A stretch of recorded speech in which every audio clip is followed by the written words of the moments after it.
It's the final part of JBMotorsports' watch-along coverage of the 92nd running of the Le Mans 24-hour, and we are here, ready. Let's go straight down. We've got a TF Ferrari Corvette stopped on the circuit, but down in the race control, Tom Christensen and Laura Winter. In real time, and potential infringement will be reported also from marshals. There's way over 1,000 marshals working out at the posts around this 13.6 to 9 kilometers long circuit, and this will be given, any infringement will be given to the stewards room, which is sitting in a back room here, including a former driver, Yannick Dalmas, sitting there. But at the same time, weather room is it's very important today as well for race control to see the intensity of the rain, and they take that into account too. So yeah, everything from weather, for the data, and to the human element of staying focused and seeing everything what's happened. Nothing gets away.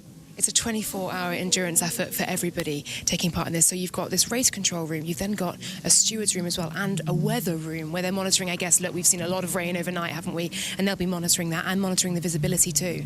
Yeah, they will. And I like you keep your voice down. It's almost like you're to an exam, isn't it? I mean... I feel like I'm back at school.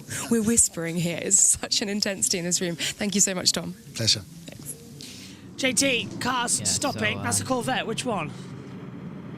Yeah, that's the 81, which had issues earlier on in the race, but that stopped down in just out of the Porsche curbs, just under 6 hours to go in this one. We've got some more cars down pit lane for LMGT3. It's the 85 for LMP2. It's the 22 for LMP2 Pro-Am. The 14 of Louis Delatraz, and for Hypercar, it's first and second, 6th and 8th are down pit lane. Also LMP2 34, LMGT 78, Kelvin van der Linde, but the top two back to back, tail to tail, down pit lane. Let's head down, get all the news. Corvette back if possible, but meanwhile, yeah, these are absolutely crucial stops as well. Straightforward pattern, and we're seeing change of drivers now. Laura Vantour getting out of the car. This is the leading machine at this stage at Porsche Penske Motorsport, getting Kevin Estre, the man who took pole position for this race, into the car now for the next stint. Yeah, so a very quick pit stop there. And the 81 managed to get back in, so that really... Oh, great. JT, I think you've got weather? I have. Who got out in front for these pit stops? Was it the 6? Yes, it was. The 6 yeah, 6 got out. Ahead of the 8, so the same as it went in. But it's time for your weather.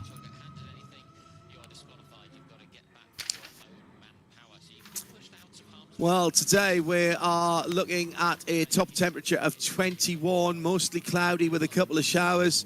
Overcast tonight with a little rain late on, but that'll be after the end of the race with the temperature dropping down to 13, so much the same as last night. If you're heading home tomorrow, 21 degrees, before we start cloudy merging. This is the last lap of safety car A before we start the merge exercise. Okay. Dropping down to 13, so much the same as last night. If you're heading home tomorrow, 21 degrees, rather cloudy with showers around, and the temperature here at the end of the Bugatti circuit at the Ford Performance Studios, 16.5 degrees, the track temperature 15.9 degrees, and the merge has started. That's your weather. 6.8 miles per hour wind speed at a wind direction of 207 degrees. Humidity has dropped a lot. It was at 95. Now it's only at 77%. Pressure is at 1,000. We've got a couple more cars down pit lane, and that is the 81 GT3, and both in LMP2 Pro-Am, the 183 first in class for LMP2, and the 65 is also in as well. But 5 hours, 54 minutes remaining exactly on this 24 hours of Le Mans. Let's head back down then to Radio Le Mans while Eurosport head to the break. Safety car is out, but we're bringing in the passover. Indianapolis again, yeah. He's gone straight on. Looks like he's had a jam throttle there as he's come in, because that's bounced across the gravel trap. Right, extraordinary. I would have to see a replay of that, John, because that doesn't make any sense to me behind the safety car. Had that safety car had safety car B just pulled in? No, it hadn't. No, because we hadn't started the merge. Yeah. So there's no excuse for going quickly. So actually, the safety car A crossed the line, but they didn't start the merge this lap. It's going to be the next one around. That's what they've said. But of course, if something else happens in the meantime, then they won't start the merge. Yeah. And as long as they don't start the merge... No, sorry, my point is that announcement came whilst safety car A was coming through the Porsche curves to the line. It didn't start the merge when it went across the line. All right, let's work out what's happened with the 93 car. He turns in, just gets a wiggle and goes straight on. That's front end spinning up? Well, you noticed that he's on the brakes. Yeah, here's the... Try reverse. Try reverse. I did. I cannot get out. I did. Okay, we have the video. We will need to wait the tractor. So there's a lot of dirt that was put down. There's cement dust and everything from that car tipped over, and on the apex of that corner, you saw the car ahead of him have a little bit of a wiggle, John, and he almost got out the throttle himself in response to that. But it's still astonishing to me that at those slow speeds, albeit that means that you don't have any downforce in the car, that that kind of accident could happen. But Nico Müller's a really good driver, so clearly something caught him out.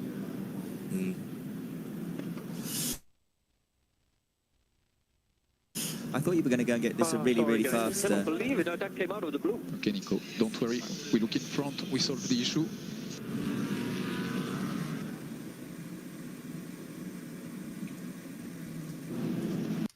The 8 has had a driver change, Sebastian Bremy. We know that Kevin Estre has taken over the 6. Clement Novalak in the 34 for LMP2. And tons of hypercars in the 12 of Norman Nato, the 38 of Jenson Button, the 94 of Paul De Resta, the 3 of Scott Dixon, and for GT3, the 59 of Gregor Saucy. The 183 has also had a driver change for LMP2 Pro-Am. So the car in front had a tiny little wiggle. Exactly the same thing, but the car in front got away with not Ferrari, wasn't it?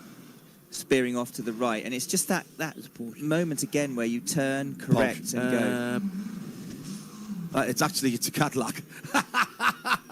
I said Ferrari. Porsche. Paul said to me Porsche, and that was a 3-1. What's happened to the Peugeot car? Right. So we're back to intervention. This is going to take a while, so you will not be missing any action. But we were talking earlier on about Ford Motor Company and their under safety car just going straight on. Radio. From? Back on, but... Hold on, it'll play on Le Mans. It'll play on Radio Le Mans in a minute. There's some really interesting stuff in this, and I was meant to send this audio to John de Geese, so he... Report on potential damages. Strategy-wise, we need to stay out. We need to stay out to not be lapped. Oh, it's locking that right. Puncture front. That's going to be difficult.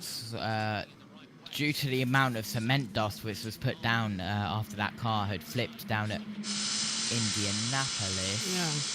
So that's what happened down there on board with the 93 of Nico Müller. No doubt will come down pit lane this time. And for LMP2 Pro-Am, we've got a couple of takers. The 23 and 33 for LMP2. Couple of takers as well, 25 of Ollie Caldwell and the 28 LMGT3. The 88 car has also gone in pit lane, so a lot of takers for pit lane that time, as wind speed has gone down a little bit even more to 4.3 miles per hour. Wind direction has changed a little bit by 22 degrees, so that will be interesting. I just had to say good morning to everybody who's tuned in for part 4. If you've just woken up, and because we've started part 4, 11 minutes ago, and already 246 people have watched, and 74 watching live. So we've moved over from part 3, and everyone's woken up for the final part on YouTube. So hello, everyone. Welcome. Morning. If you're just joining us, a little bit of an update. We had a 4-hour red flag in the middle of the night due to rain. The longest ever single safety car. Not red flag. Sorry, it's been too late. I'll start that again, shall I? If you're just joining us, we had a 4-hour safety car period due to rain in the middle of the night, the longest ever single safety car in the history of Le Mans. And then we got going again. We're expecting rain in another 2 hours, but we had a car flip over, and the driver's okay, he's okay, but the safety car's come out to repair the barriers. That means there's the safety car, yeah. Yeah, and it was incredible how the barrier worked to keep it off the track. The car did what it was meant to. The car and the tyre barrier worked well together to get rid of that energy. Cars coming out of pit lane. Paul DeVesta in the 94. No driver change. Same with Scott Dixon, no driver change. Driver change for the number 12. It's Norman Nato out, William Stevens in. No driver change for the 59. That has Gregor Saucy in. 38 Hypercar went in with Jenson Button. Is now out with Philip Hansen in that car as well. Just having a look if there's any takers for pit lane this time. Not that I can see, with 5 hours and 47 minutes and a half remaining. Okay, timing's back. Yeah, there is one coming through on the board as well, so they've got to keep an eye on everything as well. Oh, and Humperdinck's joined the membership. Hello, thank you, Humperdinck. Welcome along. Welcome. Long-time subscriber to JB Motorsports is Humperdinck Incident as well. clear, prepare for merging. Here we go. So the field's pretty spread out though, so the safety car's going to have to come in everywhere on the circuit right now. There is 3 different sectors again. Hopefully after after all this stuff is finished with Le Mans, I should hopefully be able to upload the Fuxton stuff to members. Yes. So if you want to see that, be a JB Motorsports member. Safety car B is pulled in. Yeah, the Fuxton stuff as well. That is down at Arnage, isn't it? I suppose we'll upload the JB. Safe copy? Yeah, we'll upload my notebook from Donington to the members as well. We'll do one as well. So oh this no, is number where... 3 Cadillac has stopped. Oh no! The number 3 Cadillac. That's number 3. And that's Scott Dixon now in control of that. He was in 9th, I believe. Yeah, he's just come out of the pit lane. So what's happening That's there? just come out of the pit lane, Josh. Something's wrong. He's checking the. He was trying to get it. He was trying to get it moving, and then boom. They've said prepare for they're merging. They haven't started merging yet. This is where race cars regroup behind one safety car, forming a single line. Pit stops are forbidden except for emergency situations. Oh! Let's hear from the radio, Dix. I think it's stuck in gear. Okay, mate, use the EV procedure. So pull the pit speed. Looks like it's so stuck what the engineer there... It's stuck in second. He can't get out of it. He's having to take off in second. It's just stalling the engine. It's going into anti-stall. This is down the Mulsanne straight. Has he got it going? Come on, looks like he's got it going. Pull third, Scott. Come on, easy does it. Yeah, I think he's got it going now. 223 laps only still completed on the board. No one's improved it yet. Let's say race director. Please go into any opening. Team manager, car 3, if your car cannot make it back into the pits, please go into any of the marshal's openings. So race director there, obviously. That's a bit harsh. That's dictating, not directing the race. If that car can make it back, then you can. Back on just pull the EV electric. paddle, pull away. Yeah, the safety car is not a huge distance behind, so he does need to sort of keep going. Can someone tell the commentators on your sport to not commentate over the radio, please? A driver change for the 88 LMGT3, Mikael Pedersen race director has taken over. The runoff of number 93 was a wet spot on the track. Thanks, Ginel. Yeah, we thought that probably was the situation rather than a car problem. They're talking over it the was radio. the wet area, and it just... Yeah. So that's great news. No, he won't though. Radio Le Mans. I didn't even hear it. I don't... Radio Le Mans is off right now. I think they're playing ads or something. I don't think that's gonna work, man.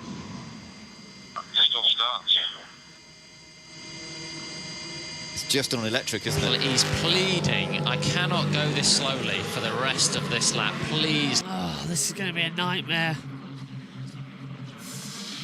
Let's have a look what They have to do happens. something about it, surely, at some point. Did he hit someone? Just dies out.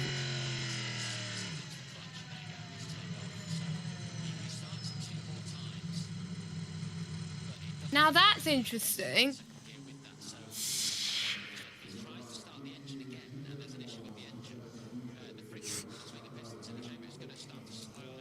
Joshua says, oh, hello. I can't even understand what he said. Do not target watching.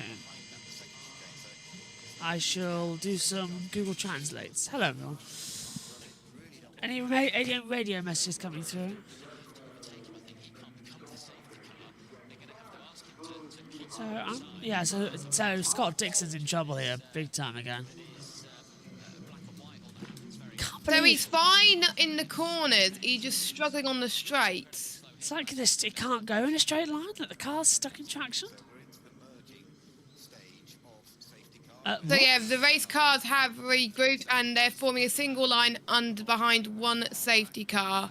Pit stops are now forbidden except emergency situations such as damage or if you completely ran out of fuel. So you're not allowed to pit except for those emergency situations. Which is what this number 3 Cadillac is going to do. Yeah, because it is an emergency. It says it's in English.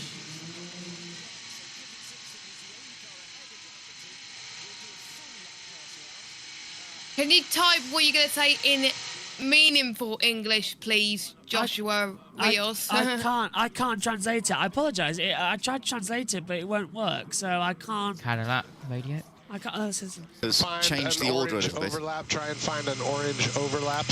I hear you, keep going. Oh, so does that mean he's pulling over and stopping? Engine sounds I think it's going on. all right. Yeah, I think it's going all right now. He's actually changing up through the gears. Okay, so unless I'm misunderstanding, orange overlap, I normally the orange gaps in the marshal's post are somewhere to pull over.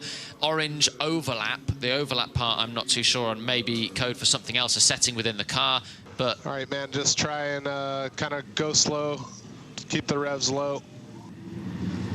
Yeah, he's still got to keep to a speed that's allowable because we are under safety car, even though he's not behind the safety car.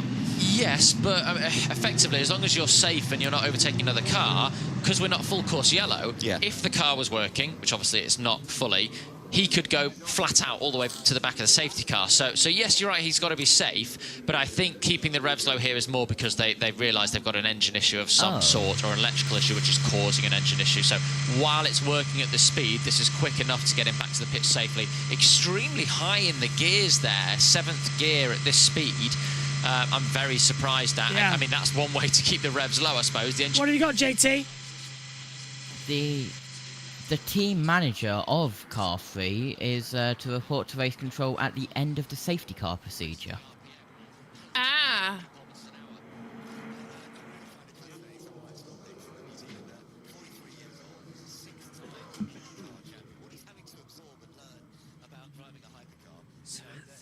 $6 hours and 42 minutes under safety car. Bloody hell. It's nearly 7 hours. Sahara Desert's Africa. South Africa. What?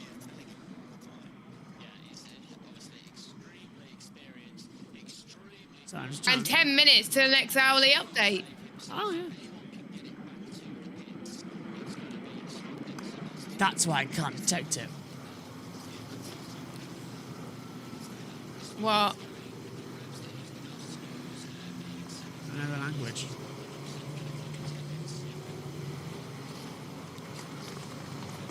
So as I come into it, JT, what are you expecting in this one? Excuse me a second, guys. I'm going to lead you. No, could you put us on? Could you just pop us on world feed when you have a second? Yeah. On Radio Le Mans? They aren't talking right now. Prepare for... I could put it on world feed if you want. Yeah, but they're not talking, Jess. Are they not talking? No. Hold on, let me have a listen. Scott Dixon has made it back to pit road in the free Cadillac hypercar. 5 hours, 38 minutes and 30 seconds left in this one. Just having a look on the onboards. Everyone trying to catch up to the safety car, getting ready. They are talking now on the world feed. For the pass around.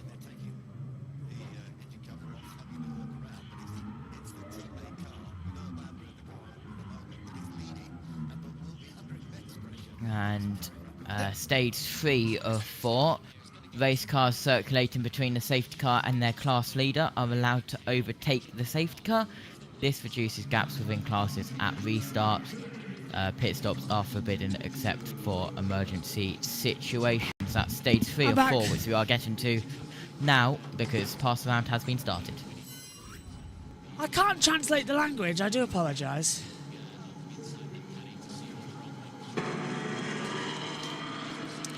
I believe, could be wrong, but I think it's Afrikaans. Apologise if I'm wrong. I used to have an auntie who was South African. Yeah, it's not a language at all. But anyway. Let's have a look at it. Cadillac now lead overall, of course, after the pit stop. The number 2, however, with Bamber at the wheel. The number 3 had the advantage for so long in this race early on, remember? Second on the grid. Yeah, I remember that. It's all going wrong now, isn't it? But so much could change at Le Mans. That's the beauty of it. But it's just a shame that number 3 has had some problems. But the team manager will have to report. So pass around has concluded about a minute ago. Yeah, our timer screen's still glitching. Yeah, I'm not relying on timing 71. I'm on live FIAWEC.com. My timing's fine on timing 71. Sometimes it works, sometimes it doesn't, because the signal from WEC itself sometimes goes down. They don't have What is that? Oh, hello. My goodness me, Humperdinck has gifted 10 JBMotorsports memberships to Chris Warner's, Melody Levin, Dissimulate, Darryl Williams, Johnny Ray Jr., Tom Charles, Ron Marie. Tom Charles, Ron Main. A name I can't pronounce, I believe in Chinese. And Jose Diaz. Oh, Humperdinck, you're an amazing. Do you know, I love Humperdinck. He's been in ERC, Grid Network, and JBMotorsports for absolutely years now on the broadcast. That's very kind of you, Humperdinck. Thank you very much as well. And welcome to all our new members as well.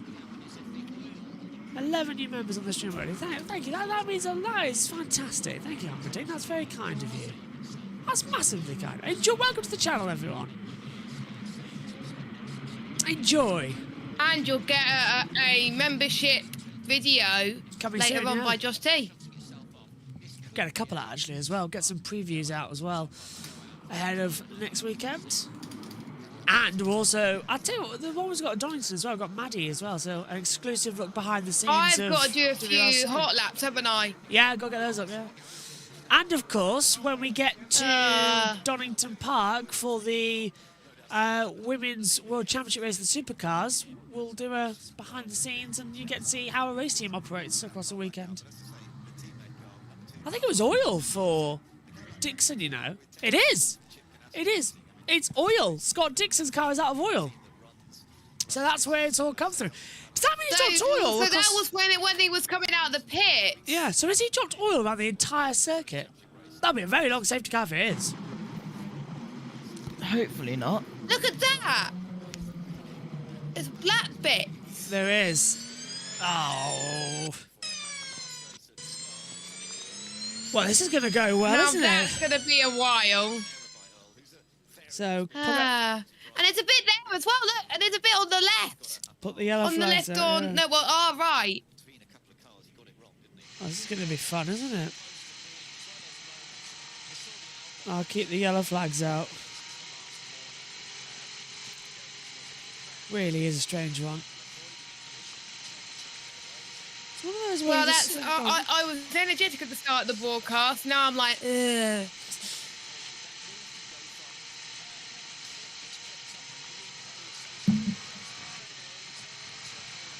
Blimey. It's coming into it as well. So, can we stage 3 of 4 with the pass around? We should be green this lap, depending how quickly the GT3s get across the line. They are in the Porsche curves coming towards the chicane. So, and we're down at Mulsanne. So it's possible we might be green this lap. That'd be fantastic if that's true. Oh, I don't look think at so, the Josh. oil. No. They've just put 4 cans of oil in that number 3 Cadillac, and it has come streaming right out from underneath it. Do they know that there's a leak there? They must know there's a leak, but do they know it's there? Because the cameras have found it. Now they found it. Shoved it right down in the centre. Safety car's in! Are we back to green? No. No, that was Jordan Taylor 155 emergency pit stop. Okay, that was safety car 3 coming in. Was that? Are we back to green that quick? We have had that happen before. No, we're not green yet.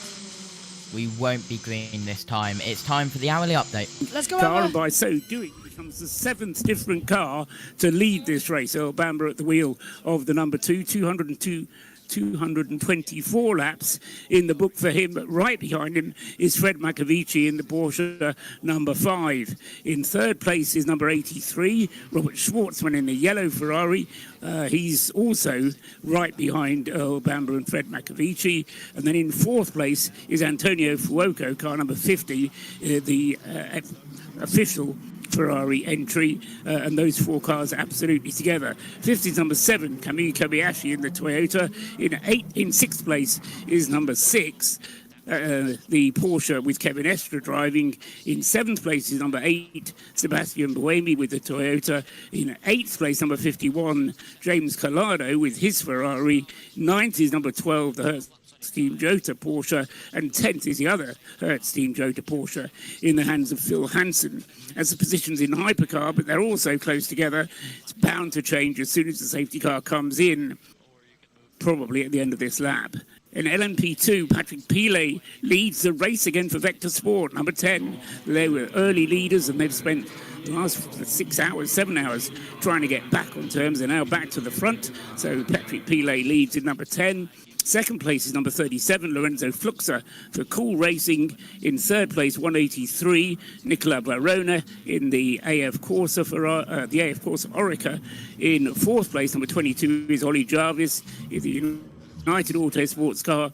5th, number 34, the Inter-Europol competition car with Clement Novalak driving. And in 6th place is number 28, Job van Outert with the EDEX Sport car. LMGT3 being led by Jack Horsworth's Lexus now, number 87. Rickard Leitz with the Manthey Porsche back into the podium position now, but only up to 2nd place. But again, those 2 cars absolutely together on the road. So 87 Lexus, 91 Porsche are the first 2, and then 3rd in LMGT3 is number 31, Sean Galale in the BMW M4. 4th is Marino Sato in the McLaren. 5th is number 85, Rahel Fry with the Iron Dames Lamborghini. And 6th in LMGT3 is a McLaren, and that's the 2nd of the United Autosports car, Gregoire Saucy, with car number 59. That's your top 6 in all 3 of the categories, and we've got just under 6 hours to go, 5.5 hours still to go. Yeah, absolutely. Let me just transfer this cable and we can get the full of this interview, because I've got it on delay for you, Josh. Hey, Put it in the right thing, and hopefully this works and is not too loud for you. Cadillac number 2, we saw a big oil leak underneath the car. Yeah, it's a Cadillac number 3. The 2 is still running fine. Yeah, no worries. Yeah, Scott was on the car and the engine kind of like stopped working, and we were able to get back with the electric engine, which is a great thing nowadays. You know, you have 2 engines to get back to the pits, and we're fortunate we actually made it, because it's only limited, not even for a whole lap on the battery. But there's oil dripping out of the car right now, so yeah, I think that's we're gonna try and repair it, clean it up, and try to get out. But it's a shame we were right up there to fight for the top, let's say 5, 6, 7, top, maybe the podium again after the merge. In the beginning of the race, we lost a lot of time with being on the wrong tires, and now we are, now we're trying to get back, and this is not what you want. Thanks for that, Springer. Safety car is coming in then, and we will go back to racing here at Le Mans. That's exactly what we need, but look at this. Number 2 Cadillac leads after 224 laps. There is the number 5 Porsche coming in as well in second position. There's the 83 AF Corsa from the Ferrari 50 AF Corsa running in fourth. Then it's the 7 Toyota, the 6 Porsche, the 8 Toyota, 51 Ferrari, 12 Porsche and 38 Porsche. That is the top 10 all on the lead lap. That's to have a chance to win. We have 5.5 hours remaining in the 2024 Le Mans 24 hours. Are we actually going to have any sort of action?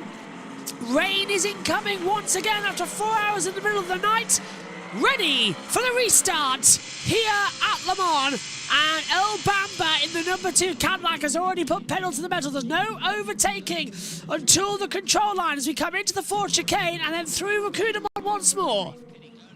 The green flag is out and we are racing again here at Le Mans as we head down towards turn number 1. So Bamba keeps an inside line as well. Nothing from the Porsche. The 50 Ferrari thinks about a move on the 83, now being driven by Robert Schwartzman. Up towards the chicane we go. Porsche number 6 looks to a move on the inside line of the number 7 Toyota. It hasn't worked out. Toyota equally continuing on from what we had in the slow zone earlier on, trying to have a go at the 50 Ferrari. Hasn't really worked out. Our timing screens haven't updated yet to get back to green flag conditions. They're going to shortly as they come through, but we are green flag running, not under safety cars, just hasn't updated. 225 laps completed then, coming in. Yes, no sleep at all, Jack. Chris says, where's Ben's truck? No idea. Ben Keating at the moment having a bit of problems. Here says Bamba. To make the eagle fly then for Earl Bamba out front in the race leading. Lovely. Oh, and there goes the 50 on the inside line, defending hard for the number 7 Toyota, and that Toyota's going to get pushed wide with Sebastian Buemi at the wheel as well. James Collado fancies a run coming through in the 51 as well, so well, I keep going wrong again. Buemi's in the 8, under pressure for the 51, but Kobayashi's in the 7 Toyota. I keep reading the wrong classes. Okay. There's the green flag. Ben Tuck is in 40th overall and has just actually jumped in the 44 car to take over that in GT3. Here's a battle with the 83 and the 5. See, this is why JT's more awake than anyone as the AF Corsa moves to the inside line. This is the 83 getting ahead of the 50. And Josh T's awake. Side by side, the AF Corsa going through the inside, down to the braking zone, and into third position. But here comes the Toyota number 7. It's got a 7-way fight, and the Toyota can't get through ahead of the Ferrari number 50. They are pushing so hard as we head down towards Indianapolis. I'm sorry, Chris H. I thought, where's Ben's truck, not where's Ben Tuck. See, that's why JT is better. 3 wide is trying to wear around the outside. Comes the Porsche number 6. Ferrari goes to Francis. They're 3 wide. Coming down towards Indianapolis. The 2 Ferraris, along with the Toyota number 7 getting in the way. And it's the 83 who takes third position away from the 50. Into Indianapolis we go, and they're all closing up, Jess. That is incredible. I didn't think we were going to see that much action right now. Indianapolis, Arnage, yellow. That's here. Oh, no, not again. So, and it's not the front group. The front group is clear. So it's GT's back that was in that little mess, and it could be the 311. It is the 311. So that's the V-Line car as well. That's the V-Line Cadillac. The 311 is off, and it's broken rear wing and front suspension. Robert Schwartz Radio. Action Express Cadillac in the hands of... Who's got the 311?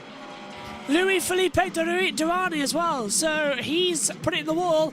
He'll drag it back to the pit lane, but that is possibly out of the race. Cadillac Racing.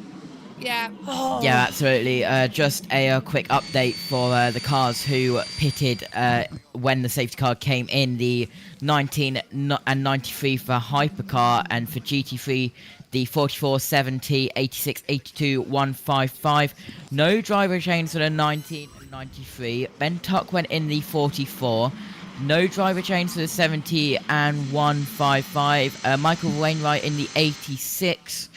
Sebastian Bjord in the 82. And Rue Andrade in the 81, as we've got radio. You got the number 8. Radio swapping positions, right? That's all. That's Foucault and, what, the 83? Whoa, well, they're the same team, but different numbers, are they? Really changing places already? Here's the radio replay. Oh, Foucault being told to hold position. Because we missed the start of it. That 311 is not going, by the way. Unless there's another incident down there. Oh, that's the It's same. not going to go anywhere after. It's the same corner. Same snap. To what we saw. It has got going, I see it, but it is very, very slow. Probably like a puncher or something like that. Same snap as the other two cars, though, Jess, in that part of the circuit. Just That's what I mean. That's what I'm trying to say. On board with Sebastian Boemi then, pulling down on the number 6 of Kevin Estre. Yellow's out. Won't be that long before they hit the slow zone, Josh, though. Are we going slow zone? No. No. There's no slow zone. Car 311 has been commanded to stay out of the racing line as the yeah, kind of has Pat to. is hurtling towards them through the Michelin chicane, down Mulsanne straight, 3 down in towards Mulsanne corner. It's kind of like them being lapped. Here's Durrani. The pit lane. The car is complete. Hey, just give us a rundown what you feel out there. If anything's broken straight, other than the bodywork, obviously. Toyota's going for a move. The number 8 Toyota gets ahead of the number 6 Porsche Keep Penske. an eye when we go in towards Indianapolis and Arnards, because yellow flags are still out there, but the car is continuing. Yeah, so what is causing that problem as the number 7 Toyota muscles his way through on the 50 Ferrari as they come down towards this yellow flag zone. The move has to be completed before we reach that yellow zone, but both of them know that. There's the yellow flag, and did the Toyota back off? He did, yeah. So Boemi backs off. I can't see why the yellow's out. Is it car 92? And we've got a drive-through penalty for the car 92 GT3 Porsche 911. That's for not respecting blue flags, the 92 GT3. That was the race leader in GT3, now has dropped down to 47th overall with Klaus Bakula at the wheel. So that was the one-time leader under that safety car beforehand. Wow. Aerial camera, yes. It's all changed now, isn't it? It has changed. This Very race exciting is... as we head. Yeah, it's coming into its own. Go kart, anyone? There is the 311 just to the right-hand side. I don't know if you saw that pulled off. Yeah, I saw that, yeah. As well. 226 laps completed for Hypercar, about to be 227. 216 laps completed for LMP2, and for GT3 it is 205 laps completed. Car 155, that's in GT3, and the driving that now is currently Jordan Taylor, as here we have the 2 Toyotas battling it out, and let's not crash into each other. That was that was a team. Sorry, GT. That was a team order. The 7 was told to let him through, but now the 6 is going to have a run at him because he's been effectively left defenceless coming down to La Chapelle on the S's, and he's through. So through goes the 6 Porsche. 7 Toyota drops out into 7th position, but yellow flag's still out now on the circuit. No sign of any damage down there. No, it may be the tyre barrier, but Taylor is under investigation for pit stop under safety car procedure after the merge, where it's only for emergency pit stops only. So, of course, that will be under investigation, and there is the notification saying that the 311 is running slowly or stopped, and there it is. That is a massive... Oh, God, that must have had even more damage. That is huge. So I reckon something's got caught underneath it, and it's ripped the rest of the bodywork off, and it has. Look at that. Let's look at the Is that the same place? Same place, exactly the same place as the other 2 cars, having exactly the same snap for the 311 car and hitting the wall. They've Is got to that look at bit of debris on the back going to Oh, here's the radio. As you say, mate, that's a good job to get that back. Somebody shoot the Eurosport commentators because they just keep talking over our radios. They just keep talking through everything, and it's just like, no, we want to hear the radio. They're really You're out. going to have to watch your engine temps here. Watch the engine temps. Yeah. Oh, well, they've gone to a break That's anyway. why we like Le Mans. Radio Le Mans. For GT3, the 60 Iron Lynx Lamborghini Huracan has just come into pit lane as well. The 311 has made it back, Radio Le Mans. Opponent. As Pipo Durrani comes in, Nick Damon has this CrowdStrike Racing pit lane report. Well, all credit to Pipo for getting this car back, because the rear right is running at a camber angle of 407 degrees. The front right is just about on. Realistically, yeah, he's got it back and they can repair it, but not overly sure of the point, to be honest, because it's 97% broken. The front left was completely holed as well, so he did it with a flat front left, a broken front right, a completely broken rear right. But in good news, the rear left looks fine. Take the pictures for Auto Trader from the rear left three-quarter. Thanks, Nick. That is not a full season WEC car, so points are not an issue for this. Remember, the top 10 score points for WEC, and it is double points at Le Mans. Yeah. There's an awful lot of pride and hard work went into the last 18 and a half hours, John. Yeah. The main issue. Yeah, I absolutely suspect they may have to do something to the conveyor belting, which holds the tyre wall in place, because that did come detached in the impact, so that may be work that's going on at Indianapolis. Whether it will need a slow zone or whether they're That's Kamui. Kamui, we are checking. We see something with turbo. I keep you posted. Turbo. Driver default 213 on. Driver default 213 on. And here is the first stumble, perhaps the first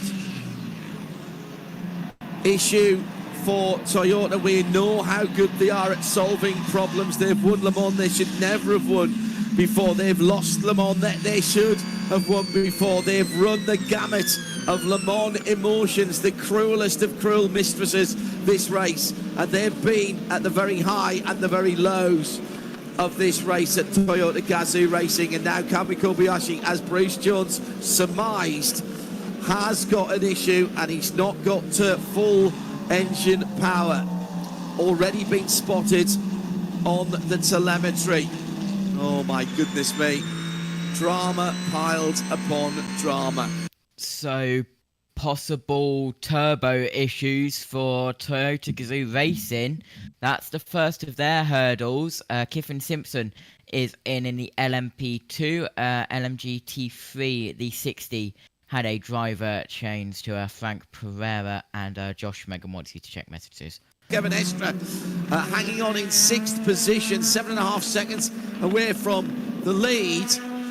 Kamui has dropped 5 seconds back from Kevin Estra in a lap or so.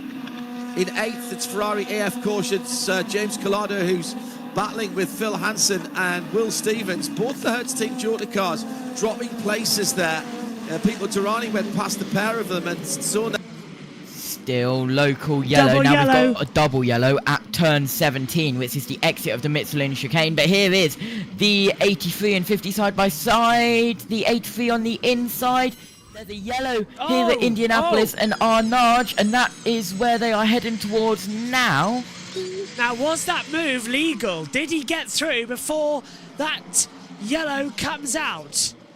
So, yeah. I think so. So, yellow marshal point 24-25 I've got on my monitor. The, yeah, so it's 24-25-17. That's 3 which they head towards now. 87 and 92 for GT3 are in. There's the yellow flag there at Marshall Post 24. There it is there for Marshall Post 25. I don't see anything. I think it's just a bit of debris. Oh, hello. And possibly a... There! Yeah, debris. So why not just go out and pick it up? Why not full course yellow it all?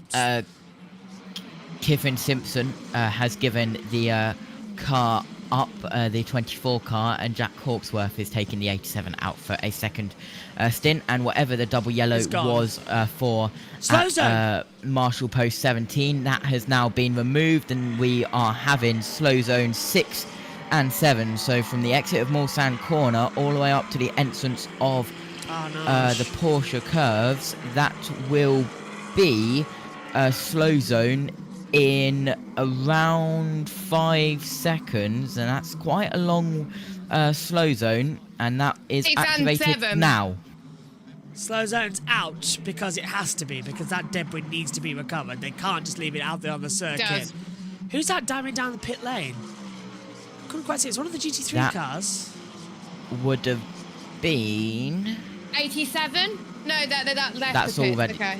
the 60, which has just come in, Josh. Yeah. The 60 came in like at 9:43. Ages ago, yeah. That came in 4 minutes ago. The 60 So LMGT3. So possible issues there. Could that be some debris from that car? That took a while for my timing 71 to register that, but there we go. It's registered it now. Well, keep an Was eye it on him. was it the 60 who maybe had an issue at Marshall Post 17? Yes. Do you reckon Potentially. some sort of puncture? Something that's there for Schwartzman? Rain again today at any point, because it did look like they struggled a bit, even though I was having a good sleep. Oh my God. Mark Webber's been making his way around. Hold on. Mark Webber, stop talking under team radios. It is barrier. I can't stop one for the other. Slow zones out. I wonder if Radio Le Mans has got it. Fourth now is the Iron Dames, but on a better fuel strategy compared to everyone else. Iron Dames have a chance to win outright here at Le Mans in the They got GT3s. last time I saw them, they were way down, so they must have Fought back in the night, yeah, just before the rain. Yeah. I'm just gonna get the Iron Lynx 60 car up the onboard on the big screen, see if I can see if that car was involved in what happened at Marshall Post 17, as that has come into the pit lane very close to when it did previously. High pollen count means my nose is going for the last 5 hours in this race. That's always going to be Oh no. Yeah. I don't think people get that I'm doing a 24-hour race and that comes before anything else. Don't think they get that. Jack Hawksworth has changed to Esteban Massa. With my parents, you see, they don't disturb me when I tell them I'm busy. So if I tell them I'm busy doing motorsport stuff, they leave me alone. Mine like to try and do family activities. It's like, I don't care if they're opening presents. They're not my presents. I know what I've brought them, record it, and I will have the excitement, and I will watch a match later. But it's Father's Day, remember, let's not forget anything as well. But I am working. Yeah, it is Father's Day. Yeah, I am working. I will need to send an electronic card. I know what to send them, but I gave them a gift, which was a funny gift and about grumpy, like a grumpy dwarf or something. That works. With a mug and socks and whatever, and he loved it. He loved it. It was The 60 Iron Lynx was not involved in whatever happened at Marshall Post 17. 87 has had a driver change. Esteban Masson is in that. Jack Hawksworth giving that one up. So there was indeed a driver change there. It just Vesti's didn't in the clock. pits. Frederick Vesti is also in from LMP2 Pro-Am. So they're going to change once again. So, El Bamba leads the number 2 Cadillac. There's the number 5 Porsche. Then it's the 50 Ferrari. Then it's the 83 AF Corsa Ferrari. The number 8 Toyota. The number 6 Porsche. The number 7 Toyota. And the number 51 Ferrari. They are all in the battle for this win. So 8 cars. The 38 Porsche has dropped back by 22 seconds. There's the number 12 Porsche. 63 Lamborghini Iron Lynx, followed then by the Peugeot 94. But yeah, it's really just the top 8 that are inside the deltas here to win.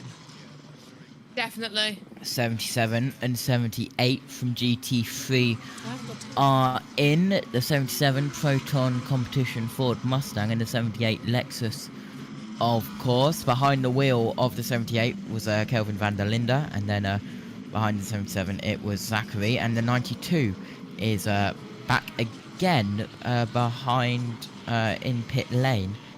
They came in 6 minutes ago, Josh. I was taking tablets for allergies. Look at how close they are. And they hit the green flag now. Wow, there we go. Or they will once they come around this corner. Exit of Porsche. There it is. Oh, look how much immediately that Porsche just goes grunting. The 5 gets such an advantage over the 50. Matthew Bell has taken over the 47 from Frederick Vesti. Slow procedure in zones 6 and 7 will end in at 10:53 00, so in 26 seconds and counting. And the leader is in. The leader is in. Oh! Earl Bamber, the 2 Cadillac, is in pit lane. So this... Hopefully we'll get a pit lane report from Radio Le Mans. This now puts the 5 Cadillac... So this one puts the 5... we'll try this again. 5 Porsche Penske takes the lead. Cadillac dive in, and that will be for a driver change, I would think, with 5 to go. And green flag track clear. What's going on there? DeResta seems slow on the circuit. It's like they've tried to rejig the timing screens. That's why it's loads. Next loads, yeah, green flag, yeah. They had to rejig the timing screen to make that work then. Because it just wouldn't load. Yeah, it wouldn't load. Because it said half of them are stopped, including the Isotta Ferenci car, which is I think in 17th position, but it's still going out there at the moment. I've got an interview for anyone. Coming up to weather soon in 7 minutes' time. There's the Ferrari team watching on. Contrast at the Cadillac Racing pit, we've got the number 2 coming into the lead. We've got the number 3 that's spilled all its guts onto the ground, and the number 311 that's been bashed 3 corners up by Pipo Derani. But Earl Bamber's staying on board. Alex Palou is looking on, but the car has gone away full service and no tyres, so just the fuel for Earl Bamber. Bamber then will be playing that for the end of it to see if he can keep it in for 11 laps. 5 hours to go. What are you laughing at? Count. 7 minutes every 2 laps. 7, 14. 21, 28. Becomes 28. Take to 8 laps is 28. 32 minutes. So a stop every 32 minutes for the hypercars. With 5 hours to go, takes us to 1, 2, 2, at least five stops. At least 5 stops left for hypercar. At least, of quick mental maths. So 9:54 in the morning. Go on, GT. The 63 car of Eduardo Mortara has entered and exited pit lane. No driver change. The 33 has exited pit lane. Ferrari moves to the inside line, takes the lead of the race, going on the inside, and the 50 Ferrari into Indianapolis, catches everybody off guard, and takes the lead away from the 5 Porsche in a tremendous move. Brilliant. What a move. Caught everyone off guard. That was such a dive It bomb. caught me off guard as well. Yeah, JT was mid-sentence as well. That was insane. Yeah, the 33 DKR Engineering LMP2 Pro-Am car, that's been taken over by Rene Binder. Is this the number 8 having a look on the 83 for 3rd place? Having a little bit of a go as they come through. See the main road underneath this Le Mans section of the circuit. The 83 got a little bit loose on that curb. He's taking too much grass on the entry as well into Porsche. And into the Fords. That's a very risky line to take for the AF Corsa. And it's not Brendan Hartley. No, it's Robert Schwartzman at the wheel as well. And on board now as well with Sebastian Buemi. No, I was on about the 83 that you said touched the grass. That is Robert Schwartzman. Anyway, we're going to Radio Le Mans. Yeah. I'm not taking anything away from him, but he had a car there that was at an advantage over the car he was overtaking. The point I was about to make, Bruce, that I agree with you entirely about these cars, because they're making their downforce mainly from underneath the cars. Is Foucault on the radio? Let's make a gap. Let's make a gap. Good job, mate. Yeah, very good. Because they're doing that from the underside of the car and the rear diffuser, then they can travel closely together. They are making a big enough hole in the air to give a draft, to give a slipstream, but they can race. They can race closely together, and the drivers are making a difference. Yeah, they can. They're not getting disturbed by the airflow of another car, but just look at them coming down the Mulsanne Straight. It's just God's gift of places to go racing. But if you've got a car that's not suffering from too much of an aerodynamic disaster behind another, you can have passes. And the two Ferraris, Schwartzman and Antonio Fuoco, have just absolutely showed these cars can race. Top 4 cars covered by 2.5 seconds. And we've now had 8 different cars leading this race at various points. We've had 3 different Ferraris in the lead. All the Ferraris did? Yes, all the different Ferraris have led at some stage. Both of the Toyotas have led at some stage, and 2 of the Porsches, 5 and 6, have both led, plus the number 2 Cadillac. Battle for the lead in LMP2 coming to the end of the lap now as well. Vector Sport Patrick Pilet has been caught by by Lorenzo Fluxa, but Nico Varone is right there as well. Actually, that's Fluxa and Varone that were battling for second. My apologies, 37 and 1. 8-3. We're coming down the end of another hour. Get well soon, Dom Scarf. Laid up with Flew in first ticket to campsite. Barnaby Scarf, one of our regulars, says he must be bad not to be trackside, but he'll watch it back 20 times. At RLM_studio, hashtag RLM_24H. We've got a couple of minutes to the top of the hour. Let's take a quick update before we go to the weather with our pit lane team. I'm just going to have to speak loud, it's really hard to hear. Go ahead. I've got Calvin van der Linde here, and Calvin, you've been chatting to me about the rain through the night here, and obviously we follow you on NLS as well, and the difference between the rain at the Nordschleife and here at Les Ardennes. There's a very big difference you've just made, which is fascinating. Tell us about that. Yeah, I actually find it quite tricky here because we arrive to the chicanes and to Mulsanne hairpin at such a high speed, so it's a lot more commitment you need. You know, at the Nordschleife you've got so many corners, so you can kind of feel your way around with a grip and build up to it. But here you're arriving at 300 kph, and then you have to find a braking mark, and hopefully you choose the right one. So you suggest the Nordschleife, you just drive around slowly and build up to it? Yeah, exactly. Nordschleife is easy compared to this, actually. Really? Sometimes. I tell you, some of the stints were really sketchy out there on slicks. You could see also the hypercars were struggling. I don't know if that's due to the tyres, they're just struggling at the low temperatures, but it was very tricky out there, I have to say. For sure, the Nordschleife experience helped me a lot here, but... Thank you very much, Calvin. Thanks for your time. Let's take a look at the weather then as we head towards 11 o'clock in the morning here on Sunday. 5 hours left. It's 10 a.m. in the UK, 11 o'clock in France. It's almost nice to take a breath from the action as the leading Porsche does peel into the pits. This is Fred McAvecchi who'll give up that position on the road. 15 degrees at the moment. Actually, it's not. It's 17.3 degrees here at the moment against a high forecast of 21. Maybe a couple of showers before 4 o'clock this afternoon.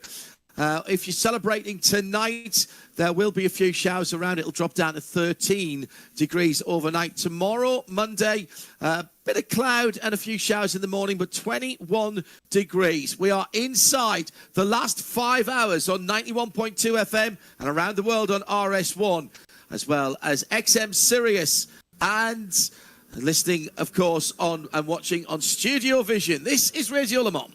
Track temperature 16.7 degrees Celsius, 72% humidity, pressure is at 1000.9 mbar, wind speed 5.6 miles per hour and at a direction of 230 degrees. With 5 hours left, we've had Louis Delatraz in to pit lane and out, and the 5 is out as well, and the car 19 of Caldarelli, the hypercar 19, is under investigation. Schwartzman can't do this on his tyres, he can't get through. Yeah, that's for a slow zone procedure. Same for car 38, also under investigation for slow zone procedure. What happened at Marshall Post 32? Did it involve the 60 by any chance? Because I've lost their onboard. I don't know. Looks like it. Hold on, let me check Vector's in. traffic 51. Vector's in. Well, I hate sneezing. Look at this. Here comes the Toyota. Number 8 going for 3rd position. The 83 can't defend on the way down towards Indianapolis. Now that we're back in green flag running. Lap traffic saving the 83's bacon there as they come through. 83 still in second, even despite having loads of drive-throughs and penalties throughout the night. I'm going to rephrase myself. Oh, here's Fuka. On to the tarmac. Very, very light rain in this sector 1. The Oh, rest is no. dry. Rain again. Yeah, but Light rain. Marco Doom, Josh. What? Who's off? What? The 3 Cadillac is now listed as an official retirement. It's now official. Oh, the guys who started second. No. Bourdais, Rene van der Zande and Scott Dixon are out. Yeah. Quite a lot of retirements from Hypercar this year. I never was to be expected with 23, but still. Let's go down to Grinnell in the pits. Laura, what's up, closer? It's been a nerve-wracking race so far. Tough one for you guys at Cadillac, but there's still one car running in the top 10. Tell us, talk to us about it. Well, you pretty much nailed it. Yes, we're disappointed in what just happened with the 3 and the 311. 311's going to get the car back out on the track, but we're very excited for the 2. They're doing a great job, and we're going to rally behind them and see them to the end of this race. What about the long safety car period during the night? You're not used to that back there in the US. No, it was a very long time. We were worried that everyone was going to fall asleep. But, you know, right move. Obviously, the drivers couldn't see anything in the rain, so good to keep everyone safe. But we're glad to be out and actually racing again.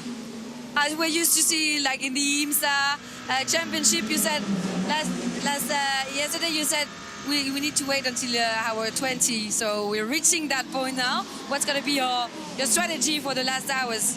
Well, I think we still need to be a little bit in the survival mode. It's very busy out there. We don't know if we're going to get any more rain, so we're, you know, preparing for that. But it's flawless execution and being very smart on strategy and chasing that top step.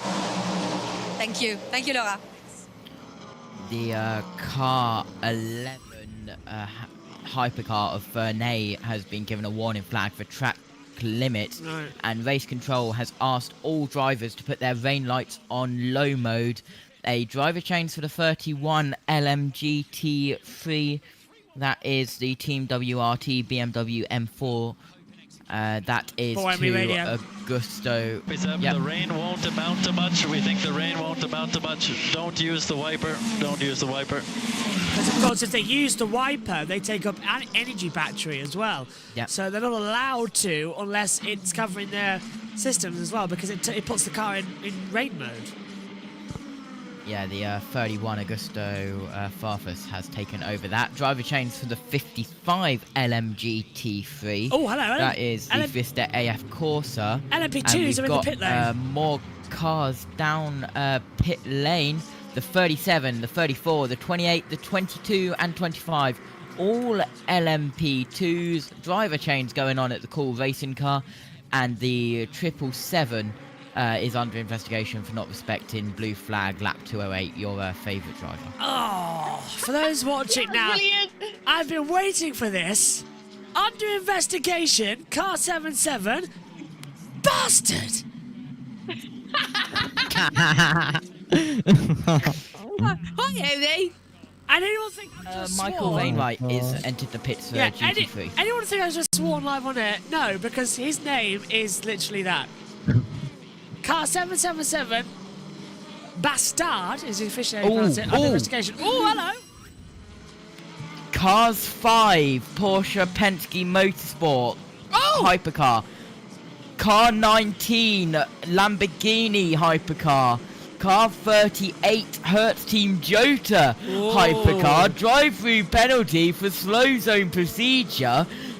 7th, 10th and 12th in the overall race have all just got drive-through penalties. That is shaking things up, Josh T. Oh, they shouldn't have done it. This is going to bring a lot of people back into it. 25 driver chains, 22 driver chains. That's gone back to Nolan Siegel. 37 driver chains, all LMP2. But that's all shaking stuff up. The hypercar, the V-line, is about to drop a lap now to the LMP2s. So 9 to 10 laps. So 1 lap the difference at the moment between the two of them. Yeah, 4 laps at the moment. He's going to close up. So that's... Oh, hang on a minute. No, just 1 lap. So he's going to drop outside that top 11 soon. So that's the LMP2 battle you can see going on at the moment. Now we're looking at the 8 car on the circuit as driver changes at the 91 squad for Alfuco Radio. It can be that or speeding. There's a leader. 2 laps, said Fuoco's engineer. So that gives you a feel for when they're planning to pit. So the leader changes from LMGT 3 with the 91 Mathé squad, 95, 85, 59, 88 in the pit lane as well. Destation Racing's coming in, but that car's, well, Owen Bastard's in as well, but he's already under investigation. Oh, another one under investigation too, JT. Yep, and that is car 65. Here's a replay, Josh, just before we do that. That's the Lexus and BMW Mustang. That's all in GT3. That looks like that's at the Daytona chicane. Yeah. Getting pushed off as well. Yeah, it's the car 65. Look at that car. That is the Panis Racing Iron 65. Dames. Third in class, Iron Dames. Now, can they jump up anything in the pit lane here? They haven't changed tyres. They're just refueling, so they're going to try and go long. Here comes the rain then, coming through at the second chicane on the way down towards Mulsanne. So here it comes, light rain only. Yep, so yeah, that's the Panis Racing 65 under investigation for not respecting blue flag. Lap 2 under the 19. Here we have a battle. Not a battle. It is the number 8 trying to get past one of the LMP2 cars. Driver change for the number 86 and 91, and multiple cars from GT3 and LMP2 are in hypercar as well. Not a on-track battle for position, as there's a few flashes up ahead. Let's take a look then quickly at the leaders at the front. Do you know, if someone could invent something that, you know, takes away allergies, it's June. Feels like it's October. It's ridiculous. Can't wait. We're supposed to have 26-degree weather next week. And everyone says 26 degrees Celsius isn't hot. Now, go away, because we live in brick houses, not wood, and we don't have air conditioning. We bake to death. Now, we don't see this a lot, Josh. Track temperature, 17.4. Air temperature, 17.4. They are exactly the same. 72% humidity as well. A harmony between air and track. That never, ever happens. I've never seen it exactly the same temperature to a decimal point before. So look at that. Yep, Air and track. Owen Bastard is out. Marco is in that one. Driver chains for the 11. Antonio is in that's that it then. That's the last time we're going to see him in. So Owen Bastard is out of the... He's practically done for Le Mans. That's the last time we're going to see him. Yeah. Oh my god. Well, Bastard, you've done a good job. Anyone? Yeah. Screw it, we're doing the next race. We're doing the next race. I'm enjoying calling. I'm enjoying being able to swear. The 51 is in. I'm enjoying it. We're doing the next race. I'm enjoying being able to say that name. Get him in Formula 1. It'll make it a lot more interesting. It would. And Bastard is having issues. And Max Verstappen has hit. Bastard! Yeah. No, it could be really great, because if he's really quick, it could be Max Verstappen. Sorry, it could be Verstappen first, Bastard, all that lot. So he could be second, third. It could be really funny. What I like to see is Verstappen taking part in Le Mans. Then we can see that. Yes, right. Get Max to Le Mans. Yeah, let's get him in the same team. I would love to see Verstappen in Le Mans. Yeah, get him in the same team, because then he just won. Well, we've seen him do the Hypercars are virtual starting ones. to pit, Josh. Right, yeah. 51, the 99, the 12, and 94 are all in, and that was close there at Indianapolis, I believe that was at. Peugeot's coming to close into the BMW now, squad. It would be just nice to be, because it's nice to be able to get away with it, because you're talking about a driver. Anyway, here comes the 51. That's James Collado still at the wheel. Hasn't changed over. 4 new tyres, a little bit of fuel, and away. So he's double stinting. He'll take that car until 3 hours 30 to go. Then they'll change over to somebody else, I would presume, for the end of the race. Same with the 99 as well. Yeah. Fourth at the moment. This race started to come alive, but that's because we know it could rain big time in the next couple of hours and stop everything. The number 19 Lamborghini is in. That may be to serve that penalty. Yeah. Paul Di Resta is leaving the pit, so is Will Stevens, so they're both double stinting their drivers for the 94 and 12 team respectively. So Di Resta back out on the circuit in the 94. Of course, former Sky F1 commentator.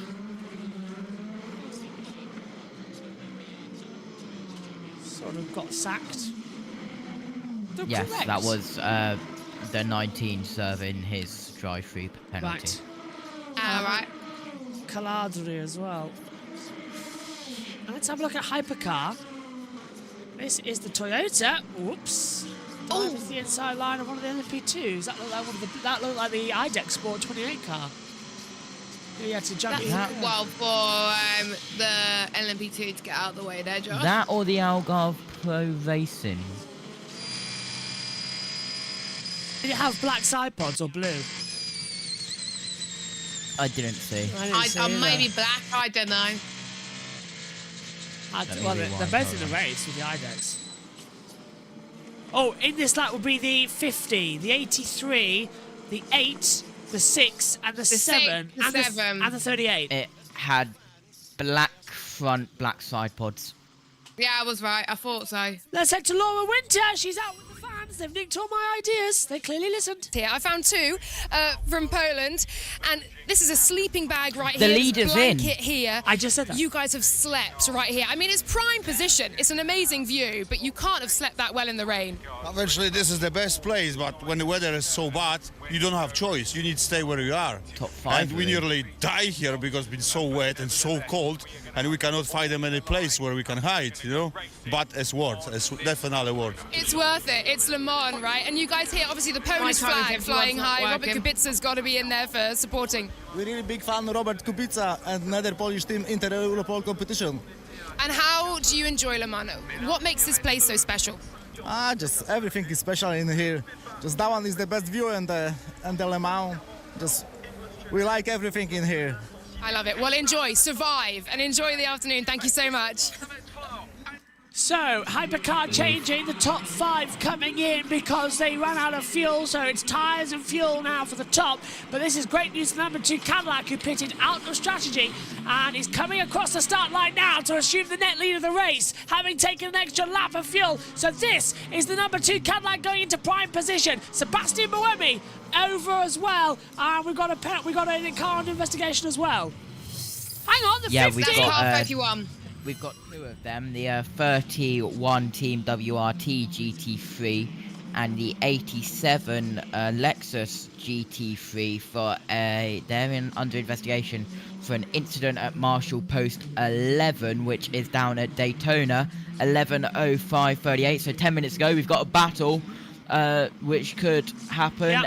83 in 3rd. 4th is the Toyota Gazoo Racing after just number 8. After just making this move, he's going to have to make it again. A slow pit stop for the number 8 Toyota has put the 83 and the 50 back ahead. Cadillac lead, 51 Ferrari passes the 38 Jota as we come down now. The Mulsanne straight down towards Daytona chicane. The Toyota is always better at heating its tyres up as well with being a 4-wheel drive car, whereas the 83 just a rear-wheel drive normal LMD car, an LMH car, not an LMDH development hybrid. So this Toyota should have realistically more pace through the chicanes and speed down the straight.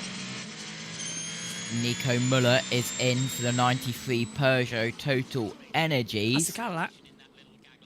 That's the race leader. That's the number 2. Race leader has taken it by 8 seconds to the number 50 Ferrari. Good strong hold now for that number 2 Cadillac. They're on course for a Le Mans victory if they can hold it together. Buemi's under investigation. Wow! Sebastian Buemi. With Schwartzman. The 83 and the 8. The 2 leaders. Driving behaviour. Oh, when did that happen? Marshall, that was down at Indianapolis. Did they force each other off? That was at 10:58 local time. So 15 minutes ago. Love to see if we've got a replay of that. So that's third. Me too. Third and fourth. The 83 and the 8. They're third and fourth overall in hyperclass as well. And they are in trouble. Final podium as well. And they were in for the race. But they're still battling together. So this could become a 2-horse race now. Oh, this is going to be interesting as well. If Megan has cursed the 8 car after it was leading so dominantly under the rain delay. But wait, and Hartley's finishing the stint, by the way. Do you know that? I think Hartley's finishing. No, he was just in. It was Buemi. Mikkel Jensen has done a driver change for the 93 Peugeot hypercar. Also in at the 3 GT3s, Ben Tuck, Brendan Ireby, and Jordan Taylor. Sebastian Broad is in as well in the 82, so the 44, 70, 155, 82, all in from GT3. Ben Tuck is double stinting the 44. Thought he would be. Keeps that going, keeps the drive time in as well. Coming up, 9:17. 10 minutes until the hourly update as well from Radio Le Mans. As they continue to attack forward as well. This is, I think, been one of our most successful Le Mans 24 hours in a long time. Really energetic. 2 and a bit hours until something happened last year. Yeah. All kicked off, didn't it, in the last one? No. Me. Are you first? Moment, we have Cadillac number 2 just ahead of us. It seems they put less fuel, so they will have to stop before. You were already asleep by this point. Last year. Was I? Yeah. I thought it was hour 22. No, because I had to keep loading things. You were asleep from hour 19. And I did as well, Josh. Yeah, you did too, actually, when I had to go and do MotoGP. MotoGP. And Omi had to lead a bit, I remember. Yeah. I'm sure I was here for 19 and 20. You woke up midway through when I was doing MotoGP in the last hour. And you were like, what? We have to... 70 has had a driver change, so has the 155. Current gap is 0.726 for the 5, and I believe that is the 12? Yeah. Yes. I mean, it's not only... You literally woke up. Go on, Amy. You said that... yeah, so you basically woke up when I said that JT had fallen asleep, and you ran at the mic. Everyone was like, yeah. And the number 8 had troubles. Yeah, the 19 hypercar Lamborghini is in for pit stop. Came in a little bit earlier to serve their drive-through penalty. Now for pit stop, no doubt. Here is the 6 and the 7. Kobayashi radio. Radio. We need to triple stint this tire. We need to triple stint this tire. Second stint for this tire. Stint? So,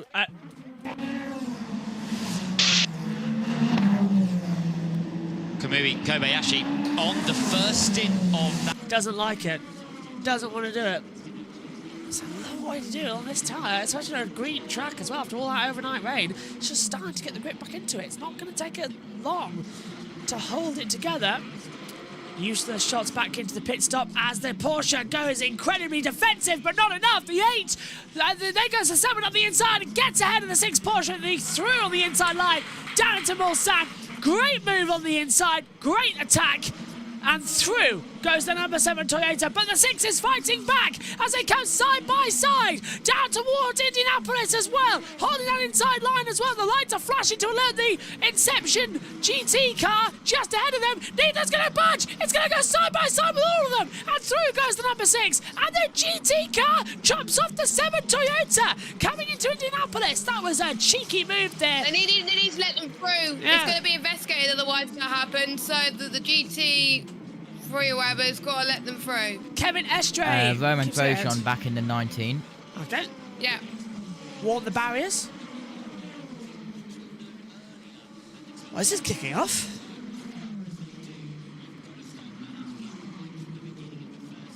It is.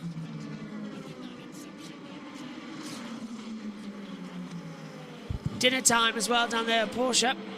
Toyota going like, oh, that was a bit on the money, but it's fair racing. We'll give him that. Oh yeah, it's almost lunchtime over there. 11:21. Still a whole afternoon of racing to do. I remember at Silverstone I had fish and chips quite early. Oh no. Oh, ad break. A drive-through penalty for cars 777 and 65 not respecting blue flags.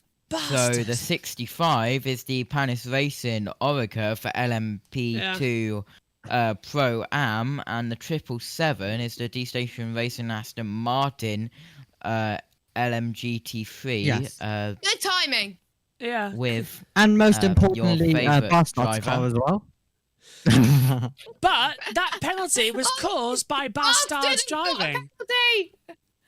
Bastard. Honestly, you wouldn't expect it, would you, of him? Bastard, sorry, Bastard. You wouldn't expect it of him, would you? I should have said that, but I forgot what car it was.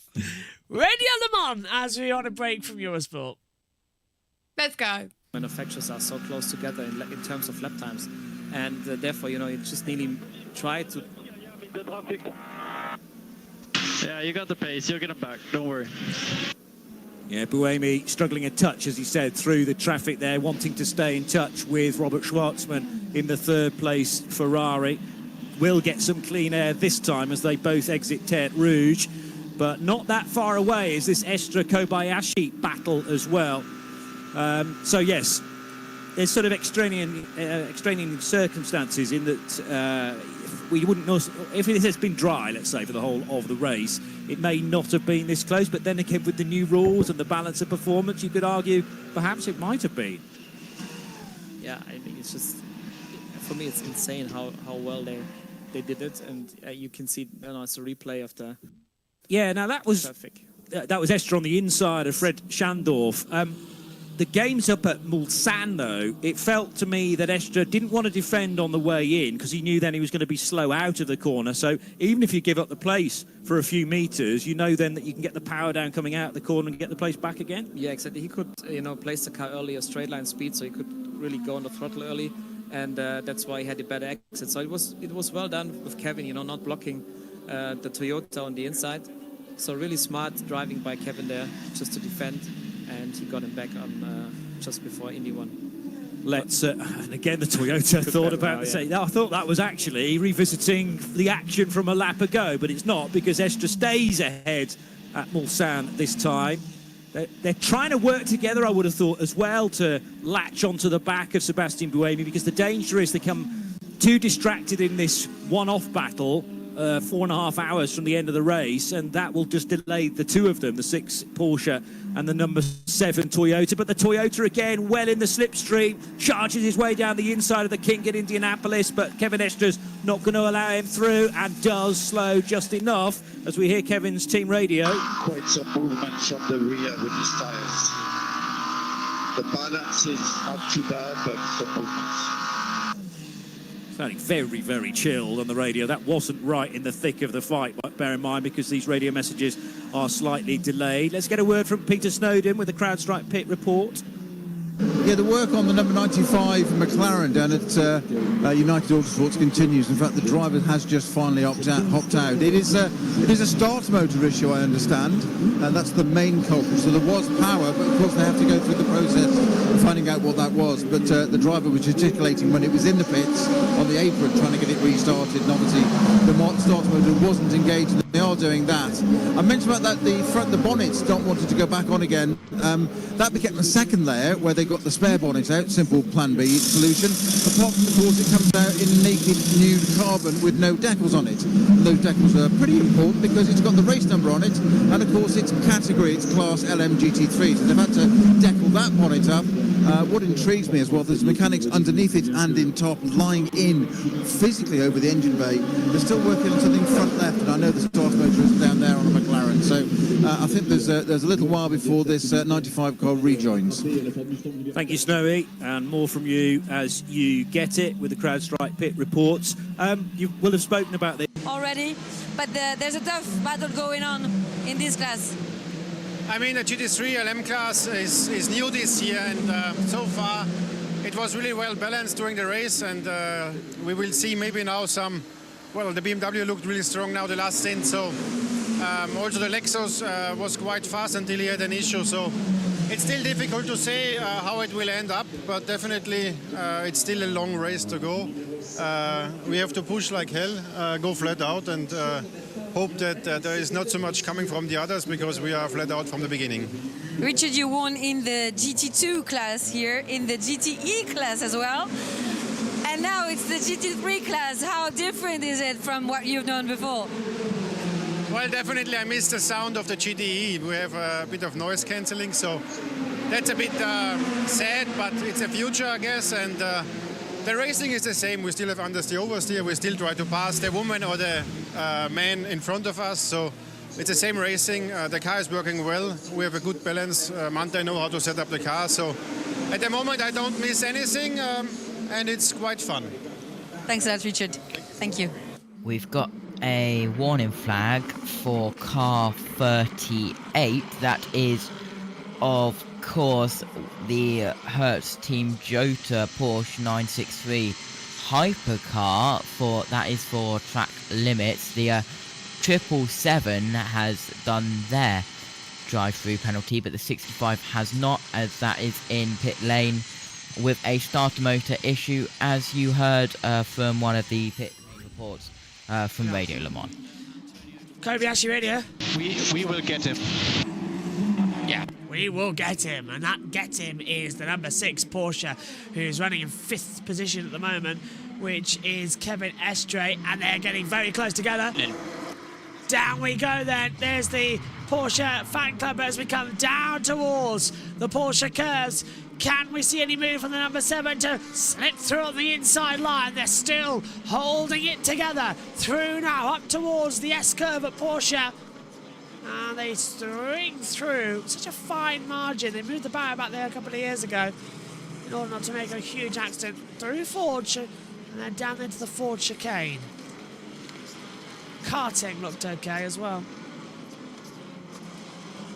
This race is livening up. 240 laps now completed.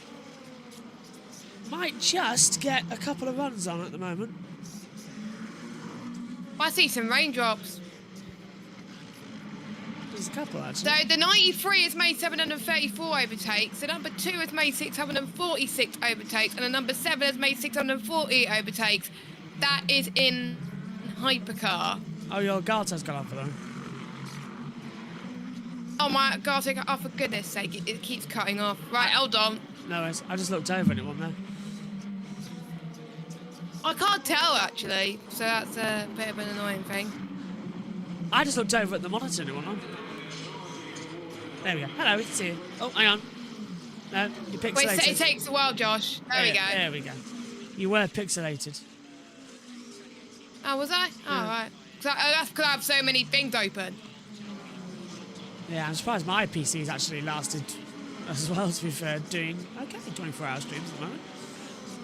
All that work I did over the winter has paid off to make it work okay. With the cables and new management systems and all that lot. And the splitting of the streams as well has helped. That too. Yeah, oh, look at this. Boy, we still can't get through on the 83. Are we? Is it hourly update time soon? Yeah, JT? Soon, yeah, okay, cool. As soon as JT will tell me when it's hourly update time. He's got Radio Le Mans in his ear. I would have done it, but Radio Le Mans, the YouTube, didn't like me on the laptop, so JT's done it. I did it a couple of times, but it's easy for JT to do it. He did it basically when Josh T was in here. Yeah. Yes. And it's just easier because I know I kind of have an idea of when they're going to start talking, and I can hear them, so I can like kind of do like the intro bit. They talk, then I do the outro bit, then it goes. It kind of like works. You've got like, it. It flows nailed. nice. Yeah, you've got it nailed down. He's got it nailed already, hasn't he? So. I mean, there was a couple of times where it was like timed to perfection. Oh yeah, it has been. It was. Yeah, it's been a couple today where we've been like, wow. Let's have some I Bohemian. think there was one intro I did for... Triple stint these tires. We plan to triple stint them. I know you've already pushed on them, but we need to push He's going for triple it! stint. Oh, he tried into Indianapolis, didn't he? Look how close he's got to the back as we take to drone cam. That was very tight. I remember when I timed the intro to Japan perfectly to introduce you. It was just like it is fantastic. It's so nice when you get it. It's so satisfying perfectly. when you get it right. Oh! LMP2 is getting in the way now as well. Now that is Okay. That's move out the way. Go on, Josh. 10:32 in the UK, 11:32 over there in Le Mans. 5:30 Eastern Time, 2:30 Pacific Time. Just under 4.5 hours to go in this edition of the Le Mans 24 Hours. The 92nd edition of this incredible race. No, we're getting there. It's now 11:30 in the morning. Seems like only a little while ago I was having breakfast, but coming up towards lunchtime on Sunday, and we've got 240 laps now on the clock.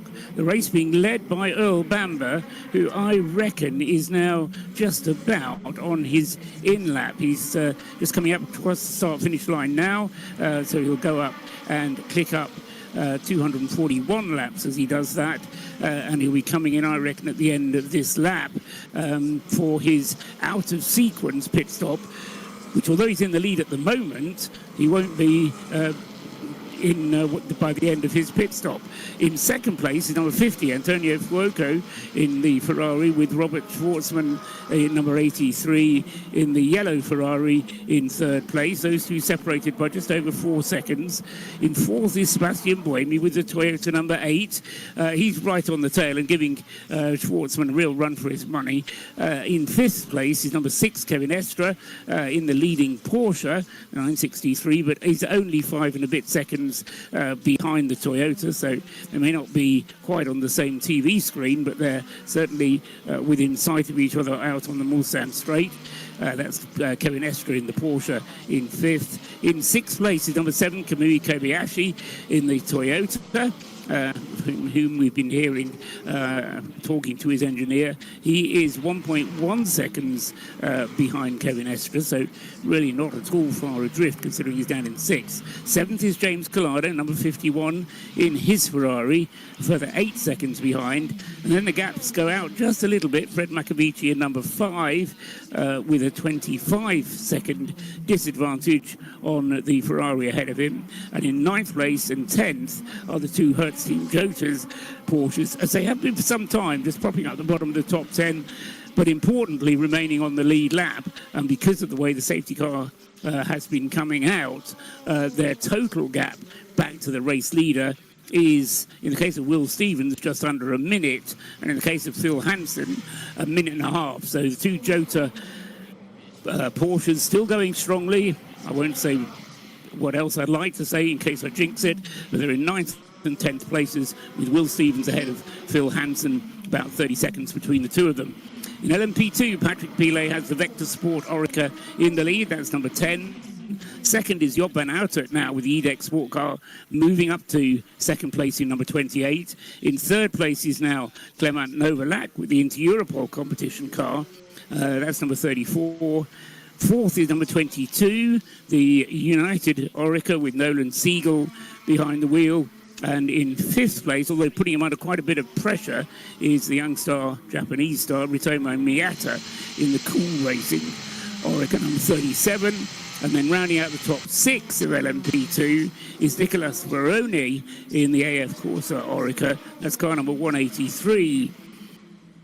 LMGT3 back in the hands of Mantai, the number 92 car having had problems, but it's the number 91 car, Morris Schuring, back at the wheel. Did a great stint during the night, did Morris, and he's now back up to the front of the field in LMGT3 and has, by the standards of the class, 6.8 seconds. It's quite a large margin on Augusto Farfus, who's in second place with the BMW, number 31.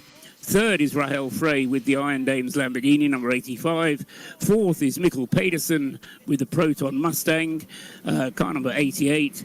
Fifth is Gregoire Sosi with the McLaren, number 59. And sixth, number 78, the Lexus of Timu Boguslavsky. That's your top positions in each of the categories, but it's getting very close at the front. It is indeed multiple pit stops out in GT3 and LMP2, but one that I'm going to jump straight to is the 2 Cadillac from Hypercar. That has come down into pit lane for for LMP2s. It's the 24. For GT3, it's the 9287 have come in, and then for LMP2 Pro Am, it's the 65 47 33 who has come into pit lane. I believe there was a driver change for the 2 Cadillac. Also in the pit lane is the 63 Lamborghini. Starter motor issues for the 65, so hopefully that P2 will be able to get back out on track, and I believe it has. So we have 4 hours and 23 minutes to go. We are 19 hours and 37 minutes down. Antonio Fuoco leads the way in the number 50 Ferrari. That's the Ferrari AF Corsa at the moment in Hypercar leading. Let's have a listen to Kevin Estre. Just on fuel. Why does it still say that? No, we didn't hear it. Is it me, or has the timing screen glitched a couple of minutes? Because why did it still say that the Cadillac's leading the race? It just came into the pit lane. Yeah, mine glitched as well. Yeah, the number 2 Cadillac just came into the pit lane. I've just had to refresh mine because my messages weren't uploading. So if I missed a couple of pit stops, that's why. Well, now I'm not sure whose is right anymore. Because it hasn't updated correctly. I had to keep reloading mine a couple of times. Oh, I hope it's not decided to be a pain now. Is the 50 leading the race? We don't know. We'll find out soon. The 50 is leading correct. the race, yes. Yes. The 63 has had a driver change. That is Bortolotti taken over from Eduardo Mortara in that 63 Hypercar. Of course, that being the Lamborghini Iron Lynx car. And the 77 LMGT3 is back out on track. So is the 78 LMGT3. Let's head back then to Radio 1. Well, certainly for 4 and a bit hours, lots can change yet. Let's head back to the pit lane. Peter Snowden with the crowd strike report. Yeah, very fortuitously, was I'm still standing by this 95 United Autosports McLaren from the LMGT3 class. Right next to it is the number 2 Cadillac, which is just pitted, as you said, for a driver change. Alex Lynn hopping out of that, I believe, and certainly Alex Palou just jumped into that. The McLaren update for you is that this work that was going on the front left, I mentioned the starter motor, which occurs not to restart. There was a wishbone issue on the front left that was okay. They weren't going to pit for it, but they'd carry it on. As they've got to do the work, undertake the work for the starter motor, they decided to do this wishbone as well, which is now being done. And they've actually done that before the starter motor, would you believe? So that's ready to go. And that driver's going to change over to Nicolas Pinot, is going to take over the 95 United Autosports McLaren. Louis Delatraz is in from LMP2 Pro Am. So is Kobayashi in the 7 Toyota Gazoo Racing from Hypercar. But car 87, the Lexus from GT3, that's got 10 seconds added to the next pit stop from an incident with car 31 at the Daytona chicane that we had a message about that being under investigation earlier on. pit lane. He's pulled it into the pit box, putting fuel in. He's not getting out the car. I mean, I've looked at the lap times. He did lose 5 or 6 seconds a lap for the first 2 laps of that problem. And then he got back on just about the pace or thereabouts. Now, he seems to come in early. Perhaps the way they got back on the pace is using more fuel. Who knows? He's just now it's fuel only, and they are going for tyres as well. Right side, they're doing all 4. We did see last year some just pairs of tyres done, but they are doing all 4 tyres. More Michelin softs on the board. Away he goes. And once again, as was noted by my other colleagues in the pit lane, he's firing it up on the engine, not on the milk float power, which we believe is probably just so he can get that wheel spin happening. Okay, yeah, and get the tyres heated up as early as possible, but maybe a potential hybrid issue creeping in as it now gets back up to speed, and is doing so fairly efficiently. Soft tyres, I reckon. It's difficult to tell at speed, but there's definitely no yellow on the sidewalls of those as he turns left and right. Nick said they were soft. I wasn't paying attention, sorry, doing a few other things, but I listen to most of the things you do, Nick. Honest, promise. As the Toyota heads through the Forest S's, or heads for the Forest S's, and exits now, but this is a very tippy-toe stuff because the tyre temp just dropped away a little bit, even in that short period of time that the car was in the pit lane. 1 minute and 10 seconds for Kobayashi. Situation now getting interesting, as we were saying. Rain lights may now be turned off, is the latest race control message as well. Kobayashi's left the pit lane as well, so is Delatras, as JT said earlier. And Lauer, car 99, they're given a track limits warning. Flag as well. So it is the Ferrari AF Corsa who has the lead of this Le Mans 24-hour race by 4.5 seconds to the 83 AF Corsa, but it's the battle for 3rd place that's hotting up as well, and 2nd because we've got the 8 Toyota right behind the 83, and then 8 seconds back the number 6 Porsche is starting to close in on that gap. And rain incoming is going to give us some very big excitement as well as we take a look at it through on the inside as well. I was looking at the replays and they were finding it hard to get past GT3s because they were having a battle of their own as well. Yeah, absolutely. I was focusing on something else. Did we mention the 99? I did, no. yeah, don't worry. Yeah, I mentioned it, so that they got a warning flag. Alright, awesome. Yeah.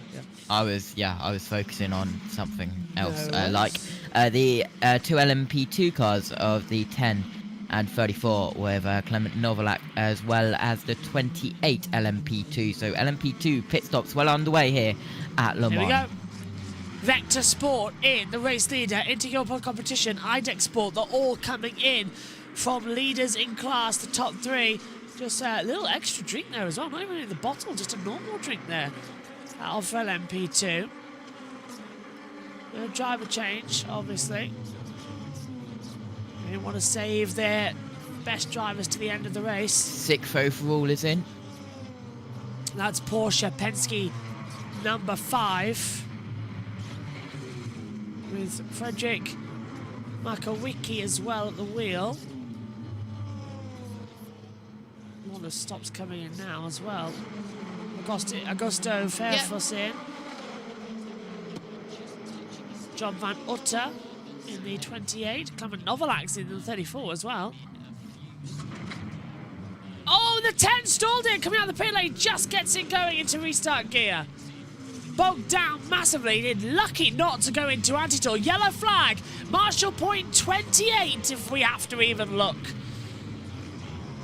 That's a weird place because that's in between the exit of Arnaud's and the Porsche curves. Tells me there's a car stopped, and there is a car stopped. It's the McLaren. Oh, it is. It's 50. the McLaren. 59. Inception. 59 United GT3 United Autosports. Oh, it's Greg Horsey. No. Omi's now devastated. Yeah. Omi's probably woken up saying, no. I can see him on the con call. More.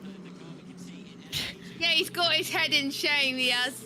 More GT3s have pitted. The 55, the 31, and the 85. Driver change for the number 5 hypercar. Michael Christensen has taken that one over. No driver change for the 31 GT3. We've got a battle for leading class in LMP2 between United Autosports number 22 and Cool Racing. So this is Nolan Segal, and we are Mayata as well. Mayata in Formula 2, Siegel in the IndyCar and / Indy NXT. That's the one. Made his debut, of course, in IndyCar. With the driver who's just come out of number 5, Josh. If you hit it. Now they spin the electric on the car, get them decrease the grip, get them off and going, and then they fire up about 10 metres away from the actual box. But they have enough torque on their motors to get a bit of spin going. Never mind, just an update about the number 5 not in the interview there. Pit stop came in, of course. Anyone's starting to have tremendous neck ache? No. I am. Just you. Oh, I'll tell you what, I need a... race director. Course yellow deployed. Go under full course yellow. Less than 15 seconds. Full course yellow in 10, 9, 8, 7, 6, 5, 4, 3, 2, 1. Full course yellow. Full course yellow. Virtual race director. That's a bit to speech there. It's the virtual race director when Eduardo Freitas isn't at the desk. It's like 3, 2, 1. Full course yellow. But weirdly, sorry, Gregoire Saucy is now resumed as soon as the full course yellow has come out. So actually, weird. It's not needed. So for those of you new to Le Mans, full course yellow, they have to reduce their speed throughout the entirety of the track to 80 kilometers an hour. It's a big one, this one as well, to have it under there. And it's they're doing warm up. Is this going to allow? Oh, is that driving swap coming up? Well, is this going to allow the 50? Hello, the race the leader of LMP2 is in, Josh. Nolan Siegel for LMP2. The number 86 is also in as well. That's GT3. That's 8th in class for the GT3, but the leader of LMP2 in. I'll add to this, is this going to allow the 50 Ferrari, of course, to have a free pit stop under this full course yellow? Where is he on the track? That's going to be good for them. I'm trying to look where the 50 is on the circuit. I think he's in the Porsche curves. Would it make... No, he's I coming... think it's... I think the top 7 have the same amount of energy, same amount of fuel. There. There's the 50, and that's on the way down towards... It's saying so full course yellow was going to end, but it's now just saying full course yellow will continue. Yeah, and you've got to remember, because we are technically under caution, full course yellow means pit lane entry closed, so no one will be able to pit under this. Oh yeah, good point. Thanks, Joshi. So no free pit stops. But we've had 3 cars in the pit lane when the full course yellow was called, with plenty of warning. Yeah, they'll be investigated. Yeah. Keep an eye on that then. They are DeAngelis, hold on, Siegel, and Pira, 25 to 86. Let's get more info on this. Just coming into the Ford chicane, then as I say, you're not allowed into the pits during the full course yellow unless you are replacing a damaged tyre. If you're going to do that, you have to call race control and say, I am going to pit with a damaged tyre, please may I have permission? Or you can come in and get 10 seconds of fuel. Obviously, if you desperately need the fuel, you're not going to get around another lap. They'll give you that 10 seconds of fuel. But 10 seconds of fuel will hardly give you more than a lap and a half anyway. So you do pretty much have to come in almost immediately when the full course yellow is. Yep, we're racing again. Really trying to... So yeah, they must have been going for 10 seconds of fuel. Oh, and look at the 8 Toyota. He's got the jump on the 83. He's looking left. He's looking right. Coming down to the Michelin chicane. He's trying to outfox the 83 of Robert Schwartzman. Hasn't worked out. Foucault leads this race. And now they're all caught up together. The 1, 2, 3 are 1, 2, 3 in the race, separated by 2 seconds. Race on here at Le Mans.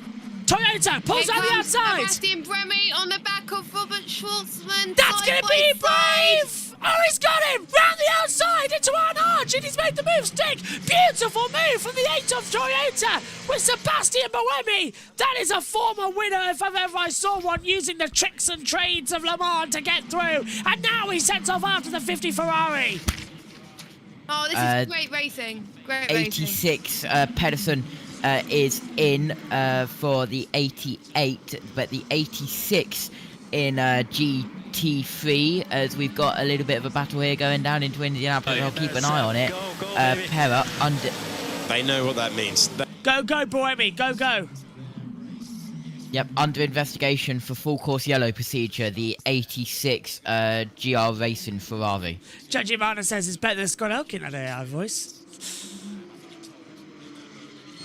Well, Scott Elkin wouldn't put out a...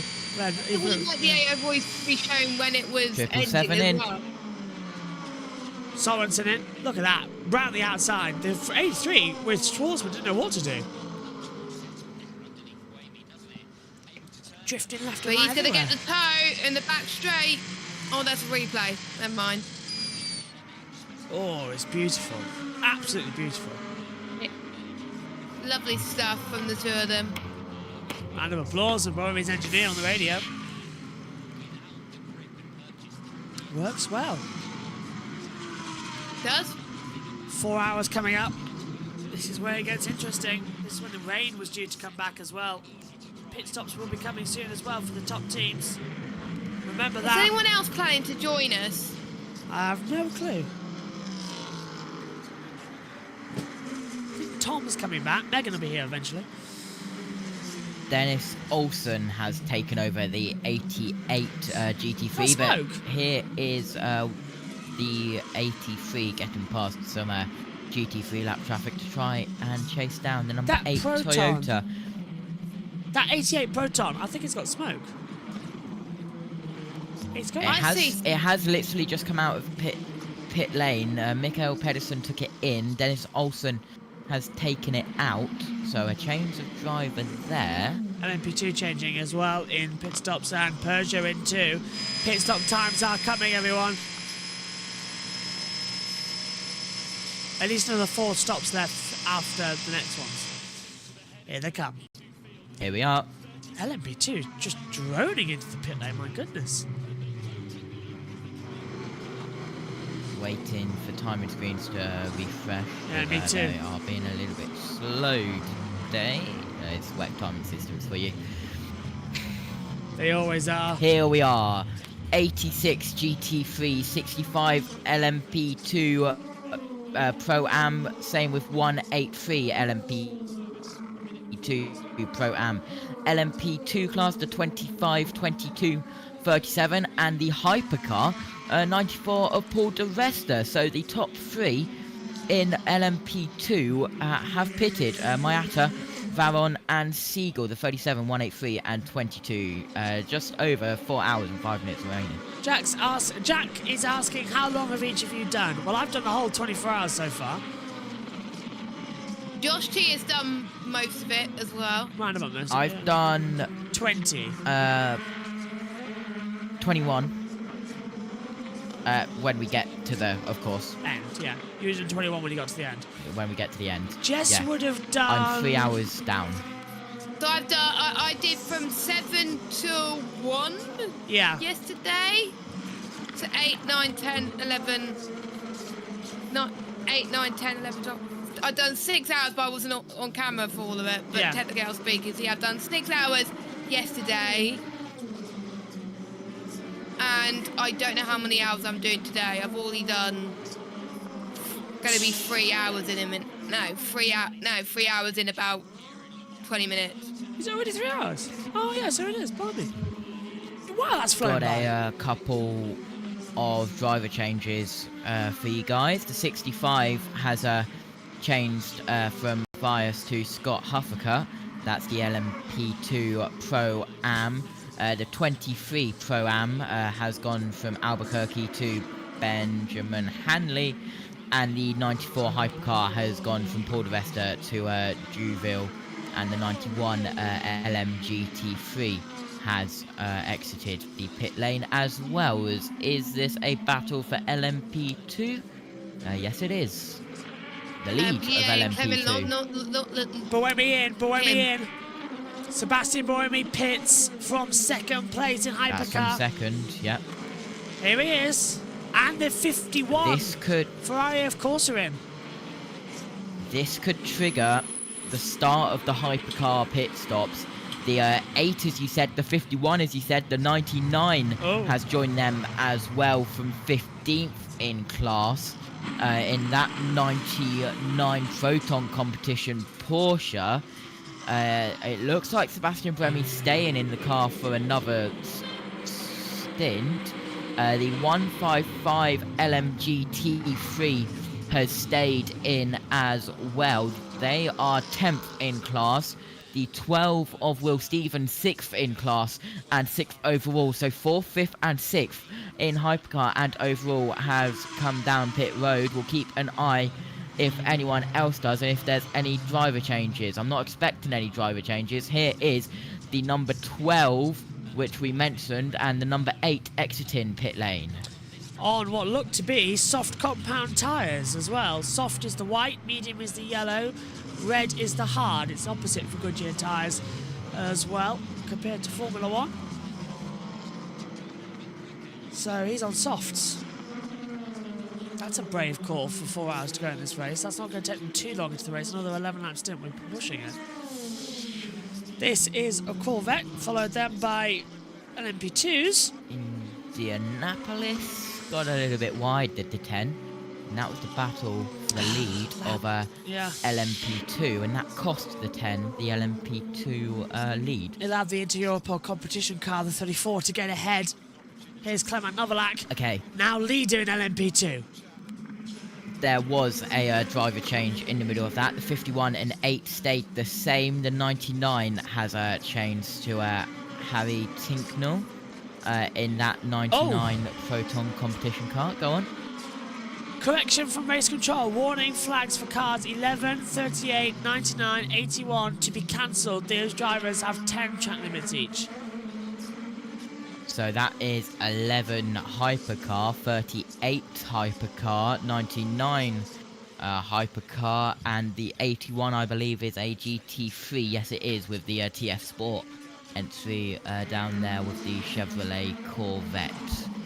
Do you know, I'm generally considering, end of this, I might just make the NASCAR graphic, send it over to JT, and then go for a nap. Let's have Buemi. 6, but it needs to cycle through. We need to push. We need to push. So Buemi knows he needs to attack. You're going to have a nap after Le Mans? Probably, yeah. And then wake up for the football match and go back to bed. Mikkel Jensen with the 93 has pitted, so has the 11 Hypercar, so that's 13th in class for the 93, 16th in class for the 11th, so they are down at the rear of the Hypercar field. We'll keep an eye on their pit stops.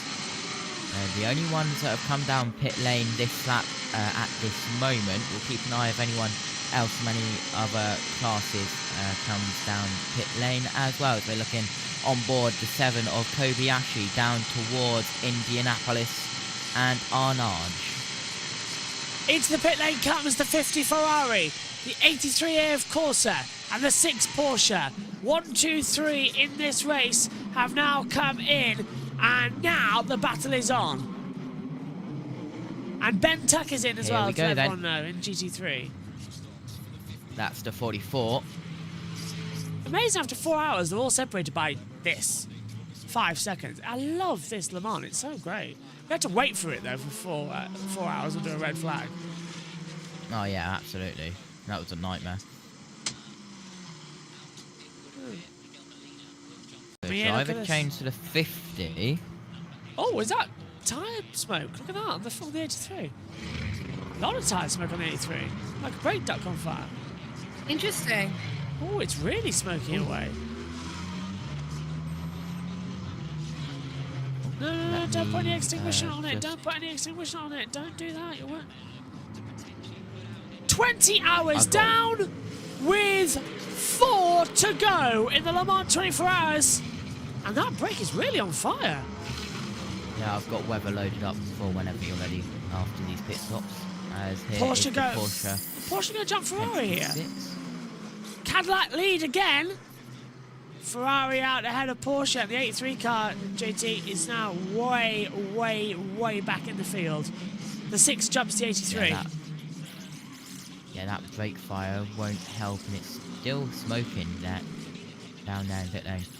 Yeah, not helping at all. 38 might even jump it as well. Okay, look at that, having to wait now for all the cars to go down the pit lane. Car 66 has got a drive-through penalty. And cancelled. I don't know why, because it's out.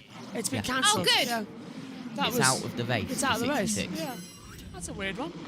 Lawrence Sanford has taken over the 6, and Miguel Molina has taken over the 50, and LMGT3, the 82, is in pit lane as well. Lentuck has exited pit lane with GT3 to double stint. Let's take weather then, here from Le Mans.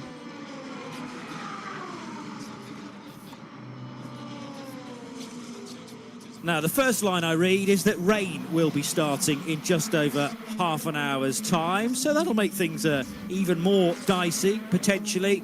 18 Celsius in the air, and the track temperature steadily rising a touch more than that now. Considerable cloud with a couple of showers. The 83 is getting out, Josh. Well, this is news. Is the brake fire too much? Is it out of the car? He's jumped out. Don't know what's happened. Got a yellow flag on the track as well at Marshall Point 1.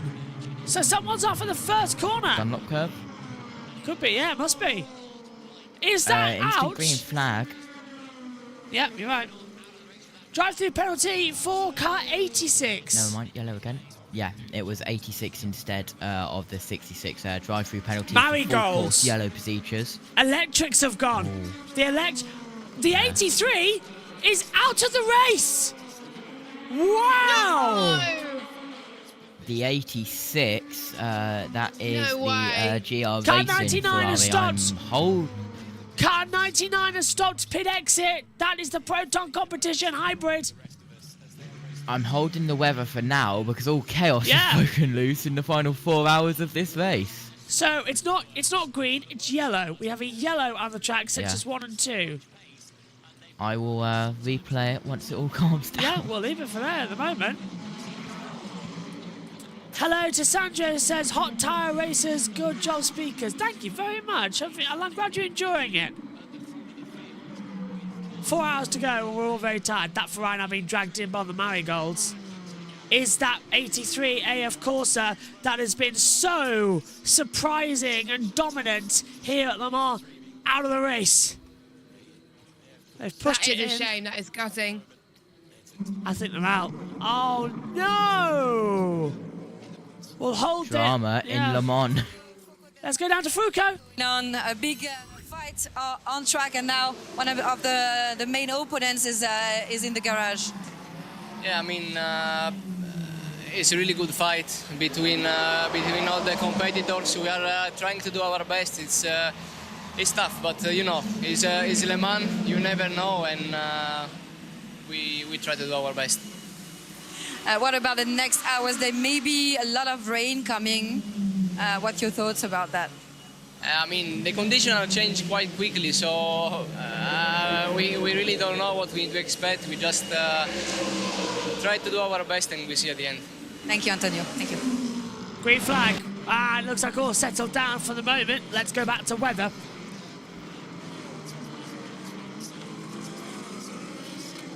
Now, the first line I read is that rain will be starting in just over half an hour's time, so that'll make things even more dicey, potentially.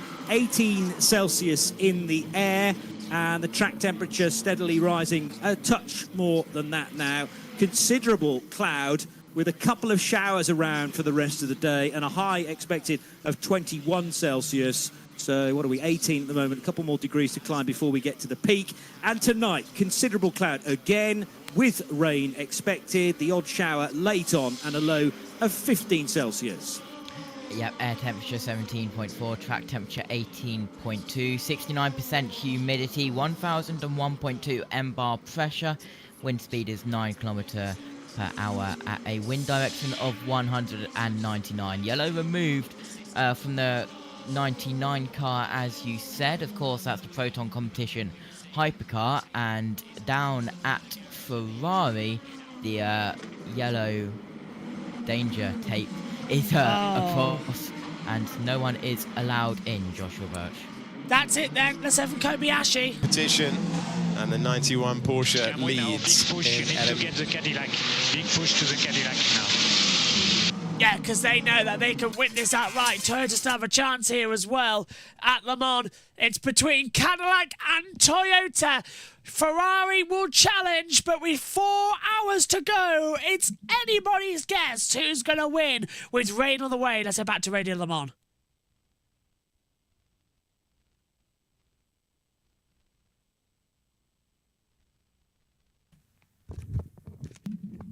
Well, hopefully so. Shortly, we'll head back to Radio Le Mans. It came in and they said it was a starter motor it required. It wouldn't restart on the apron. Well, there's a very good reason it wouldn't restart. Would you believe when it was switched off for the refueling, the engine seized, and that's why they couldn't get the starter motor to rotate it. So the 83 Ferrari, that's the F Corsa one, the yellow one, as we've been affectionately calling it. It's in the garage, still nobody touching the car. We've got mechanics with rubber gloves. They've taped off both the front, for obvious reasons. I'm here with a bit of a media cluster at the front of the garage, everybody intrigued as to what the problem is. But they've also tensor barriered the rear of the car. So that means none of the crew allowed forward to anywhere near the car. And we haven't even got a laptop plugged in for any sort of download, for any diagnostic. So at the moment, it looks like some sort of hybrid issue on that side of things, because the car's still not approachable, so to speak.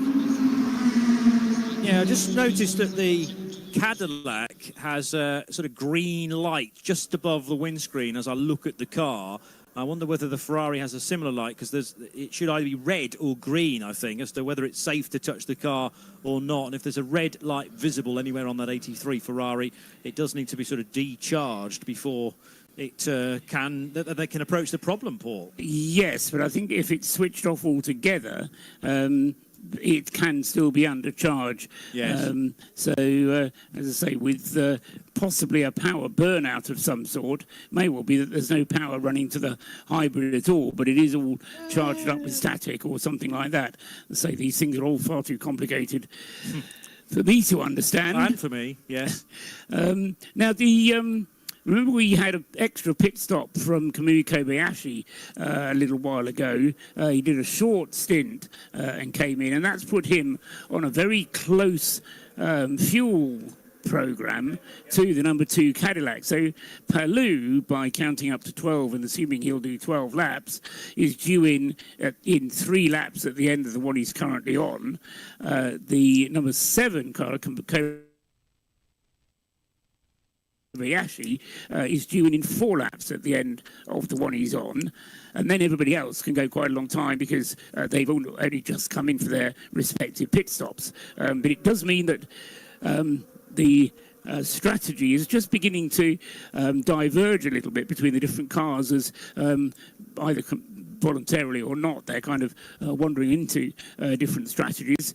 James Collado is heading towards a quadruple stint in the number 51 Ferrari, and is now the leading Ferrari. For a long time in this race, it's been the 50 Ferrari which has been setting the pace, or challenging the 83, which has been making the pace as well. And the 51 car, last year's winners, has been dangling down a little bit, but all of a sudden Collado's pace in his last stint has moved him right back up into this and moved him ahead of Antonio Fuoco, except Fuoco's switched now, hasn't he, to Miguel Molina. Yeah, absolutely. Romain Grosjean has been in for a pit stop a couple of minutes ago, and the 70 is back out on track. Of course, the 70 being the Inception Racing McLaren 720 SGT3, which had issues earlier on in the race, and it is back out on track for the final 3 hours and 50 minutes of this Le Mans 24 hours. Look at the cool racing as well. The number 37 running 5th in class in LMP2, chasing down. That's with Rio Miata, closing down the 22 United Autosports running 4th with Nolan Siegel. These two are battling it out and have been for around about an hour now as well, as we head down the second half of the Mulsanne straight towards the Michelin chicane.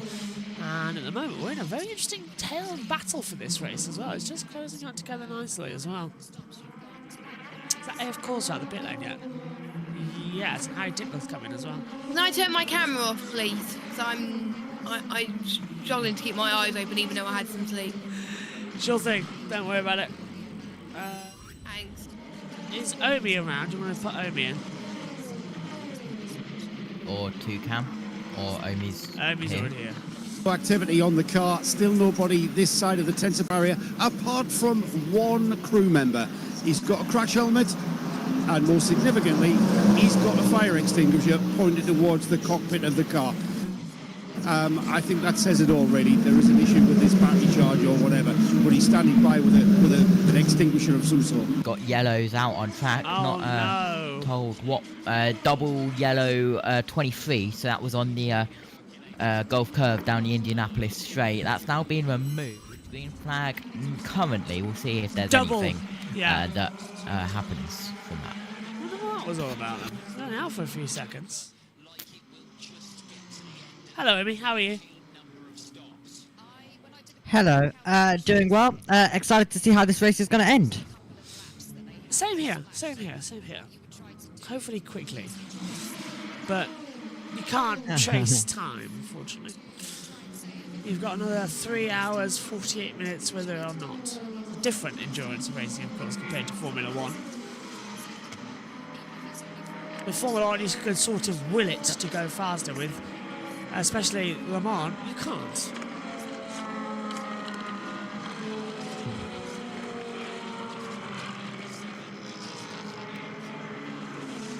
And then look at half the session as well. I tell you what, my head's going a bit funny. Green flag racing, nice to see. Yes, hello, Adam. Head's starting to go a bit funny as well. Shame about the 83. I'm gutted about the 83. Has it officially been retired yet?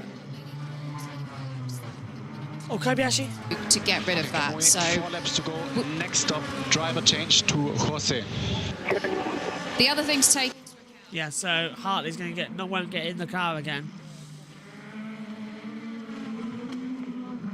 It's a very late call coming in. Yeah, it's 3:47 to go. United Autosports back in the pit lane. So is the 83 officially out of the race? Not yet, but I would say yes. Have we missed any, by the way? Any retirements? No, I don't believe so. 92 has had a driver change from Joel Strum to Malikin, and the 24 LMP2 of the Whelan Racing. Sorry, the I cannot read. The Nielsen Racing. There we go. Car is in pit lane. It's been like 21 hours. It's long day. Tiredness is catching up. It's a long Le Mans day. Also, by any chance, least have there's we no had clashing. Saucy and Bastard all on one screen? Really? Now, have we? No. I'm sorry, the 31 has a medium left front, left rear, right rear, but has a wet front right. Can you mix and match in Interesting. GT3?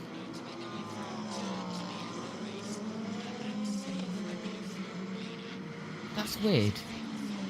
Oh. No, I didn't know you could mix and match. Here's Sebastian Buemi. I didn't. Yeah, we don't expect much, but thanks for the info. Copy, Drizzle. I guess newer tire in the drizzle is better. And if it rains after, would not have brought much. Interesting, if it rains, they're going to need to change tyre. Oh, here we go, Josh. that the BMW, the 31 WRT car, had a front right, which was a wet tyre, and medium slicks all the way around. That's not the case. Okay, so it's a technical issue Right. there on the timing. I was going to say, that was an interesting one. Good that we're finally getting to hear the radios as well, because Alex Jakes is in the commentary box. Alex Jakes and Alex Bundle know how it works in F2. They do. They know how to listen to radio messages. We don't usually have issues in F2 at all, really. No, we don't. Most of the time. Here we go, Josh. Go on. Chip information, because it's quite clearly yellow sidewalls on the 31 BMW on both sides of that car. I think there's something in the regulations that says you can't mix compounds between slick and wet anyway, although you can mix your slick compounds. The Goodyear colours are much harder to spot when the car's moving, because the word Goodyear is always in yellow. But on the sidewall there is then a dot, which says M or... Yes, well, maybe that is right then. But I didn't think you could mix your compounds. That I don't know. Well, maybe they only expected light rain, so just one rain tyre to do the job. Rear-wheel drive car, and it said 7 laps on the front right, which was wet, and then the other 3 tyres were yellow medium. There's no soft within Goodyear, remember? But yes, Paul's right. But I was pretty sure that they changed. I think for a wet Goodyear tyre, the lettering is blue. Okay. Interesting. I wonder if they have actually changed that over then. Sorensen with a new personal best. 3:58 on the board too. We just keep hearing Trackish drive constantly as well. And all the new messages coming through from race control at the moment. Getting slightly dark out there. So let's see if the rain is going to make an interference right at the end as predicted. Battle between LMP2, the race leader, 34 of the Intereurope, and the 10 Vector Sport. We're watching it now on our monitors as well. Gap was 2 seconds. It's less than an hour. Is this the Cool Racing? I can't tell if that's the Cool Racing in United Autosports. It's the Cool Racing. It's the 37. So it's the Cool Racing trying to get ahead of the United Autosports for 4th place in LMP2. I don't know how behind I am, but the 59 has officially been retired. I don't know if you marked it already. What category? GT3. It's the 92 in GT3 in the Porsche 911 is under investigation for not respecting blue flag. Lap 219 with lap 241. I haven't marked the 59. I'm doing it now. Awesome, I have as well. Matthew Bell in the 47 LMP2 Pro-Am Cool Racing Orica is in pit lane, and Alex Palou has just set a new overall best time of the race, a 3-minute 28.938. Cadillac are here to respond hard, and they know that if they can get this 2 overall where the rain comes down, then they've got a big advantage, because Toyota are not that great in the West at the moment, neither are Ferrari. It would be Cadillac's advantage for Le Mans. Huge pressure starting to come up with 3 hours to go. Battle though, this is breaking now. Siegel and Maeta, the 4th and 5th in the 22 and 37. It's closing down massively as well. The last 2 on points paying positions. Matthew Bell is doing another stint in the 47 LMP2 Pro-Am Cool Racing car. 4 tenths between them at the moment. Across the control line. Just ease it together for sector 2's time. Into Arnage. And back down towards the Porsche curves. Holding it together. That's how the race is going to have to work, I'm afraid. AF Course is in the pit lane of the 83, which we know, but also the 99 Proton competition, so the 99 might also be out of the race, officially. Been in there a while. Keep an eye on it. Still no news on the 83, is there, is there? No, we are getting an hourly update in around 10 minutes though, so... That will hopefully give us an update as well on what has happened, and we'll mark the markers of doom as to who's in and who's out. I've got 1, 2, 3, 4, 5, 6, 7, 8, 9, 10, 11, 12. I've got 12 retirements. What have you got?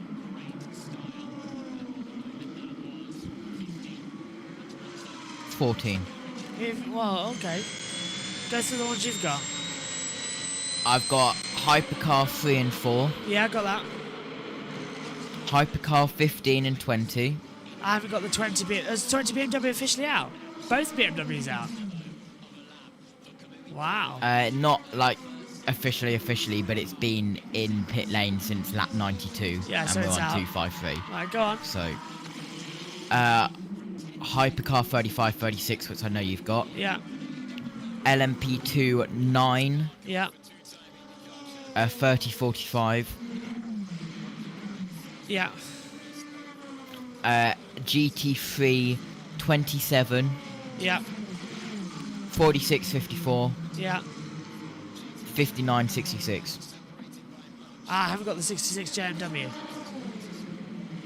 Again, I believe, let me look, not officially, it's been stopped since Ages, lap, let me find it. It's been stopped since lap 112.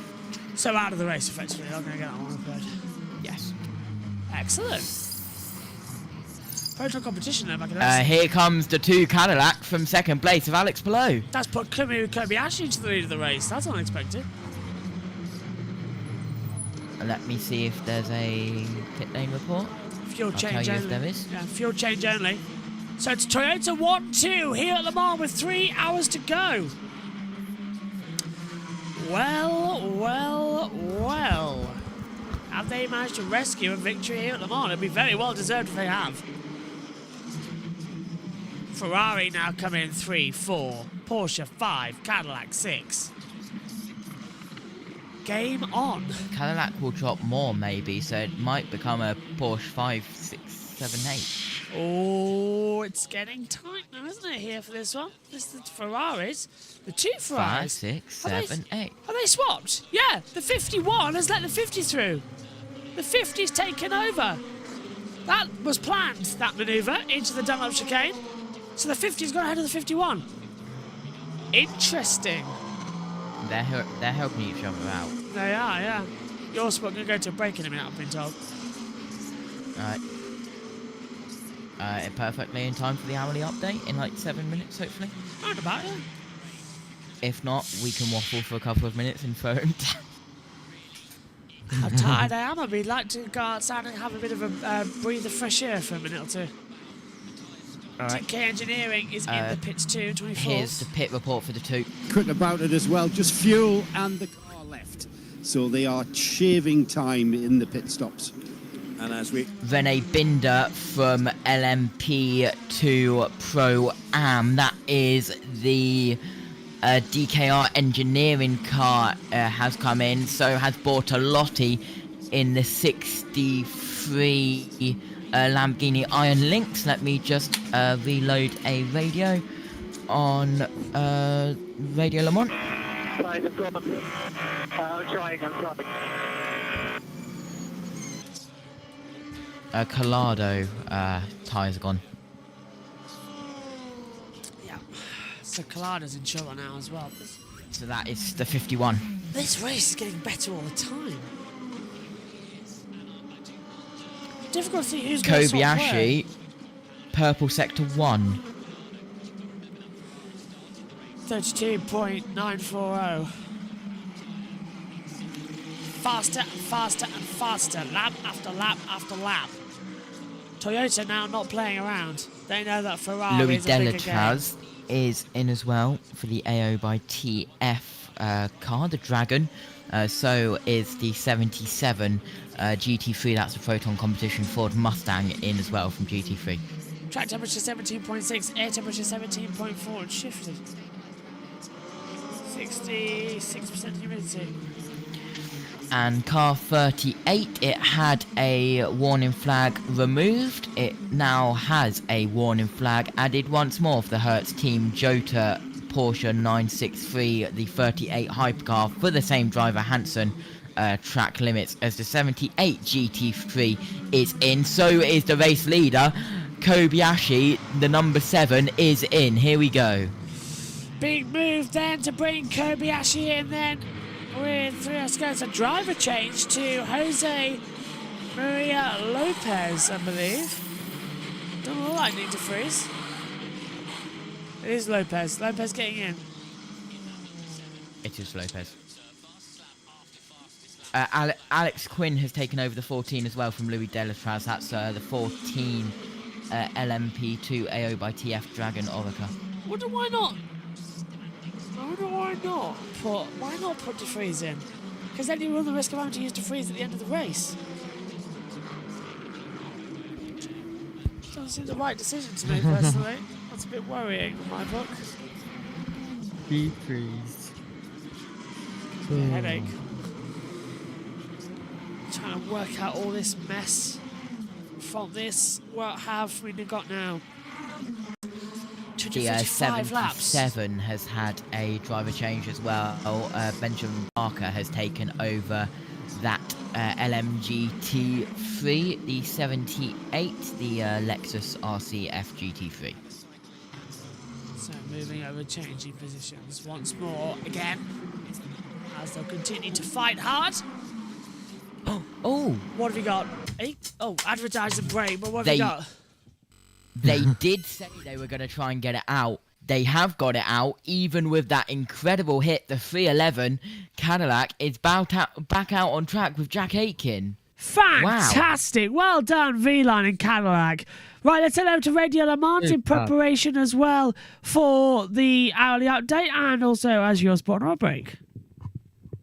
Notice at least one of the sort of dipped headlights, the side lights of the Ferrari is out on Miguel Molina's car. A little bit more weather on its way, potentially going to be affecting Dunlop curves after the Dunlop Bridge itself and approaching the Forest S's and Terre Rouge as well. Let's get another update from Joe Bradley with this crowd strike report. Well, it's a bit of a good news story, as good news as it can ever be after a lengthy repair for the number 311 Whelen Cadillac. We saw the car, I don't know, Paul will tell us how long ago it smacked the barrier out there on track. It's just had that repair job finished and it's back out, just being wheeled out the garage and back in the race. Thank you for that.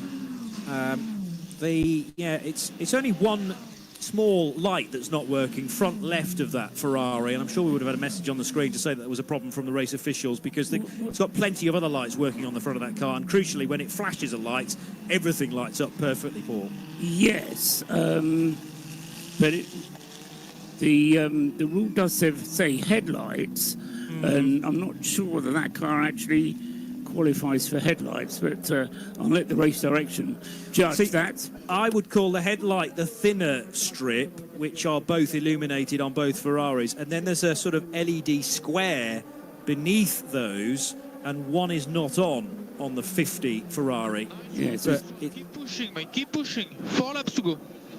That's a message to Will Stevens in the Hertz team. Jota Gold Porsche 963, and Will Stevens is currently in 6th place. But yeah, there's more of a Ferrari side light than a headlight. We haven't heard anything about that, and I would imagine that that's been an issue for a little while yet. Hearing though now about a drive-through penalty for Porsche number 92. That's not the one that leads the LMGT3 category. It was well up there not too long ago, but Alex Malikin is going to have to come in for not respecting blue flags. There was also another message on the screen concerning a couple of cars and the safety car procedures. 78 Lexus and the 155, which is the Ferrari, isn't it? The Lawson Ferrari. Yeah, and that's currently running 11th in its class. Spirit of race entry, as you quite rightly say. Just going back to Joe's point about the Whelen Cadillac racing car, as it is now back out on the track, although a long way back, but it is still running, and it's done. Its last pit stop was 1 hour 45 minutes, so 1 3/4 hours in the pits to get those issues sorted on the Whelen Cadillac.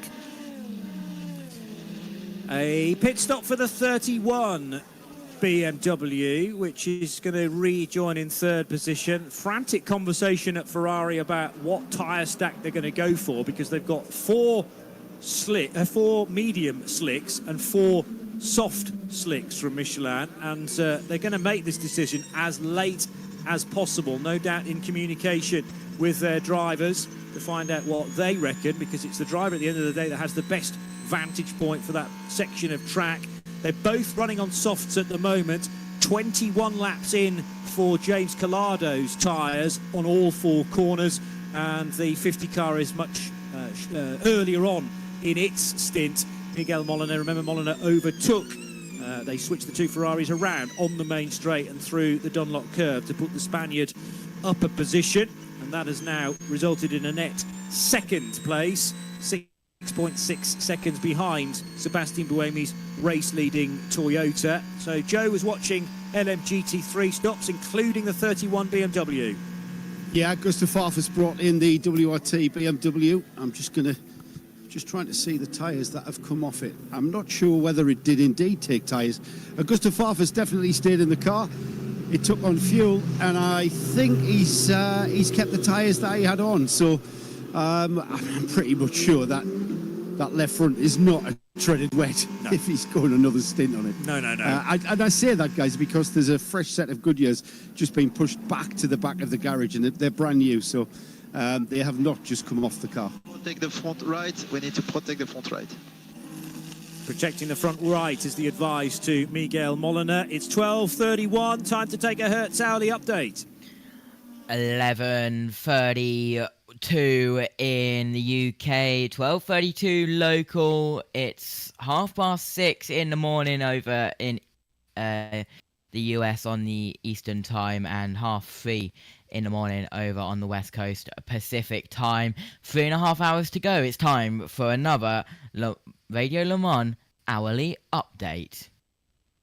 So, good afternoon. It's 12:30, and we've got 3.5 hours of this race still to go, and we still have 9 cars on the lead lap, and the top one of them is Sebastian Buemi with the Toyota. 256 laps completed for car number 8. Miguel Molina is 6.5 seconds behind in the number 50 Ferrari, having just overtaken James Calado in the number 51 Ferrari.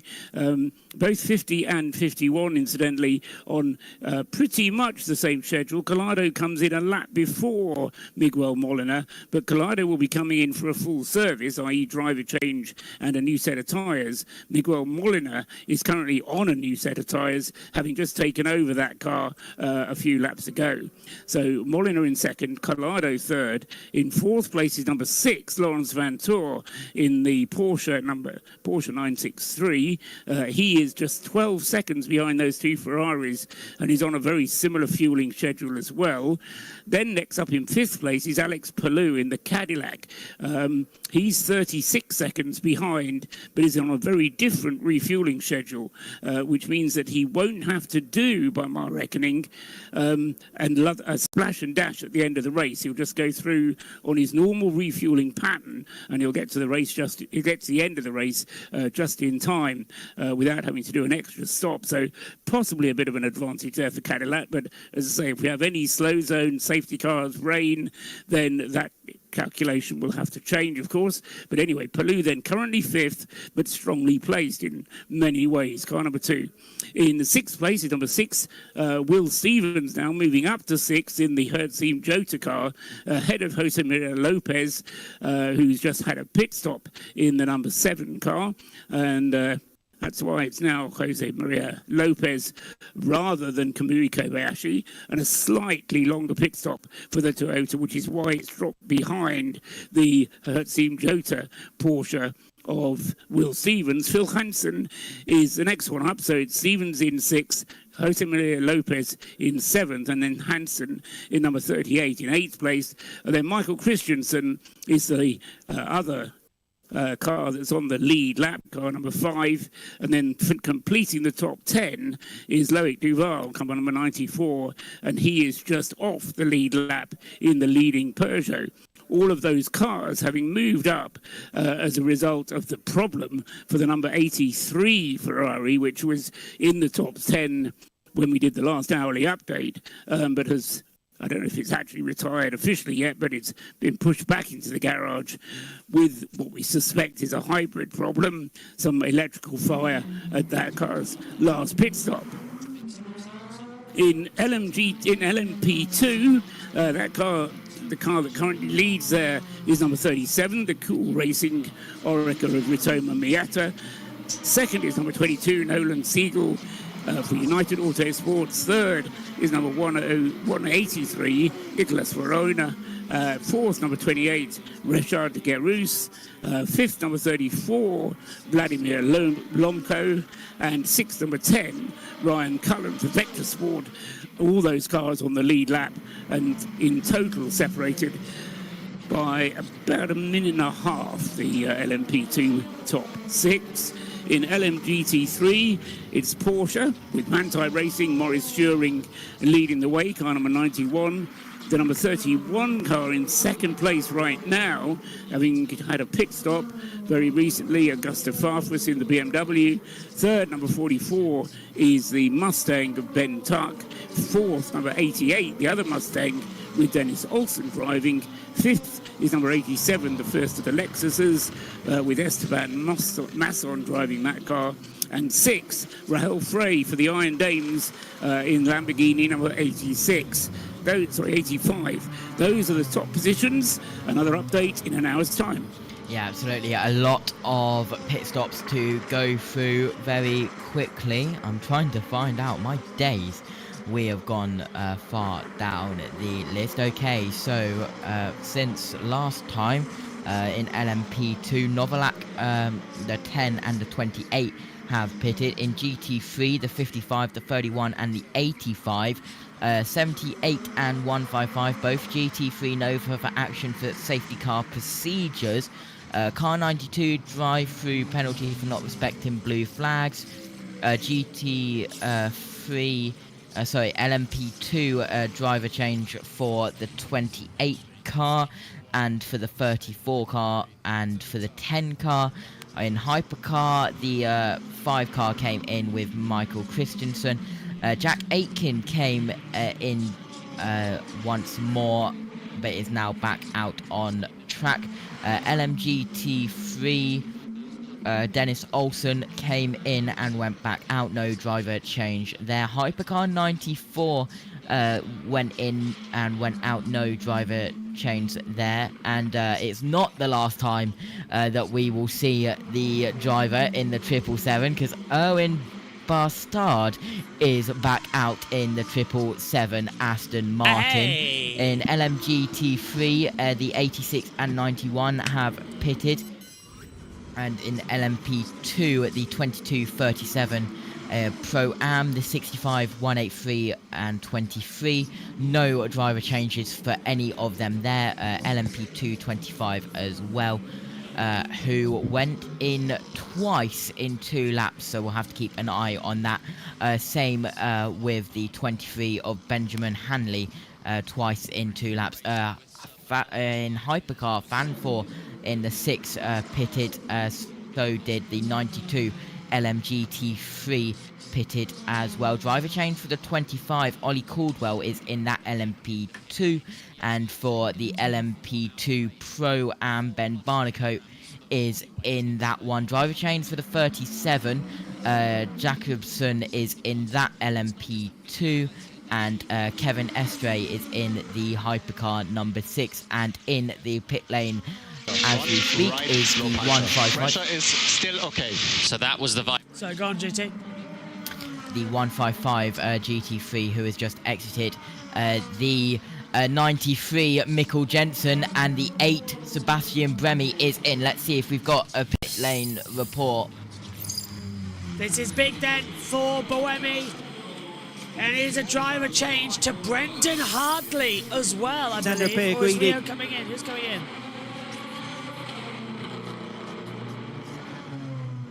It's Brendan Hartley going in, just as Megan's about to get here. Hartley's going in for the next 3 hours. Wow, he's going in for the end of the race.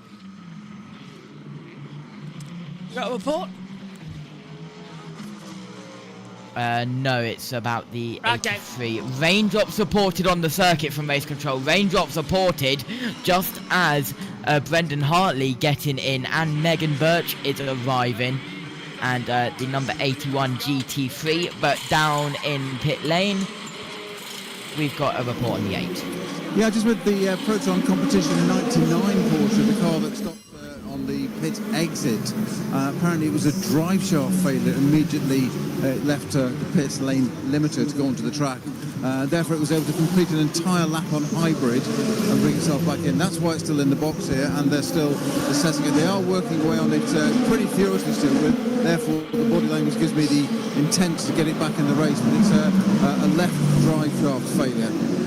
And whilst you were reporting on that, the Toyota gets a new set of boots, and it'll be Brendan Hartley to take charge from Sebastian Buemi, as we can get a word with James Collado now with Joe. James, this has turned into what's looking like a fist fight. Yeah. I mean, it's been a really, really tough race. We've always been on the back foot because we've been unfortunate with all the slow zones and all the safety car positions. Since the first hour, we never lucked in to a good spot. So it's, although the car is really quick and the pace is good, it needs to be in a position, and so far luck is in our side. But it's not over yet. We're taking a few risks now. I was really on the limit then, and managed to gain a lot of time in my 2-3 stints there. So anything can happen. But let's see. Ali's on the medium now, so huge risk if it rains. Fan 4? Tonight I think we were really strong. We came back and led off the race. Now unfortunately I think we're missing a little bit of pace compared to the Ferrari and the Toyota, which is not good news.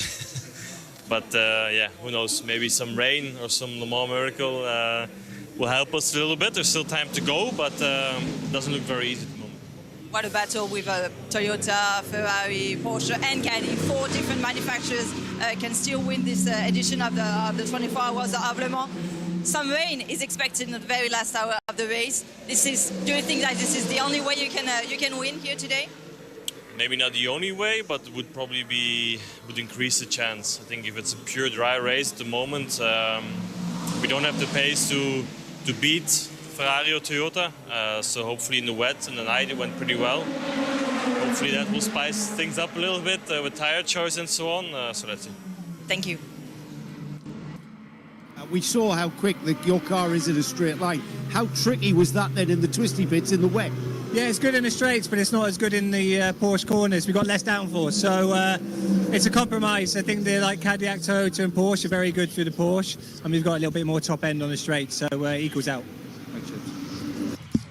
Heating up this one, isn't it? Because into the pit lane comes the 50 Ferrari. So another lead change. Coming in also will be the 11 car and the 38. They're going to have to come in as well as that. The 2 could go an extra half distance. So it's going to be depending on whether that rain comes down or not. We go, it's raining on the track, but yeah.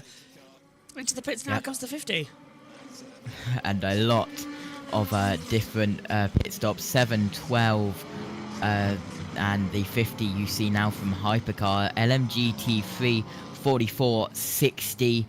And that's it. A driver change for the 81 GT3. Callum Eilert is back in the 12 Hypercar, and in the 51 it is Alessandro Pierguidi, and the 11 is in. Has the 38 gone through, Josh? I can't tell. The Monotech. Who's the it's coming down. Should be in the pit lane around about now. If he's committed to the pit lane, it'll be now. If not, he's done another lap. JT, I think he's gone through. He's in. Wait, okay. no, because that's the 82. 38 is in. 38 is in. According to one time, this is in. I was worried for a second. 38 is in, yes. So I'm going to look at everything here from race control. Blimey, it looks quite confusing over there. How we pulled off, starting with Collado, then going off to Vanvoort, then going back to Collado where we left. I have no idea how that got pulled off, but it worked. We're just running on autopilot at the moment, JT. We're flying, we're cooking. 15 minutes until the next update about weather as well. 38 car getting some changeover. Let's hear from Lopez. What's going on with all these punctures, mate? What? There was a hole in the thread. There was a puncture. 7 car had a puncture. Interesting. Interesting. He was on softs, wasn't he? And I said they couldn't go the distance. Oh, this is the 51, picking up the gravel. Is this... No, this is the 51. Pit lane report about the puncture, I think. Oliver Rasmussen is back in the 38. Oh, if you've got anything, play it through. And Bennett is in the 11. I think there's a pit report. JT got 2 different headphones on at the moment, trying to keep his voice and everything as well. I'll tell you what, Omi, as well, who do you think has got the advantage here? Ferrari, Cadillac, Toyota, Porsche? There's so many, 4 different manufacturers. I mean, I'm personally going to go Cadillac at this current moment with a 3 hours and a quarter to go, just under that. Here is the Ferrari of course on an absolute charge, going through the GT3 traffic into the Michelin chicane. Just having a look at the messages, I think we're all caught up. That was a very, very long post-hourly update, way longer than I expected it to be, but that's what happens in Le Mans. It's quiet and it's all calm 1 minute, and then it just explodes with information the next minute, as the 51 is down into Indianapolis. Sorry, Mulsanne corner, up towards Indianapolis now. JT. Hello. I said Omi.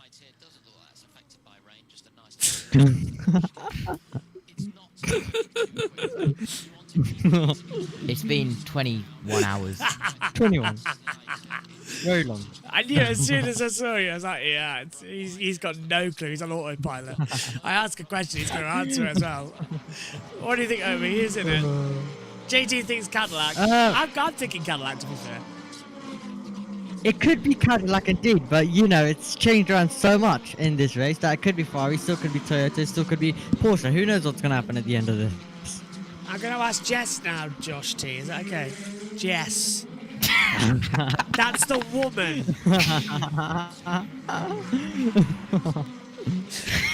What do you think, Jess? Might not be there. She's playing F1 24 as well at the same time. That's why then. Might be driving right now. So 3 laps. So Pelot's got 3 laps over everyone else. A lucky safety car for Courcelles. He's right in it, but they're out of strategy kilter. 3 laps and 7 seconds is nothing. It's getting heavier though. The rain. Look at it. Coming through Toulouse. You can see on the camera. How are we nearly 3 hours to go? It does feel like this one has flown by a little bit. I know we had it was like the first 12 hours flew by, then we really felt it for those 4 hours under the safety car. And then it's all just kicked up. Horrible. Yeah, that was horrible. That's when we really felt it was Le Mans. Then the rest of it sort of just gone sped back up. I said in the commentary, motorsport fans have goldfish memories because you forget what it felt like during the 4 hours. It's weird. And then I get put in autopilot. Yeah. Hello, can you hear me? Hello, Jess, we can hear you. Hello. I was trying to get my microphone off mute. I'm starting to believe that I think maybe one of the Toyotas is going to win, I think. Oh, good. That's my opinion. The 70 GT3 is in pit lane. I believe we've got Sebastian Bremy down in pit lane. It was good. Higher race, so we try to do the best. We try to stay on track, not do mistakes, try to make the right decisions. It's not easy. I don't know exactly how it's going to end up, but it says that the rain will come back, so we'll have to stay focused. What an intense race it's been so far between rain. Well, we haven't seen sun so much, but rain, a lot of safety cars. An exciting race, but a stressful one. Yeah, it's been exciting. I mean, it's true that for us drivers, having those slow zone and safety car putting us back all the time, it's a bit difficult, but that's the way the race is now, and we need to make the most out of it. Yeah, doing 3 stints on the tires was not easy, but at least Brendan now has new tires, so I hope that he can catch back the Cadillac and the guys ahead. How do you feel thinking that there's still 4 different manufacturers that can still win this 24 hours of Le Mans? This is the battles we've all been waiting for. Yeah, sometimes I have the feeling it's a bit artificial, but I guess people like that. So we'll do the best until the end and we'll see. Thank you so much. Nice, nice. Formation lap was 21 hours ago. Just to make everyone feel really old. Grosjean's getting out. Driver change for the number 19 Lamborghini Iron Lynx car. Haha. I love how there's a tweet here that says the Ferrari's Ferrari fans want to see win. The Ferrari fans want to see win.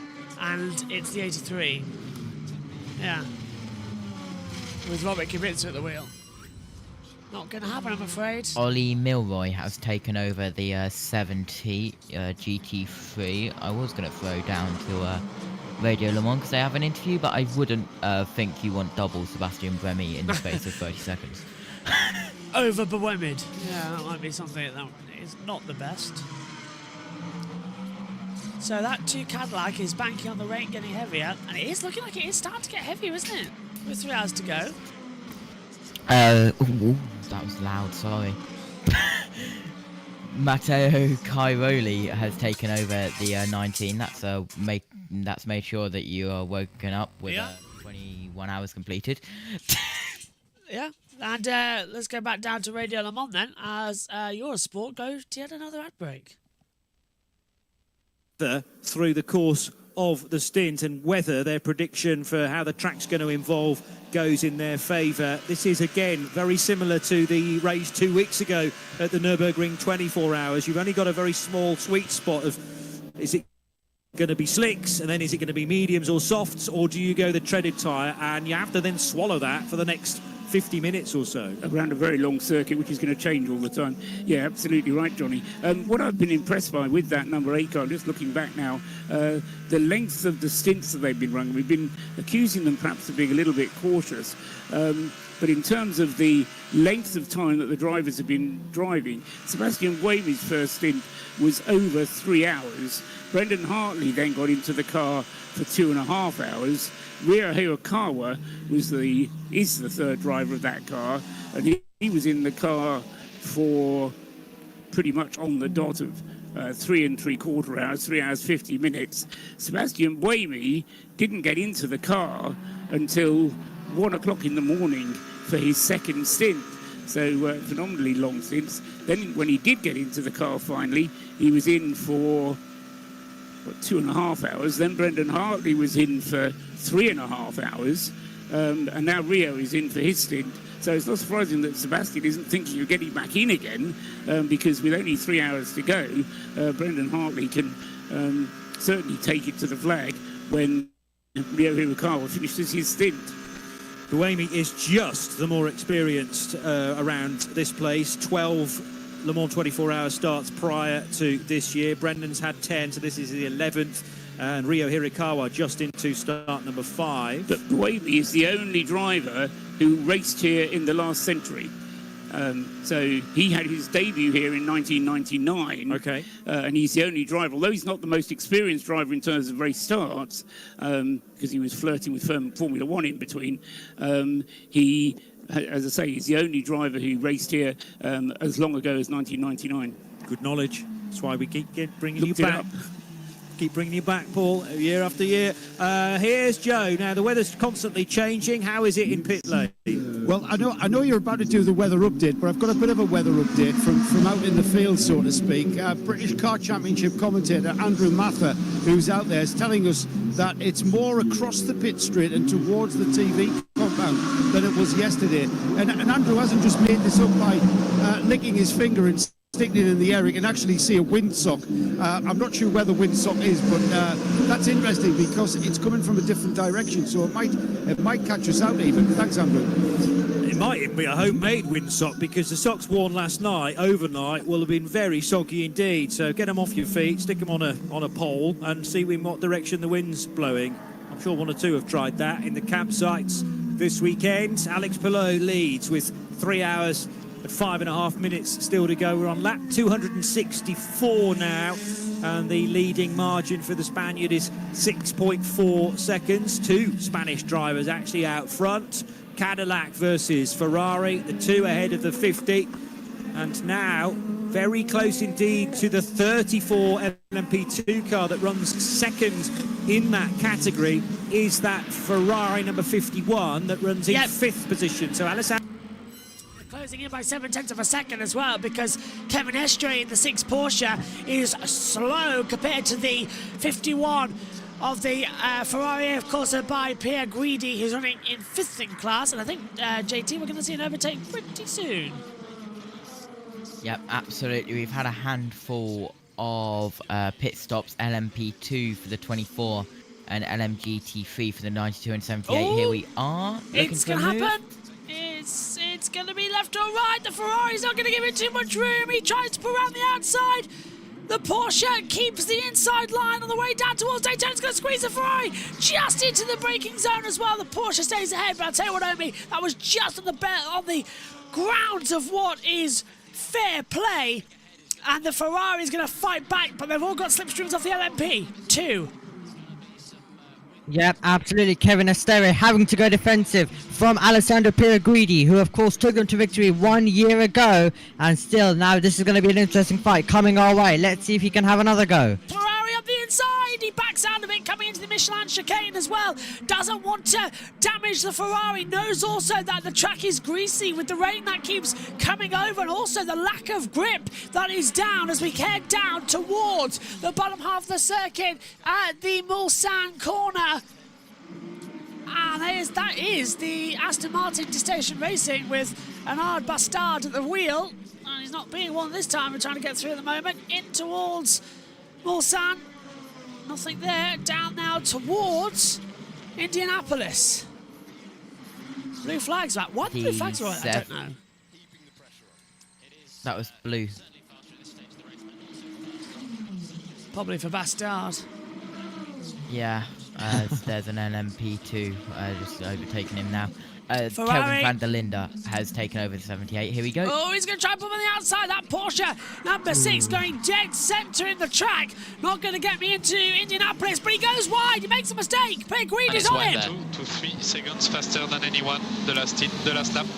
Pierguidi is on the gravel. He can't get through. The Porsche nearly goes wide, coming through Arnage. And now we head down towards the Porsche curves. Again, the 6 Porsche Penske, Kevin Estre, the 51 Ferrari of Alessandro Pierguidi. Pierguidi pulls to the inside line. He'll become the outside towards the Porsche curves. They touch at over 200 miles an hour. The Porsche keeps through the inside of the Porsche curves. Ferrari backs out of it. These two are not giving up over 4th place because they know it could mean so much more later on in the race.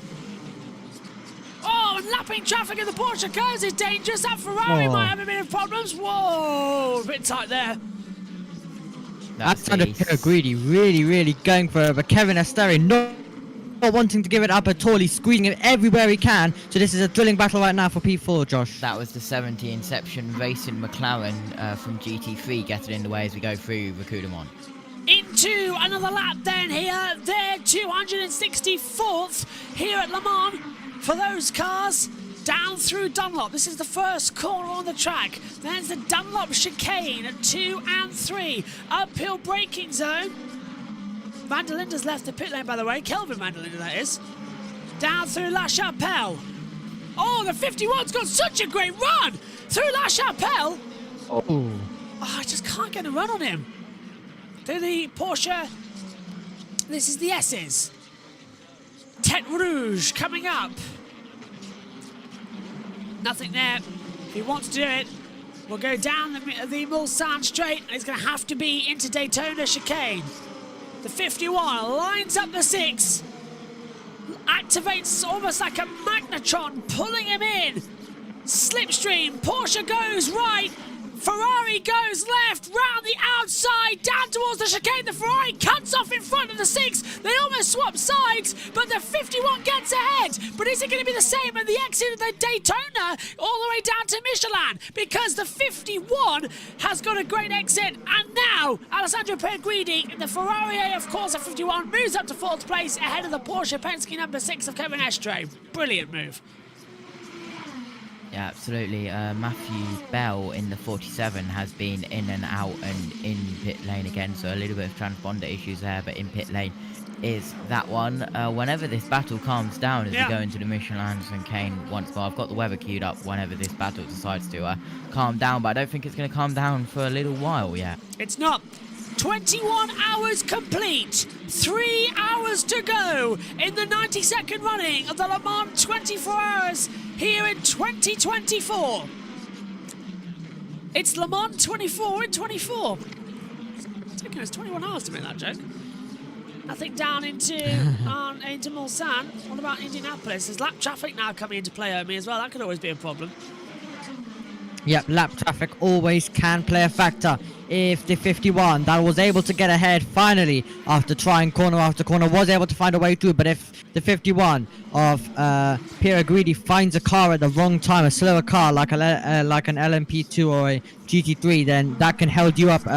Then that can of course hold you up a little bit, and that could of course give the opportunity and an attack to the Porsche of Kevin Estre. So it's going to be so crucial and to make sure that you're able to get past at crucial points of the circuit, and hope you're able to get a little bit of a gap so you don't come under that bit of trouble. Indianapolis and Arnage went through okay. Let's take a look at the replay, JT. This is when they bang wheels coming into Arnage, and it's at the exit here as well.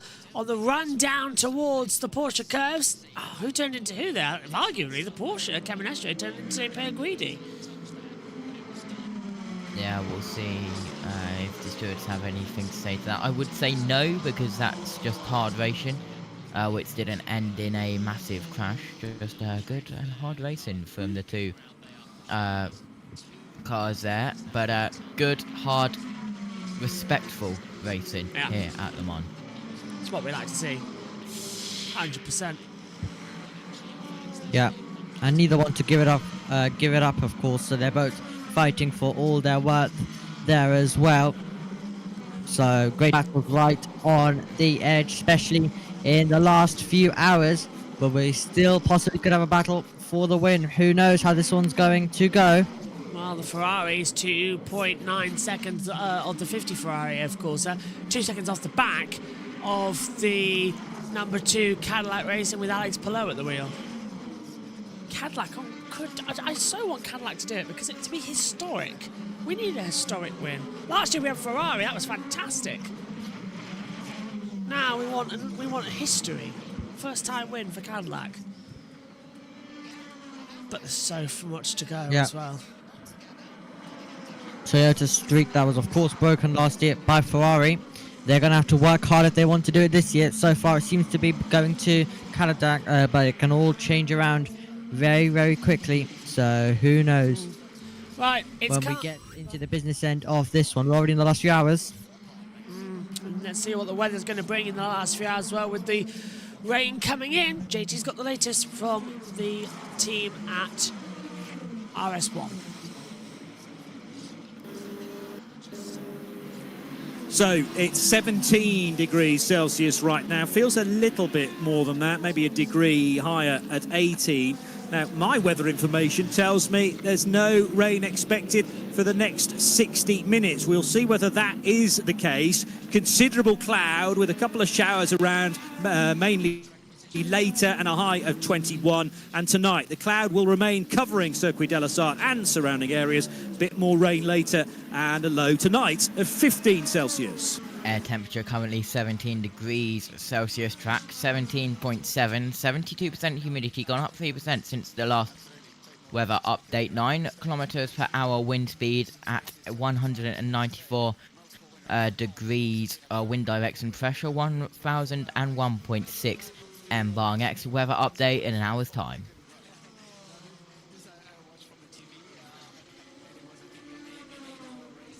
So, here we have... sorry, just replying to Simon Patterson on Twitter. No worries. Yeah, priorities.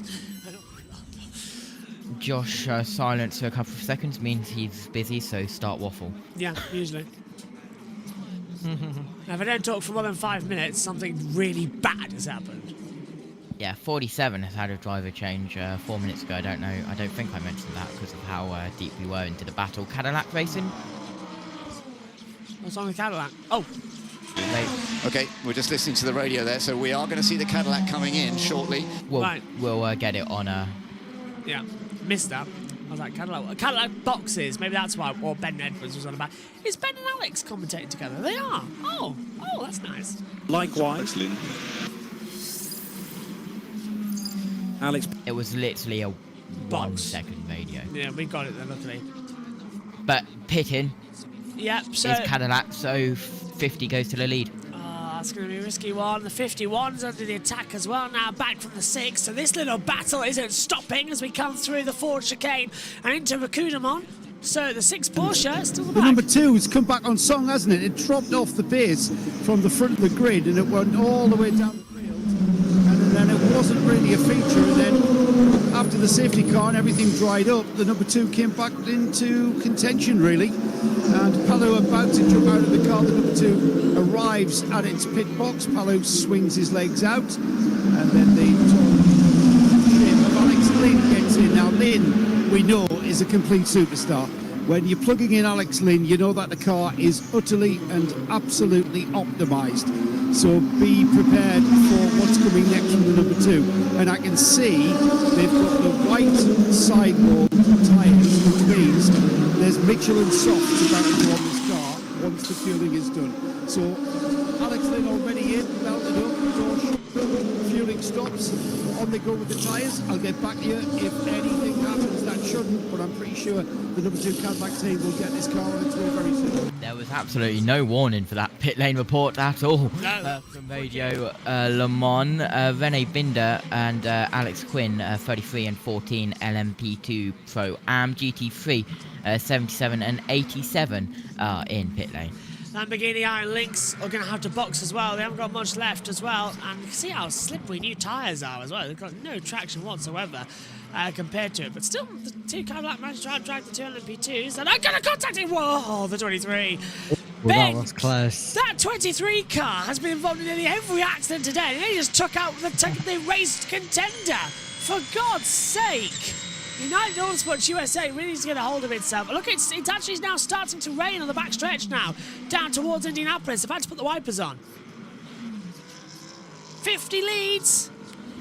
Ferrari AF Corsa of Miguel Molina in the Ferrari 499P into Indianapolis leads by 9.5 seconds to the 8 Toyota Gazoo Racing.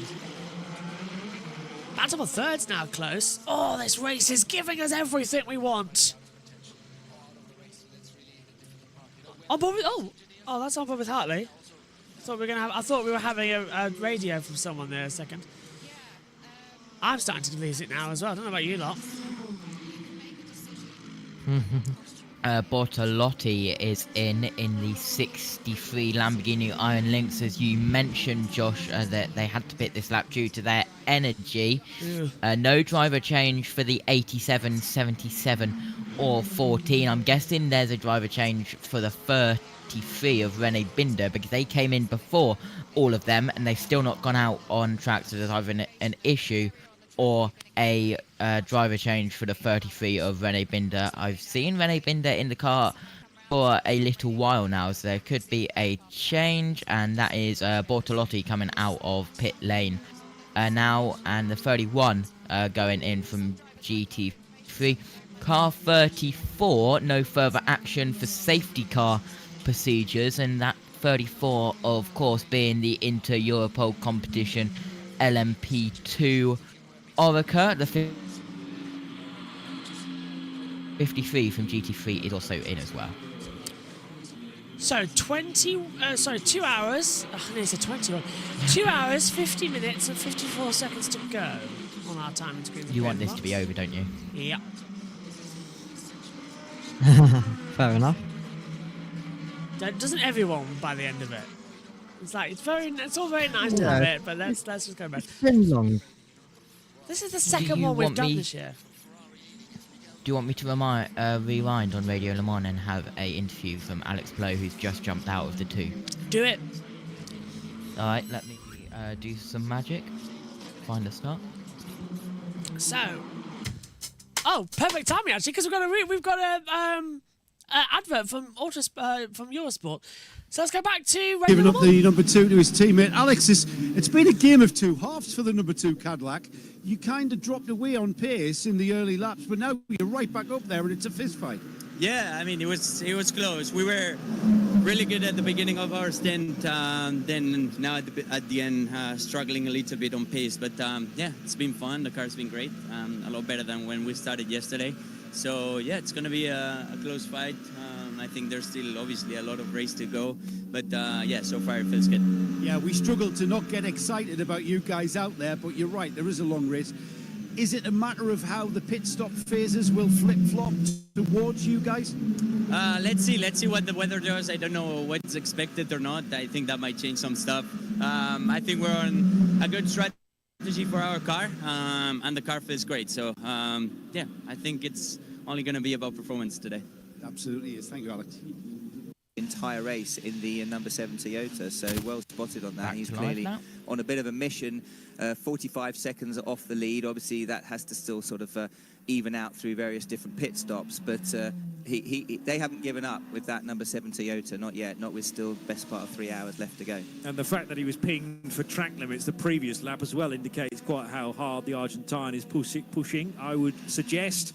So if track limits warning happens. Suggest -1 B-bell global, -1 global B-bell, if balance allows.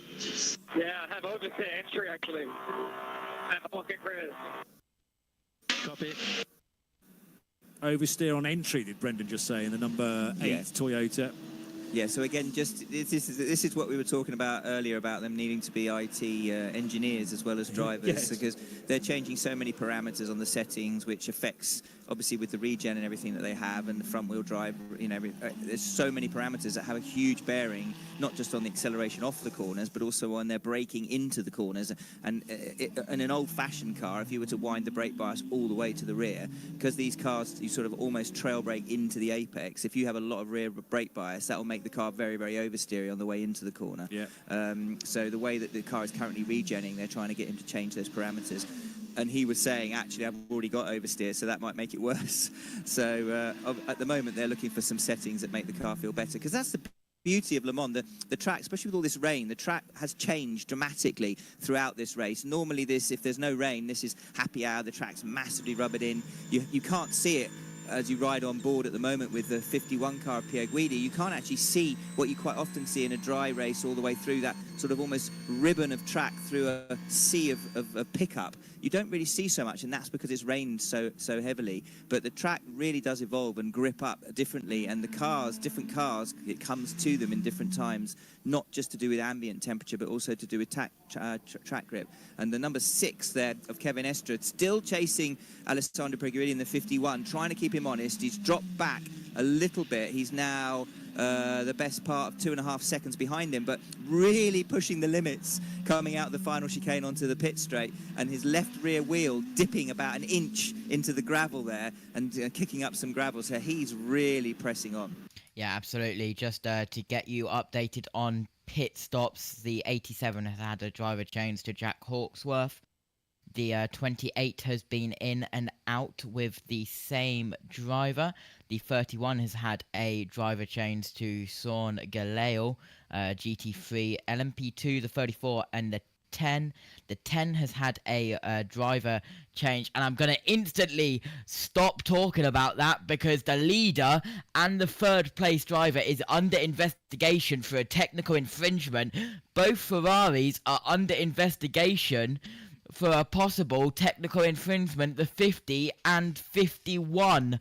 Now, this could change everything in this Le Mans 24 hours. The 55 has changed to Simon Mann. The 85 GT3 has had a driver change as well. Michael Christensen, 5 hypercar, and the 94 hypercar has also pitted. And Dennis Olsen in the 88 GT3. But Josh, this could be massive for the result of this race.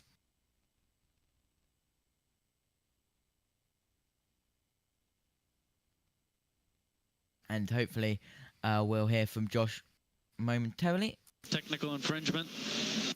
There's the radio about that there, but both of the 50 and 51 under investigation for technical infringement. More pit stops coming through. Erwin Bastard is in the pit lane, the 777 GT3. Driver change to the number 5, Matt Campbell. I leave the box for 5 minutes and you mess up Ferrari. And Josh, I'm guessing you've heard. I said you talk about it. Both Ferrari cars under investigation, technical infringement. This could be big. I heard you talk about it as well. I was just in the front room as well, and talking with Megan and Dad. I was like, oh, right now there's a problem. So, something happened during a pit stop saying BTCR Racing as well. If it's a technical infringement this late in the race. Oh, and the 50's off the track, cutting the last corner. Technical infringement this late in the race. Have they broken pit lane speed limit?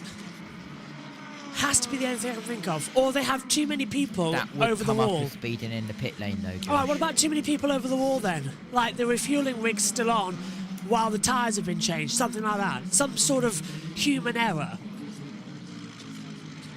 What was the actual investigation called? Just under investigation. Technical infringement. Let's go. Yeah, but 21 hours in. Doing a double.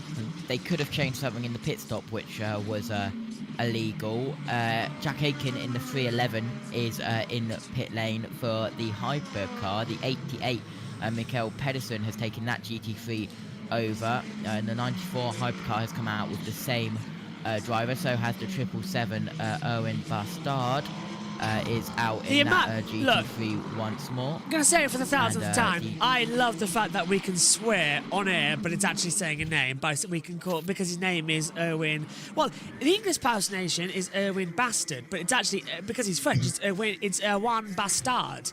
I love it. I love it. Because it's his name. Yep. Don't believe me? Press button 8. Take a look down. Where is he? Where is he? Where's the order? 777. There he is. Look, he's in orange, number 39. Erwin. There you go. So, does this show up and coming? No, so there. See? The top, Josh, the top 2 of LMP2 are in. Ooh, the okay. 22, the 37 is in first. The 22 is second. Also in is LMP2 Pro Am 10th in class. 24th as well. Let's go down to Iron Dames. They're down there in the pits. How long have you been in your car? And you said too long, way too long. It's almost over, right? Yeah, absolutely. Although it goes pretty fast. But I have to say this last stint was pretty intense. We had some good fights out there. Now it starts to drizzle again. Conditions have been tricky throughout the race. We had a crazy night. But so far we still keep running. Some of the GT cars, they have a little bit stronger pace, but I would say we are very decent, consistent. We are not making any mistake, and in the end it's a little bit, it's 2 hours 45 to go, so let's see what we can still do. Can you explain us what's behind you? And this is very specific to this box here in Le Mans. Yeah, absolutely. We have a special livery. It's called Every Dream Matters, and therefore we also got a little message wall in our merchandise shop. So whoever wants to pass by there, it was open the entire week. People could have dropped us some messages, and yeah, there were too many up there, so we thought we'd bring some to the box, and it's just amazing to see what support we have. Gives us a bit of an extra motivation. So everybody out there, thank you very much for always cheering for the Iron Dames. We've seen so many battles on the track, and the race is almost over, but still a long time to go. What do you think you can manage to achieve here? Yeah, let's see. So far we have always in the top 7, 6, sometimes a bit further up, sometimes quickly dropped a little bit. But yeah, as I said, some cars have a little bit the stronger pace, a little bit more top speed. But as I said, we are consistent, we are not making mistakes. Honestly speaking, I hope for a little bit more drizzle. Tricking condition goes always into our direction, fits the Lamborghini pretty well. So yeah, fingers crossed for some trickier condition. Rain is expected for the last hour. Yeah, it doesn't sound too bad. Thank you. Thank you very much. More info on the 50 and 51, Josh. What's causing them? But the Ferrari number 50 that leads the motor race, the 51 Ferrari that's currently third. The meat in the sandwich is Brendan Hartley, who's just been told that these two scarlet red Ferraris are under investigation. Joe Bradley wants his 10 penneth on this. What are your thoughts? It was the terminology, guys, that got me thinking. It was a technical infringement. So I mean, it's not being, the cars haven't been scrutineered mid-race. So what do they mean by technical? Could that be an overuse of energy? This is a driver change. We'll come back to that in a second because in comes Porsche to change over as well in the number 6. Kevin Estrade comes in, changes out. I believe that's going to be for Andre Lotterer because he hasn't driven yet this afternoon. It's going to be Van Hoof. They're going to put Van Hoof back in. What's wrong with Lotterer? He hasn't driven in, what, 4 stints? That's unless Lotterer's doing the last hour. That's really bizarre. Who's gone in the 51? Have they changed driver there? Can't tell until it is the pit lane. Jose Maria Lopez just on a 3:28.562, fast lap of the race so far. But do you know, thinking about it, JT and Omi as well, didn't the Ferraris come into the pit lane on 0% of virtual energy tank?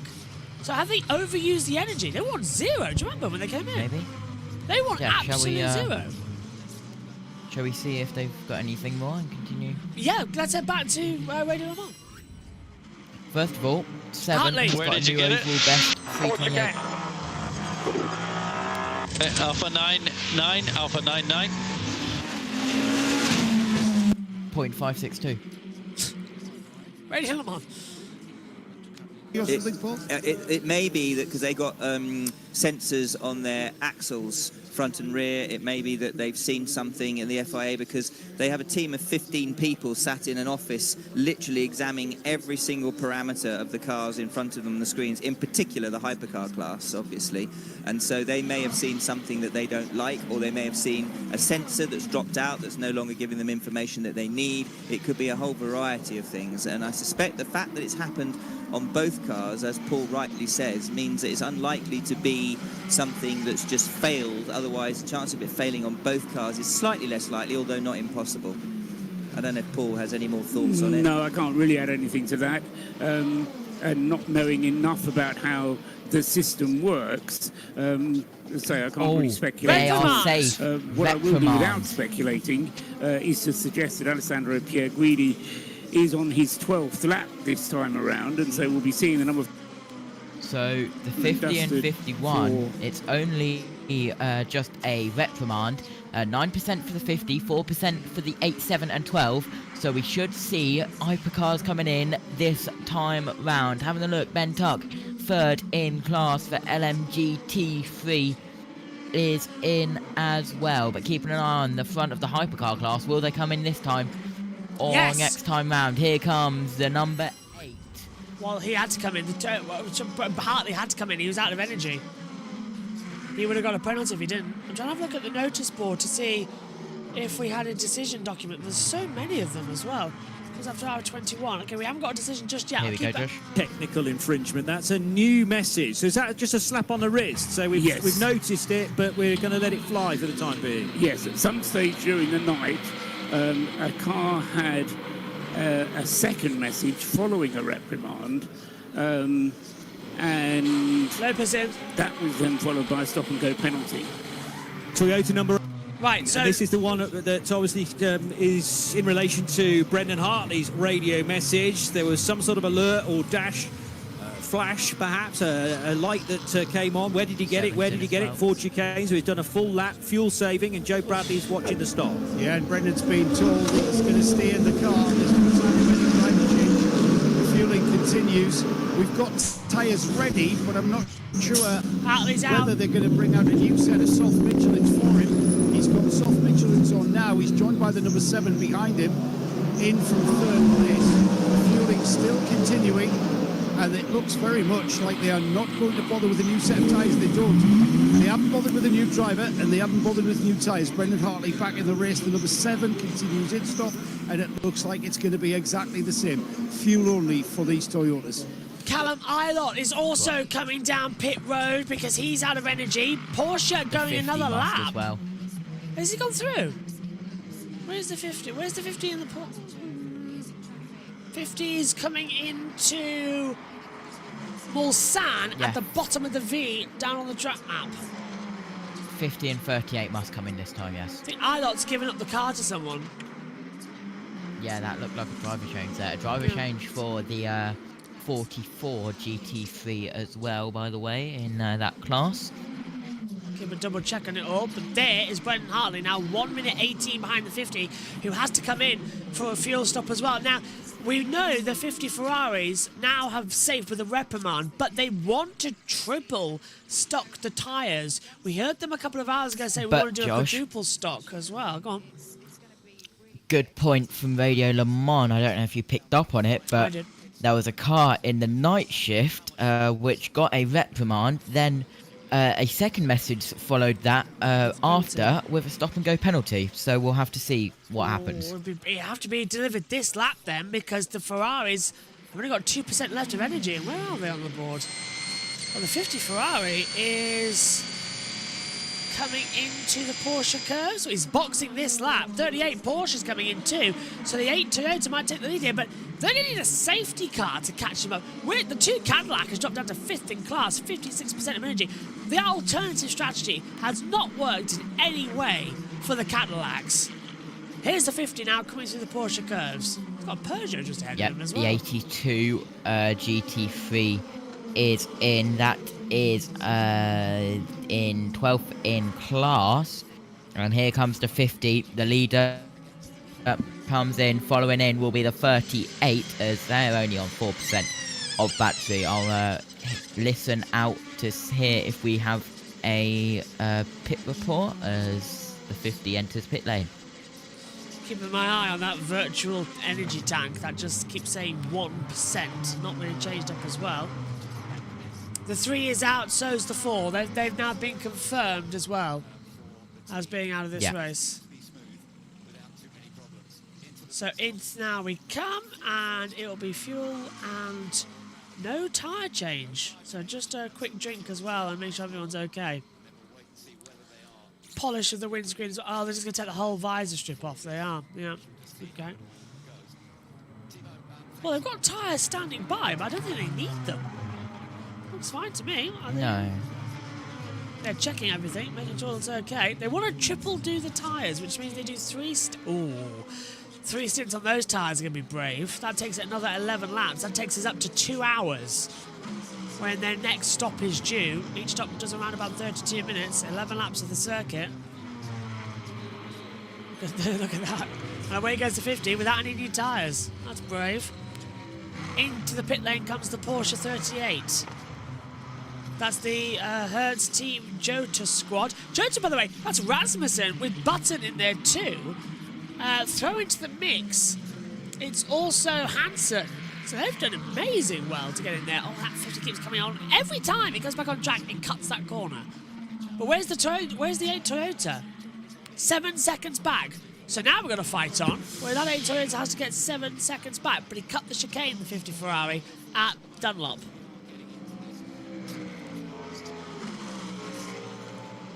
So hello to Philip, who says, hi from Ohio. Timing does not clearly show the retirement.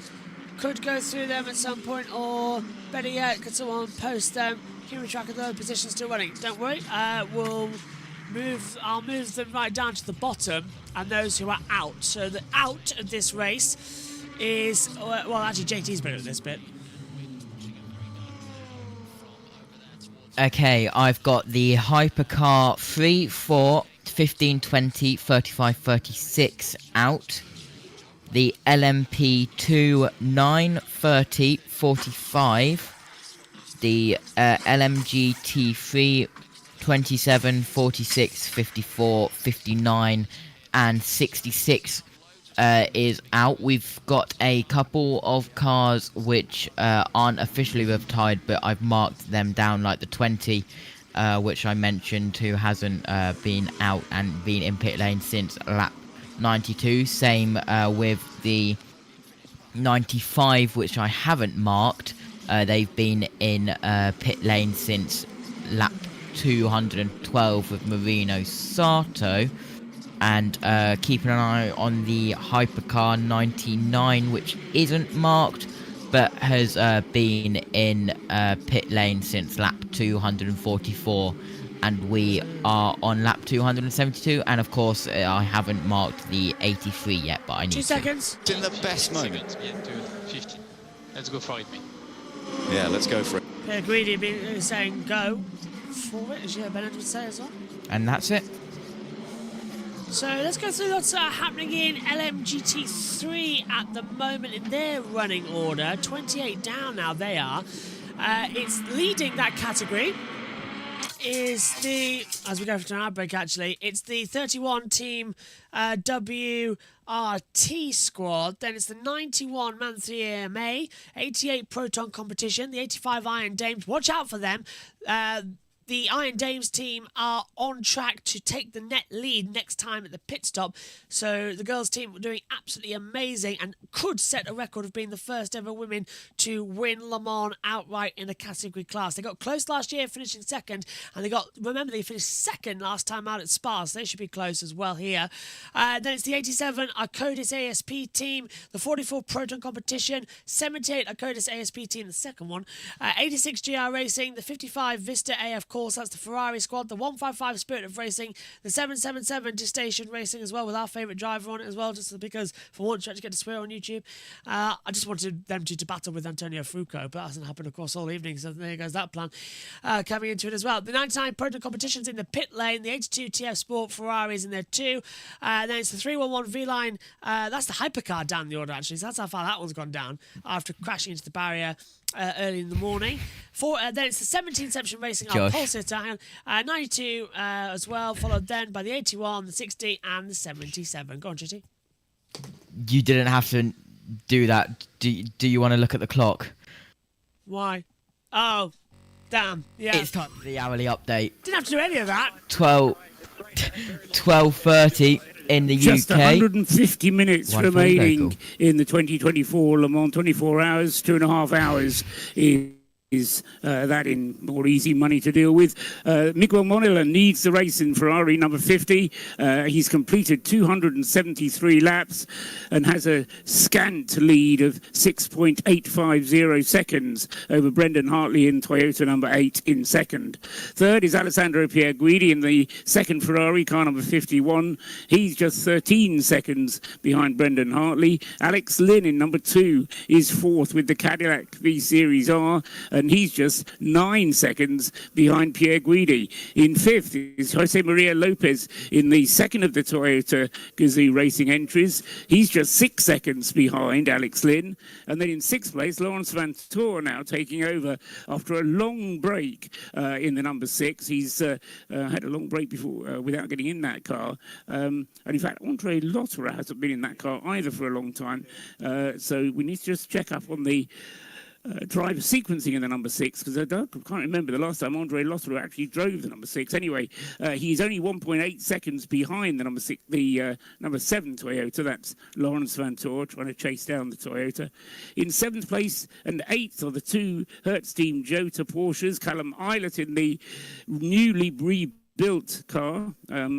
Now 21 hours more experience than it ever has been before. Callum Eilert in 7th place, Oliver Rasmussen in 8th, the 2 Hertz Team Jota Porsches. In 9th place is Matt Campbell in his Porsche, car number 5. And in 10th, Loic Duval continues to wave the flag for France with the Peugeot, car number 94. LMP2 being led by number 22, Nolan Siegel's United Autosports entry. In 2nd place in LMP2 is number 28, Richard de Kerus in the IDEX Sport Orica. Third is number 34, Vladislav Lomko in the Inter-Europol competition, car number 34.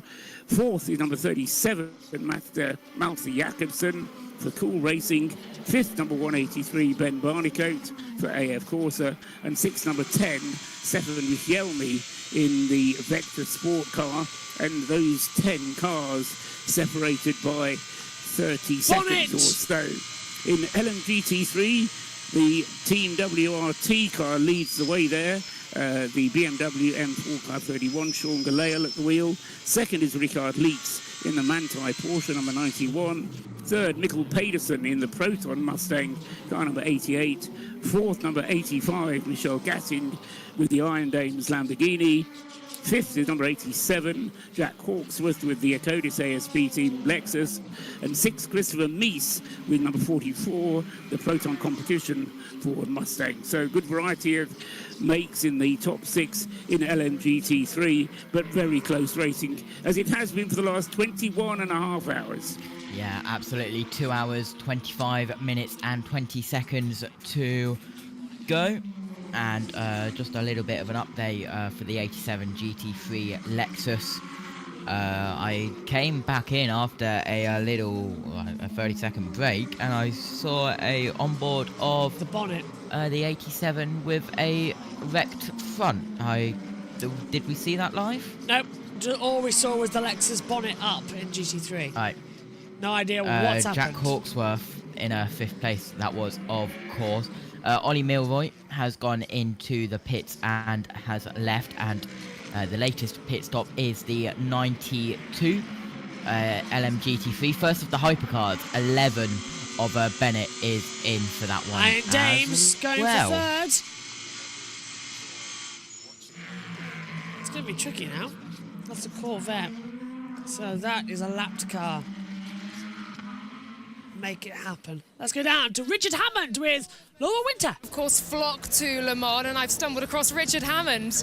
Good. Great and good. Which one would you say you are? The tiny and insignificant, but glad to be here. Absolutely. Well, see, we saw you on the grid. You're clearly loving this weekend. How have you enjoyed your experience so far? I just love it. It's gladiatorial. I mean, they're still out there battling. I'll be honest, I did grab some sleep because I love the moment in the morning when you wake up, flick the telly on, and then guiltily watch. Oh, they're still going. And I love it when the cars now, structurally, bodily, physically, are battered and tired as the drivers and the teams. So they're all warriors out there. I love this event. Yeah, it's monumental efforts all around. Cars, drivers, the full team effort as well. And your daughter Izzy is here. She's loving this. I saw her earlier taking some photos in the paddock of the Iron Dames, hospitality, the garages. It must be inspiring for her to see so many women in motorsport too. Yeah, she loves it, and I love that she's arrived at this, at motorsport, of her own volition. I've never been that motorsport. She's more than me. I mean, we're here because of her, make no bones about it, and it's great. And to see women in the pits, women as engineers, women driving, we're almost at the point now where it doesn't even warrant comment. We're nearly there. Another couple of years, and whether somebody is a male or female mechanic, driver, team boss, will be irrelevant. It's how good they are, and that's fantastic that we're getting there. And you've got a brand new series coming as well on Discovery Plus, Richard Hammond's Workshop. Yes. What can you tell us? Well, I've been out of touch for the last 2 days because I haven't been there, but it'll be a great series. It's going to be a lot of fun. I've just come back from France and then come back to France because we were at Normandy at the 80th, which was astonishing. We restored Monty's Rolls-Royce, which is his staff car, which was up the beaches immediately after D-Day and drove around as they planned the push into Paris. So we drove that to the event. That's all right. And the response to it was incredible. So yeah, there'll be more fun, more cars, more idiocy. But the lads are, they better be working. What is it, Sunday? Okay, they can have today off. Great stuff. Thank you so much. I will let you get back to all that is Le Mans in this amazing race. Thanks for your time, Richard. It's a pleasure. Enjoy your race, and the same to everybody. Enjoy it. What an event. And the 87 has got problems as well as it comes in for a pit stop. Break on dust coming through. I can see it. You're saying Clarkson coming in there too as well. The amount of comments we get through as well with Top Gear in this event is unbelievable, or the Grand Tours, I suppose you've got to call it these days as well, is quite unbelievable. But yeah, fantastic new podcast actually that Hammond and his daughter Izzy are doing as well. And I think Izzy's now doing Drive Tribe actually as well. With the Stig, Ben Collins. I think that's what they're doing now anyway, I can't remember. They come into the battle. This is the battle for third in LMP2 with 34 inter-Europol competition only and the 37 Cool Racing. I believe we've got something for the 87. Yes, we have. The Acordis Lexus that has been battling out there on track with the Iron Dames Lamborghini, surprisingly competitive with a bonnet that was almost flying off. It was being literally held on by one clip. They've managed to get rid of, you know what, they've just thrown the bonnet off the car. Now, it's not made of cardboard, it's a very expensive piece of carbon fibre. They've brought in another very expensive piece of carbon fibre, the new one, which is all red and black and shiny, and they're introducing it to the car. However, the clip that has become undone is pretty damaged because they're having to fix that. Hartley Radio. Driver, a lot of expectation for his career moving onwards and upwards. Rain expected in 7 minutes. That's what we're being told from Brendan Hartley. If Ben Edwards will stop talking over the team radio, it's not like he's an experienced commentator who's done this for over 40 years, is it? No. But still, he talks over the team radios when we try and listen because Hartley's just been told that there is rain coming in the next 13 minutes or so. So we're going to be watching out for that. Battle for third. Keep going on the MP2. There's the rain radar coming in. We'll head back to JT. Yeah, I've put it back 10 seconds, so it should be around where we left. Before they can put the new one on, which is, of course, is probably what the team was ready. They're not happy. They're not happy with the clip that's failed them. The new one will only have one clip to fix to, so that's going to not rectify the problem. It's getting close now, isn't it? This one. This is starting to get a bit tense. 2 hours to push it through this race. Stoffel van Dorn is in the 94 hypercar, by the way, just taken that over from Duval. Robert Duval will be relieved by his former teammate, Stoffel van Dorn. Yeah. And now teammate there as well. They're teammates twice across 2 different series. Just put that together, actually. Coming into it. Well, at the moment, Ferrari have the unlikeliness of doing a double. It was the 50... was it the 51 that won last year? Let's confirm that before going any further. 51, I believe, yes. And now the 50 could win it a year later. But Toyota, right there. Rain is reported. Rain light on low mode, race control. More rain. We've got 275. Rain. Now, averaging a total of 12 laps for every hour, 24 laps per hour. We are just going to tick over 300 laps. I think we're going to get to like 3:15, 3:20 lap times in total. But if this rain comes down, we're averaging only 7 laps an hour.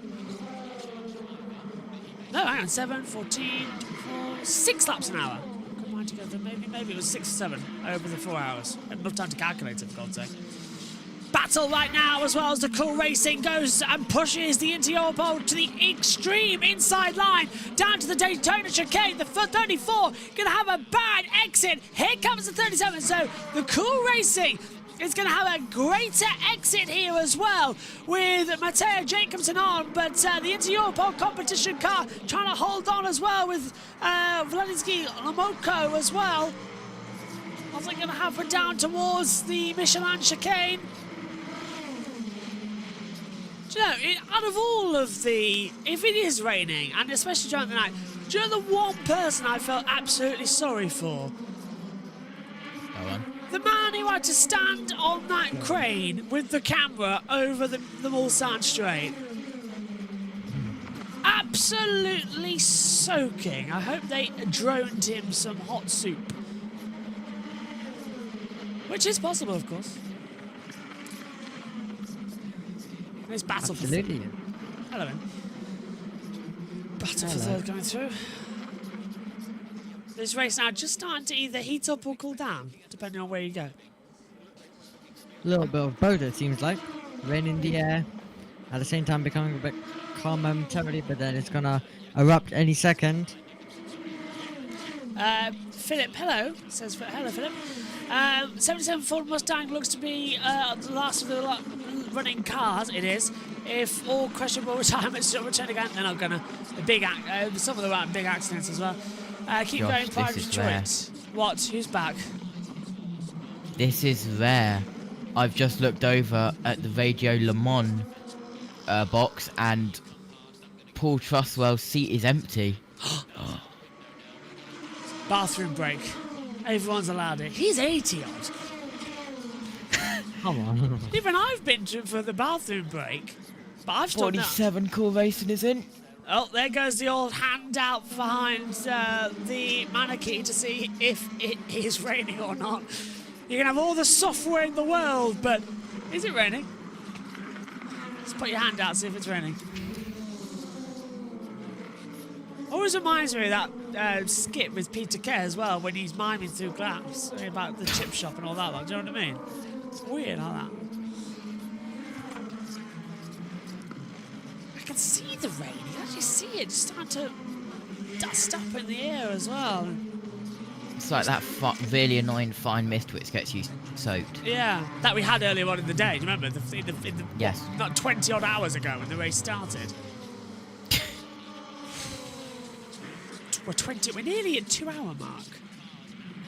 I won't be happy until we get to the last hour. Then again, the last hour at Le Mans always is the longest. No matter what, it always feels that the last hour at Le Mans takes about 3. Because it just drags. Are we going to see a move go on here? We've got about 12,000 overtakes in this race as well. I agree with you. I agree with you, Josh. When I was doing some of the virtual ones last year, the last hour felt like 4 hours. It's insane. It never ends. 20,000 overtakes, by the way. Yeah. I love how I say about how many overtakes, and it flashes up on the screen. Are they starting to listen to me? It's like they're watching your stream, Josh. I wouldn't be surprised though by half the people that do this as well. Bit of a battle now coming into the chicane. I'll get back to you in a second there, Jess, as well. Is it going to be a battle here from the 37 Cool Racing? Gets a better exit out of the Daytona chicane down the second part of the Mulsanne straight, down towards the Michelin chicane. It's going a little bit to the inside line. No. Interiopo's defending quite well, actually. Not a massive surprise, because we knew it as soon as it blew up with its hybrid, but it is officially retired, the 83.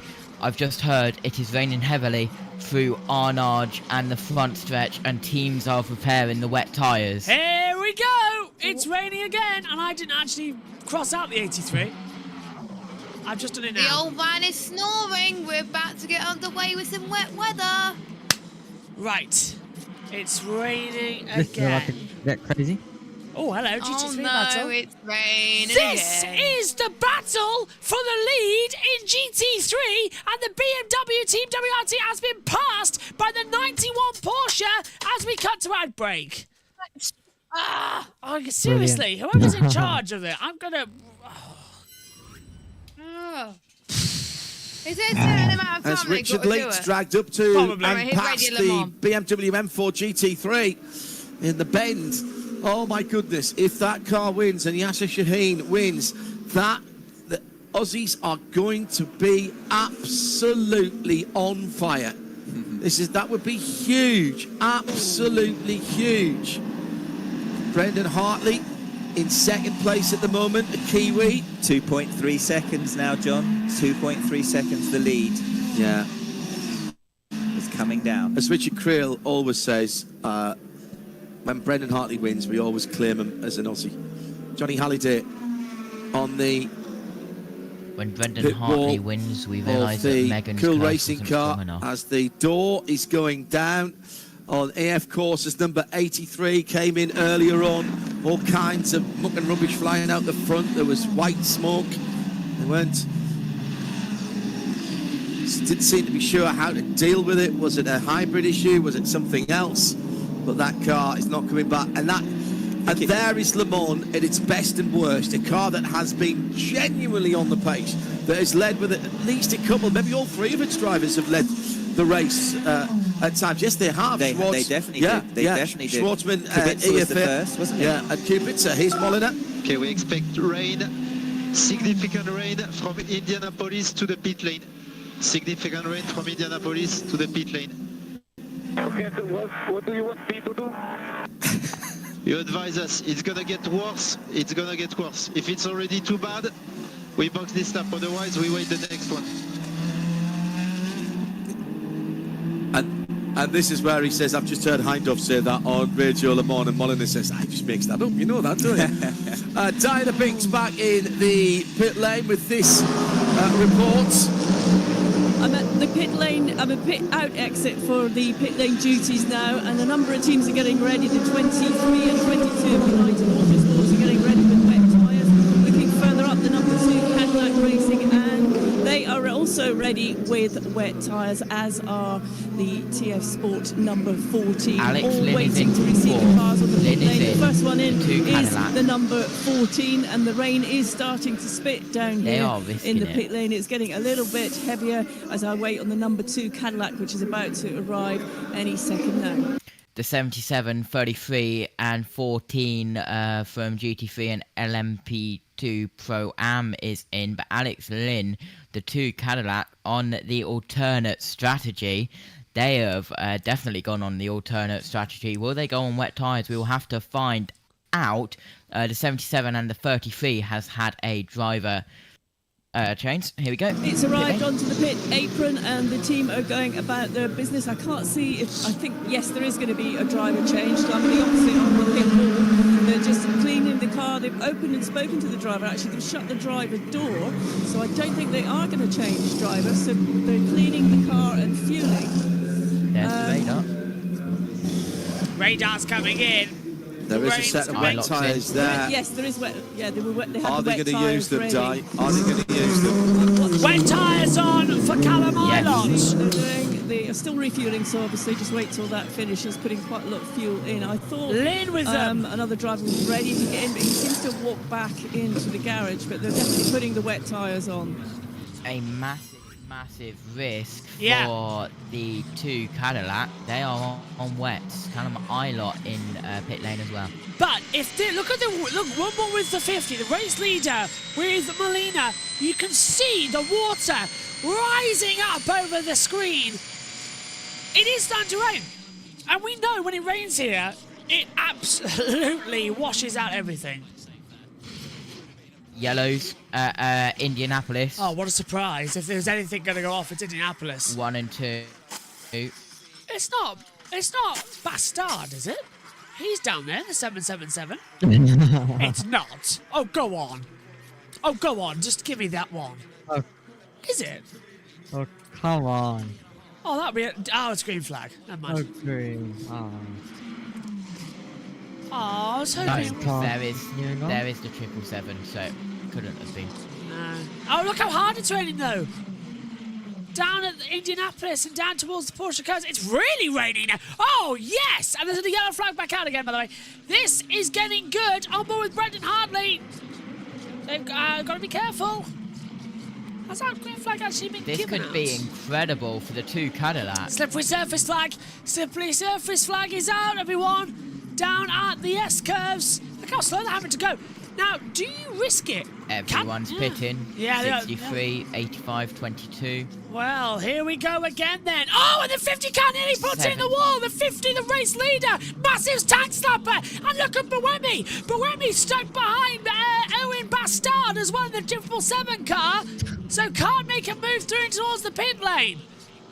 Don't run him out the wall. 70, Come here. 34, 28, 37, 183, 81, 155, 87, 50. 50 is in. Race leader's in. They're all in. So is the 777 of Bastard. Brendan Hartley is in the 8th. So is Jack Aitken. They are all coming in. It's time for the timing screen to go red. 10 LMP2, 65 LMP2 Pro-Am, 51 Hypercar Ferrari, so Ferrari are double stacking. 47 Pro-Am LMP2, Hypercar number 7 for Toyota as well. And it's time for an insane pit report. The Toyota number 8 comes to a halt. They've had these wet tyres pressured and ready to deploy for a few minutes yet. They knew the rain was coming, and the car will be refueled, of course. No change of driver, and just going to put wets on. The number 50 are changing driver, and they've got wet tyres ready, so I'm just waiting to see if there's how much of a slope they've got to do. As the 51 appears, cannot get the wheel off. As the mechanics also... Oh no! Oh no! they come out of the garage. They can't get the Mini wheel off. windscreen, they are putting wet tyres. Well, this is They got it off disastrous. eventually. Oh my God. 50 Ferraris have been loud in the pit lane because, oh, it's an unsafe release! It's into the path of one of the LMP2 cars! The one thing you can't do is put them in path of LMP2, and it's happened! And that could be an unsafe release, and Van Hoff has taken the lead of the race, and the number 6 Porsche. There's the number 7 going off on wet tyres, so Hartley's dropped down, Pierre Guidi's back in, Ferrari up to second, Van Hoff leads the race! Bastard is out of the car. It's now Marco in that 777. Oh, sorry. Nielsen in the 50. my Felipe God. Drugovich in the 311. Jack Aiken out. Matt Campbell, Oliver Rasmussen in hypercar into the pit lane. Same with Kiffin Simpson in the 24 LMP2. LMP2 Pro Am 65. Driver change as well. Everyone's Van coming in, Holt's on everyone's softs. changing to the wet tyres. No, Van Holt hasn't stopped. He's still on dry tyres. Look at the 50 has, Hartley has, Pierre Guidi, Lopez Lynn. They're on wet tyres. Let's go down to Frederick Bamber. Festi. Vesti too, right? Let's go down to Bamber. What do you think? What's the plan for you guys? You've just gone onto the wet tyres. I mean, everyone's coming out of wets, so resets the strategy, and I mean, we were in for fuel anyway, so we had to gamble it, and I think hopefully we just made the right call. So let's see how this twist and turn the 24 plays out.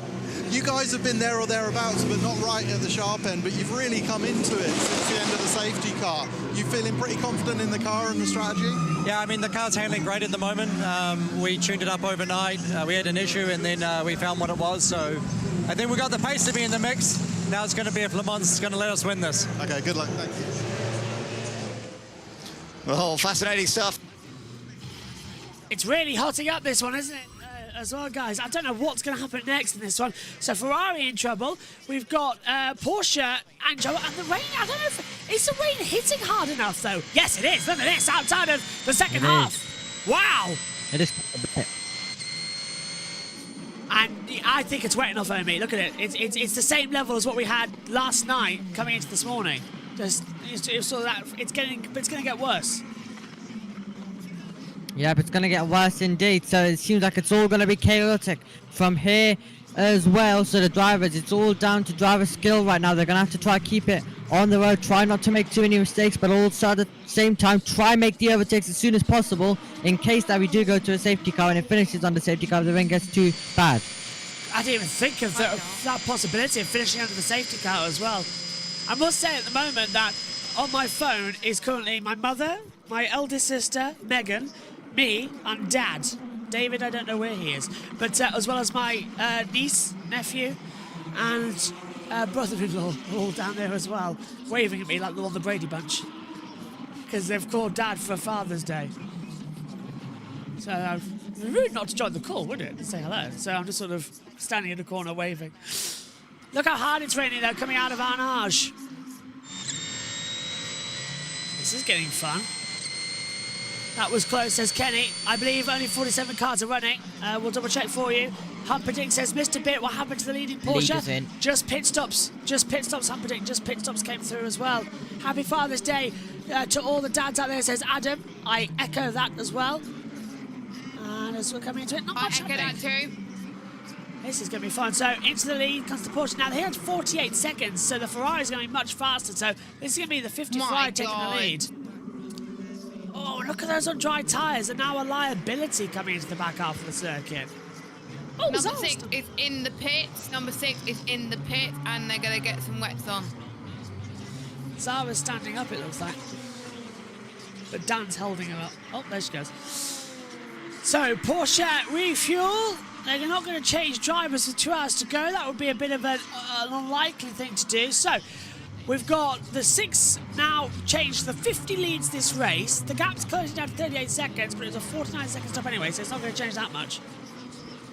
The 51's closed up to number 8, by the way. So the number 8 pit stop is really hindered their Pit lane. race. Yep, we've got it. Go for it. It's a little bit delayed for the 6. He's had no choice, has he? They've had to bring the 6 in. The weather's getting too bad. It's a wet tyre that they need out there. And it'll be the number 6 that will get a little top of the fuel and wet tyres being put on that number 6 to continue the chase. Yeah, absolutely. The 23 LMP2 Pro-Am has also been placed in pit lane. Take your time, Josh, don't worry, as 50 is lapping an Inception car. That is the 70 down the Mulsanne straight with just over 2 hours and 1 minute to go. And the 50 has a lead of 11.232 seconds over the last timing barrier. It's Nielsen in the lead, Brendan Hartley. Now Brendan Hartley down to 8, so the 51 up to second place overall. She's right. Hartley's been overtaken by Pierre Guidi. Weather. Go on. And that means probably 3 pit stops to the end of the race. And again, it could be fewer, it could be more. Rain, it depends and more rain. on the weather. Let's check. They can do it on 2. They can do it on 2 now, all right? Let's check the weather on 91.2 FM, Radio Le Mans. Yep, 1 p.m. here in the UK, 2 p.m. over there in France, 6:30 Eastern, 5 a.m. Pacific. Well, we've got the drizzle back again. Looks like we are going to have this for at least another 20 minutes or so, coming in from the southwest. The temperature was forecast to be up at 21. We've not got anywhere near that today here on the Circuit de la Sarthe. Overnight tonight, dropping down to 13 degrees. 21 tomorrow and Monday, with 22 tomorrow Monday with a shower in the morning. And the temperature right now... And the number 8 is round, the number 8 is round! Hartley's round! Hartley's out of the race! Can he keep it going? Yeah, he's going far. He's going to go with, but he was in second position. He's lost it. Brendan Hartley sends it round and can't even do it. Now, has he damaged the car? Can't see anything. And do you know what's even worse? Megan's on the call, and she's laughing her head off. Oh, no. You did that. You did that. Oh, my God. Sebastian Buemi can't believe it. Brendan Hartley was running in second position, 2 seconds behind the 50, and it's going to loop him Ferrari. out. Oh, he's hit. The 51 hits him. The 51 hit him round down at Mulsanne, and that's going to be a penalty for the 51 Ferrari. No wonder he got past Jess, and Lopez goes up to 3rd. Hartley and Lynn goes up to 4th. Hartley's dropping down. Oh my Hartley's, word! I think, limping. Oh my God. Can we just not have Megan on the call next time? Because it's like, it's always Megan a curse, is the curse. 35 Porsche, Ford chicane. There's something going on at Ford chicane. Double yellow flag. Isn't it? Green. 8's down to 6. Oh my God. That's you. That's you. Radio. Through his window. It's going to happen. Whose radio is it? I'll catch it. It's fine.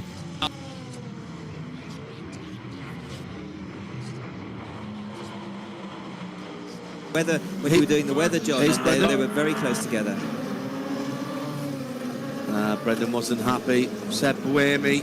It was a very short radio message on board with Brendan Hartley. I 6th barely in class. heard it. Allow me to translate. That's because it was literally non-existent. Okay, Brendan, still P6, still P6.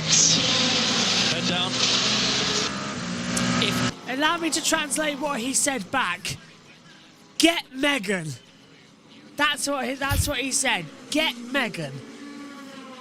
She only has virtually or whatever. Every single time she's even near the presence, Hartley has a bad race.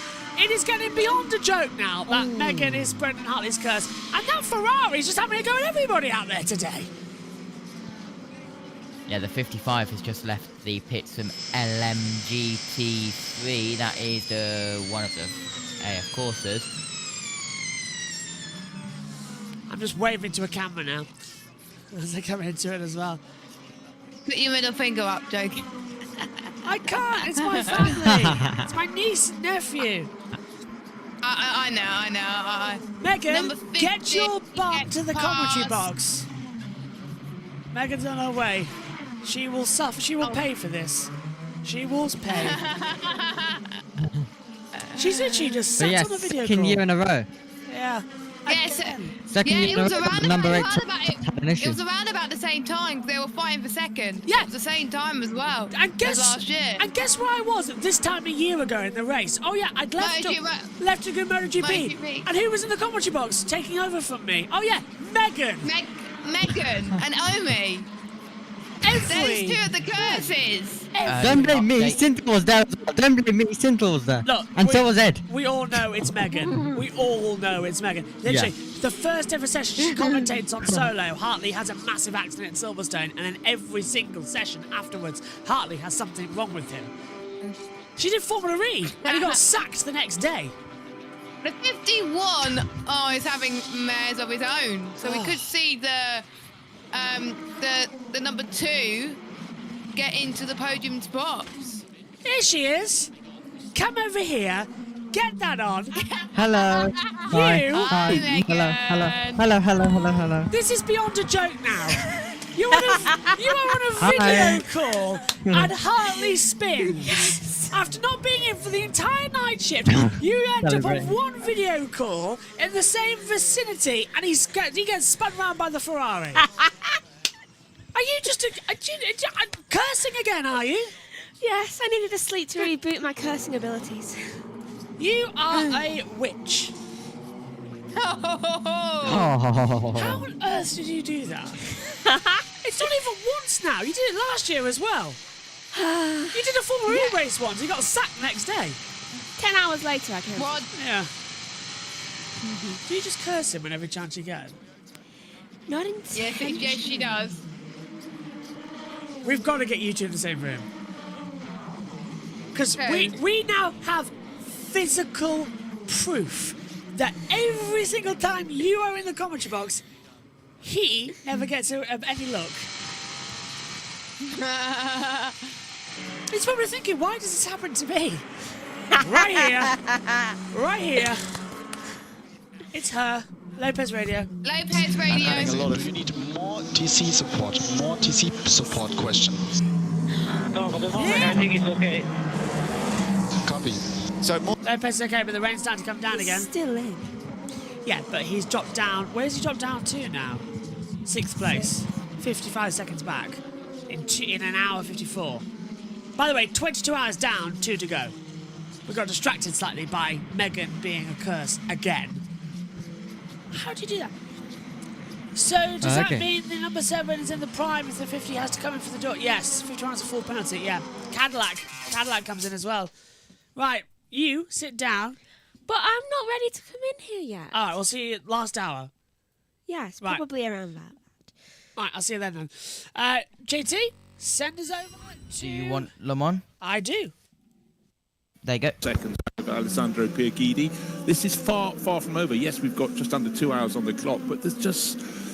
We've got split tactics. We've got who's guessed right on the tyres and for how long will the rain be coming. There are so many elements within this, and yet within each of the 3 classes we've got a battle. It really is a great race. You might have some traditionalists going, oh, they ran behind the safety car. We wouldn't have done that in the night in the old days. You didn't have all the mechanical reliability that leaves these cars fighting it out within the final 2 hours. So I think, much as I love cars of old, and we'd have loved them at the time, the world moves on, and I think where we are at the moment with the World Endurance Championship and the Le Mans 24 Hours, it's just at an exquisite level.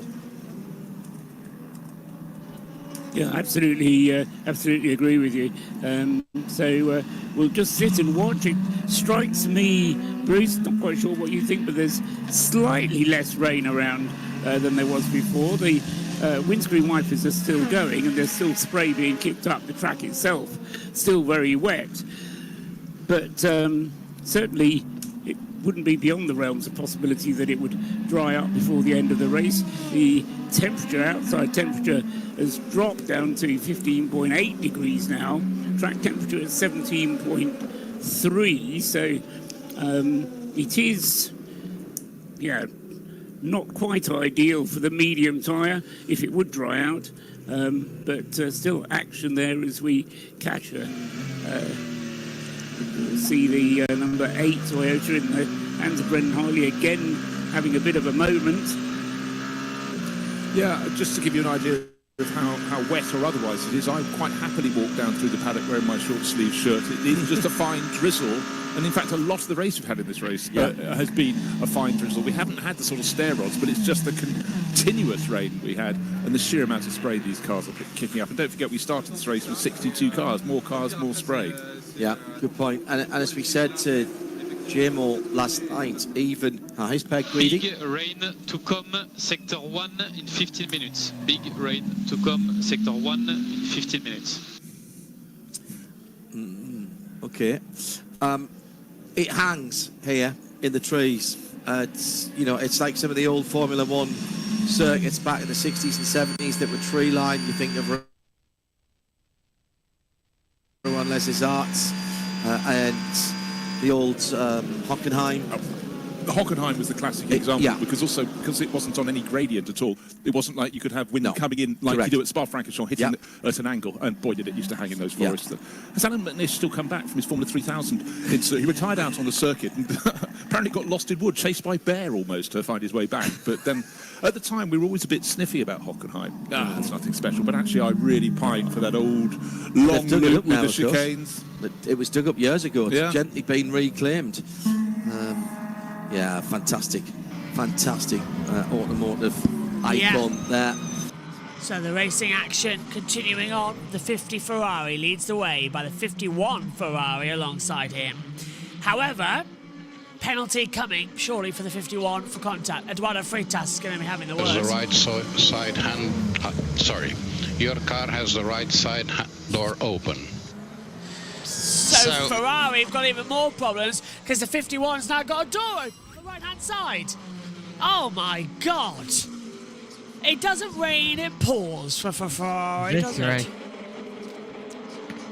Kamui Kobayashi trying desperately to say, look, they should have a penalty. Hello. Hi, Dickie. This race, do you know, I'm not even tired. I've gone past it again. It's weird how it comes around, isn't it? Yeah. But this is such a weird race. We're at 283. We're just going to tick over 300. That'd be a miracle after what's been happening. And 10,000 viewers on part 4 alone. That's insane. Thank you, everybody. Everybody wants to see the end of this race. It's getting chaotic. Pleasure to have you along. Yes, absolutely. Stick with us. There still could be many more shocks to come, and there definitely will be. We're still waiting for the penalties that surely are going to be heading Ferrari's way as well, with the 51, and still uncertainty left over the rest of them as well. That's Lopez versus Pierguidi. That's the battle for third, but we can see Kamui Kobayashi frantically having a conversation with his engineers saying, look, they need a penalty, look, they've done this to our car as well, the 8 car as well, blah, blah, blah, blah, blah. It's just anything to sort of go like that. Hell, I know Kamui Kobayashi as well. He'd just say anything to get him a position ahead as well. If they've got a shot to win Le Mans, they will go for it, and Toyota desperately want to have the advantage back. Why is she here? Oh, I'll come in with an hour to go. Where's that mic? She won't put a headset on, so she wants a microphone. So why are you here? I'm cleaning my teeth. I'm ready now. Oh, okay. There you go. Pierguidi. 50 in front of us have an issue with the door of the car, so we need to keep this Toyota 7 behind us. I try my best. And we've seen this. Pierguidi getting a little bit greedy on the board. Is that too far back? Is that all right? A bit, yeah. How's that? Better. So we've got you in for the rest of the race. I don't know. It might be in and out. I need to sit down. You've nicked my chair again. This race is just giving better and better. 10,000 by the way on this stream alone. Part 4. It's amazing. Yeah, best of the lot. So Ferrari, of course, lead by 2 on 283 laps, 24 seconds to the 51. Has the 50 got hold of it? That's the question. What if it rains again? Everyone gambled on wet tyres. Anyone going to gamble on the opposite and go to dries?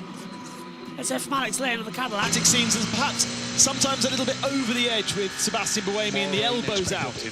15 minutes, 15 minutes. Understood, Alex, understood, Alex. Just focus, you can do this. So, Alex... More rain coming in 15 minutes, but Alex saying, well, it could just rain right now. They want wet tyres. They needed to rain right now, but they're having better strategies coming into it as well. So it's getting interesting, this one. Now we're looking at the number 7 Toyota, right on the back of the number 51, the one who just punted off. This is it, the sister car to come through. Damn, Lopez in the 7 caught up 5 seconds and 3 hours on the 51. Just don't forget the 51 had a door open as well. They've had to fix. That's why the 5 seconds have been caught up.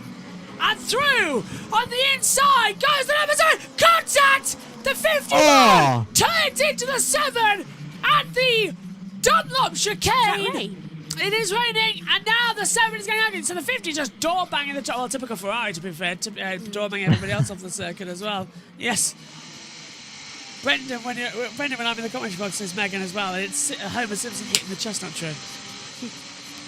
It seems to be. Here we go again. There's going to be another battle here, Megan, going down to Daytona. The 51 goes left, goes right, goes defensive, trying to pull back. Right behind comes the number 7 Toyota. He's in the slipstream. He'll be on the attack pad. Pulls out to the right-hand side. The outside line coming down towards Daytona. And the number 7 Toyota takes 2nd position in the Le Mans 24-hour race. And now, can he set after the 50 Ferrari with a gap of 27 seconds with 1 hour, 45 minutes remaining in the 92nd edition of the 24 Hours of Le Mans? There's Brendan. Brendan is down in 6th place, 1 minute 3 seconds back. How has it taken me 22 hours to open biscuits? Do you know, our biscuits haven't been touched either, have they? What we've done is we've eaten the Twixes and the caramel wafer bars and the Pringles. Eat the chocolate first. Yeah, we haven't touched the biscuits, have we? Race director. It's a safety element. Team manager, car 50. If the driver cannot close the door, bring the car in. It's a safety element. Do we not have a 50, flag for that? 50! 50! It's car 50 as well! It's the leader! It is not the 51 as well! Both Ferraris in trouble! Not saying any bending. Can you try to close the door? Otherwise, we have to pit. I cannot, mate. Give me one more lap. I try, but I honestly I cannot. Yeah, there you see it moving for the first time. So he's having a go at it, is he? The door won't close. Well, how's he going to reach over? He can't reach. The door won't close. That's not good. Oh, Ferrari. I can't believe it. The 50. Oh you know, my God. Throttled it. I'm actually heartbroken because the 50's done nothing wrong. All race, the 50's been fine. He's done nothing wrong. It's the 51 that's caused the problem. But the 50 with Nicholas Nielsen at the wheel, along with Antonio Fulco and Molino as well. I tried to push, I tried everything. I think, yeah, the flick is open. I cannot reach it. If I'm the flick's open, so you need to flick it down. So it's been left above my mechanic and they're boxing. He's coming in. Now, this doesn't need to be for fuel. This could be a very quick stop. If it's just a handle, then black and orange flag for car 50. He had no choice to come in. He had no choice. Black and orange flag for car 50. So this is going to be Toyota Gazoo taking the lead of the race in car 7 here on board with Jose Maria Lopez, who isn't supposed to even be driving that car. It's supposed to be Mike Conway. He's out injured after a road bike accident. And Lopez, ever faithful with the Toyota team, has been called upon, and he is going to deliver a victory for them. I won't be surprised if they splash some fuel here as well, Josh. May as well. Get them. They are. You're right, JT. And into the lead goes the number 7 Toyota. After the misery of qualifying, it's all eyes on the top prize for car 7. 7th heaven for Toyota. Yeah. And away goes the 50. Has the 51 got a penalty yet? Nothing on that timing screen yet has come through. Surely it's got to be a penalty. It took a while for Iron Links to get a penalty yesterday. Yeah. Where's Iron Dames? 4th place in class. 4th place, that's good. Lap down. Oh, come on. They've got time. They can go a lap longer of the pit stop and lap themselves, get called up with the safety car and it's fine. Everyone needs... We want Iron Dames to win over in LM GT 3.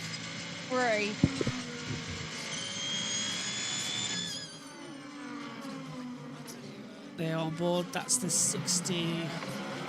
That's the 19 along with the 63. Quite a lot have had the marker of doom since you've been away, by the way, Megan. Yes, quite a lot, including the 83 Ferrari. Yeah, crashed. I feel like we'd be able to fit them on one screen. Nearly. How many's left?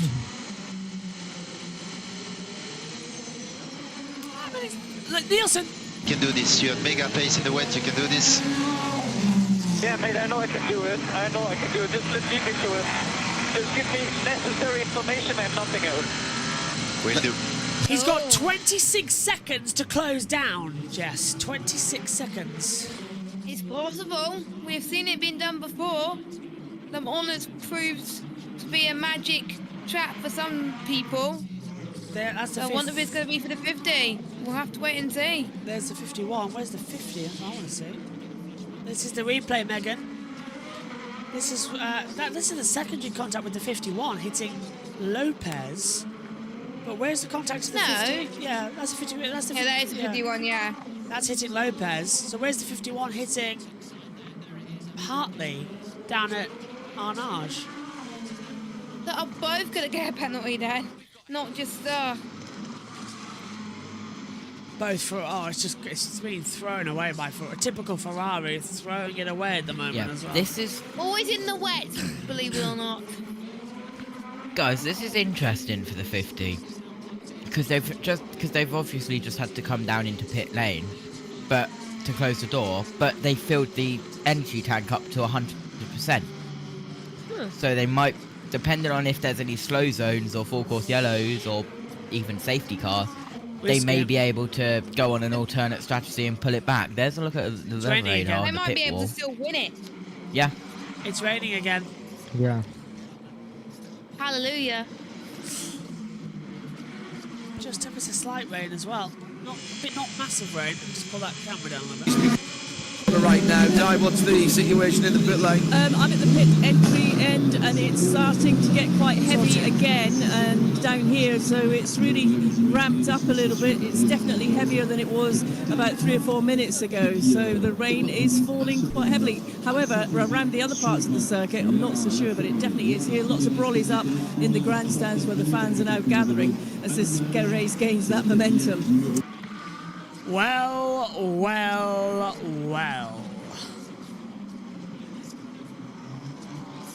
This is going to be fun. Coming up at 90 minutes to go. I'm going to leave now for a bit. All right. Bye-bye. See you, Megan. Bye, Megan. See you in about half an hour, 45 minutes, something like that. Yeah, ta-ra. Hang on a minute. How many we got left?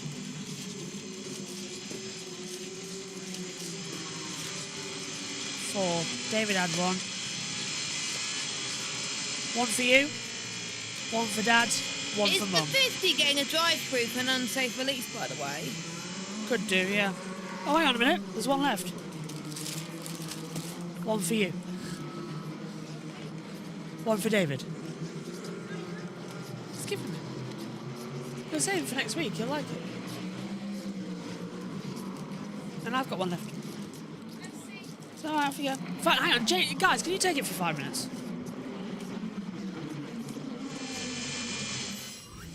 The safety car regulations will be looked at again because I don't think they've worked at all here.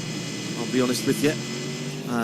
I think the criteria for using the safety cars, particularly in weather, will be looked at again as well because that hasn't served us well.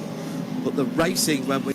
Absolutely perfect timing on my end there, in the middle of eating a custard cream when Josh threw down to us there. Hello, everybody.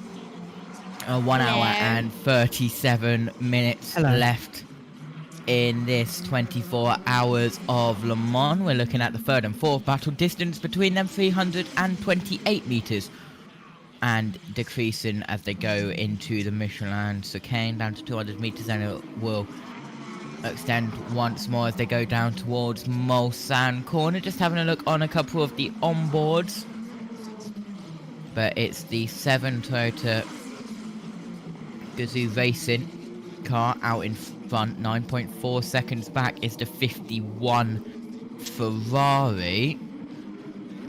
Then it's Alex Lynn in the 2 Cadillac, which is in a good position if anything was to go wrong for the front 2. So Which we'll could have, happen. yeah, which we'll have to keep an eye on. It's Le Mans. Anything can happen. I went to hand out and sweets. It usually does happen. I went to hand out sweets. I had Twixes. Oh. I'm not going to get all the Twixes, am I?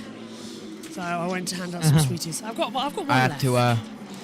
I had to quickly turn on Le Mans, Radio Le Mans, because interview. Someone thought it would be someone thought it would be a good idea to eat custard cream just as you threw down to me. Sorry. Well, I had 5 Twixes left, so 1 each in the family plus 1 for me when I end the commentary. So Twix to save. And then I've got 1, 2, 3 of these caramel wafer bars that Megan will probably have another 2 of. And I've got a whole pack of Bourbons for myself, and I'll give back the custard creams. Where are we at? And the multigrain Christmas has come in handy, really. God, Megan likes this chair back, doesn't she? Oh, forward. Oh, it's Radio Le Mans anyway. Well, if I knew that was coming. Oh, dear. Rasmussen's under investigation. 12th track limit. Let's head over to Radio Le Mans. But the problem with the weather the way it is, how do you calculate what the flat-out speed is? Because the lap times have been oscillating, they've been varying. We're going up to 3:52 average lap times for Lopez, 3:55 for Pierre Guidi, 3:54 for Lynn. You know, they're all over the place, so it's hugely difficult to predict what's going on. And Nicholas Nielsen is probably one of the fastest cars on the circuit, not surprisingly, closely followed by Lawrence Vantour. So it's those cars that are down in 4th and 5th places that are actually going the quickest. As we come down to 90 minutes, I just want to say right now, in case we forget, because it all kicks off again, which every time I think I'm going to have time to do something and prepare something in my mind, something happens. Somebody ends up upside down, which we've had. People are in the gravel, which we've had. 3 in the same place. Thank you very much to all of you, our listeners and viewers on the Studio Vision. Thank you for your contact with us, as Rasmussen's going to get a drive-through penalty for track limits in the mighty 38. That car sitting in 8th position at the moment for Team Jota. And a particular hello and thank you to the WEC Discord group, who we met up with on what seems about 6 months ago, but in fact I think it was only Friday morning. Yes, it was. Brilliant stuff, good chat, real enthusiasts, happy to support all of the racing that we cover, as many of you are. So thank you to RPG in particular for putting it all together down at the stadium. Now, hand on the shoulder of Sebastian Buemi. Release the Swiss. He climbs across at the latest possible point. He's waiting for the car to come into the pit lane. Brendan Hartley in the number 8, heading back now down the middle part of the Mulsanne straight. Here's Brendan. Brendan, turn 22, 9th track limit. I think we have to consider changing. We're talking to Seb now. Sorry. They're not happy to say. How many did I get? I get up to 12, right? No, Brendan, you get 10. And I think you might get 12 actually this year. It was 10 last. Really? Okay. Well, Brendan's normally pretty good at reading the regulations. Not all drivers do. Let's turn 20. Did you say 22? Let's turn 22. And Isn't that the King just after? No, that's MP22. So I can only imagine it is the last chicane. Must be. Now, very quickly. 1, 2, 3, 4. While you can. So this is LMP. Ben's covering the end of the session with Alex Jakes. As well, just to let you know, that's the plan. Omi, if you want to scream internally, do it now. As we come through. Drive-through penalty for Rasmussen. Track limit. Interesting, that's flown up. Are you sure about that one? From what I just heard, so yeah. I'll say about 60% certain from what I heard. Unless there's another Alex. There's Brundle, I suppose, but we'll see. Look at the rain on the start-finish straight now. That's getting heavy. Oh, don't you... Eduardo Freitas, don't you dare throw a safety car. The whole world might just have a go at you if you throw a safety car now, because we have shaping up a fascinating Le Mans 24 hours. If we throw a safety car for the rain, we will all be annoyed at you. How is the Proton on slicks? How is the AF Corsa and the Cadillac on... Oh, they're all in pit lane now. Come on. I was just going to say, how are they all on... Yellow flag. They're out. Oh, okay. Yellow flag's out. And it's back in again. Good. Well, hang on a minute. Yeah, okay. Good. I was a bit worried. That's a misdirecting graphic. 90 minutes to go in the Le Mans 24 hour, and the rain is getting heavier and heavier and heavier. Do you know, I'm starting to think, are we getting to the point where they're going to throw a safety car again like they did in the middle of the night?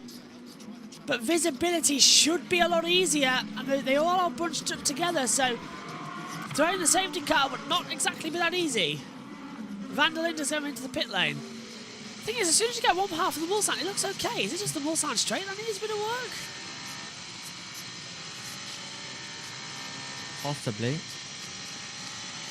Well, but right now it's Ben and Ben on Eurosport, Coventry. Ben and Ben. Oh. As well. Yep, indeed. We'll see whether that remains the case later on.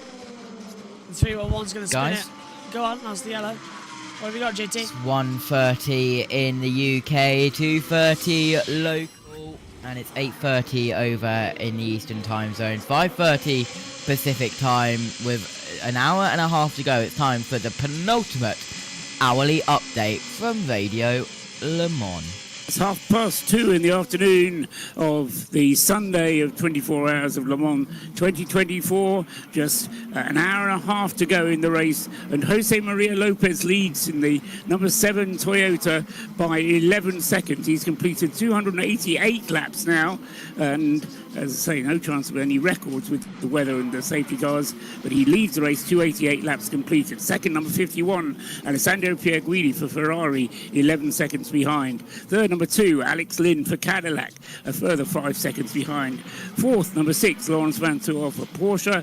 Fifth, number 50, Nicholas Nielsen for Ferrari. Sixth, number 8, Brendan Hartley for Toyota. Seventh, number 12, Callum Eilert for the Hertz team. Jota Porsche team, the independent team. Eighth, number 5, Matt Campbell for Porsche Penske Motorsport. In ninth place, number 38, is Oliver Rasmussen in the second of the two Hertz team Jota Porsches. And 10th, Daniel Kvyat in the number 63 Lamborghini Iron Lynx, which has got itself past the Peugeot, which has been chasing for most of the race. So Daniel Kvyat moves into the top 10. P2, Olive Jarvis now leads for United in the car 22. On 275 laps, incidentally, and he is nearly 30 seconds clear of Ben Barnicott in the AF Corsa Orica number 183. Richard de Herus is third in the EDEX Sport Orica, number 28. In fourth place is Vladislav Lomko in the Inter-Europol competition, Orica number 34. Fifth, number 10, Stefan Riquelme in the Vector Sport car. And sixth, number 37, Maltha Jakobsen for Cool Racing.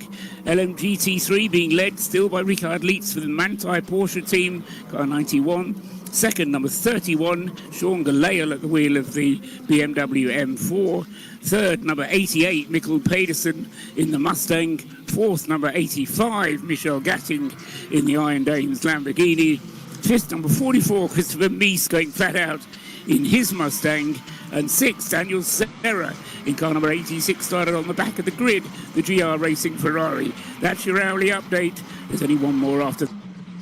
Yep, absolutely. And, well, I normally have a very long post hourly update for you, but my timing screen's gone down and I've got a 502 service request, so it's only what I can see on the YouTube stream, which you can see. So it's the 78 GT3 Kelvin van der Linde Lexus, which has just pitted alongside the 37 LMP2 car, which has just pitted with Jacobson, and the 47 of Frederick Vesti from LMP2 Pro-Am with the Cool Racing Orica as well in pit lane. One more hour update to go. That's in around 56 minutes time. One more weather update to go, and that's in around 25 minutes time. I'm not touching a thing on my timing screen then for the rest of the day if yours is blown, because mine's working, so I'm not touching a thing.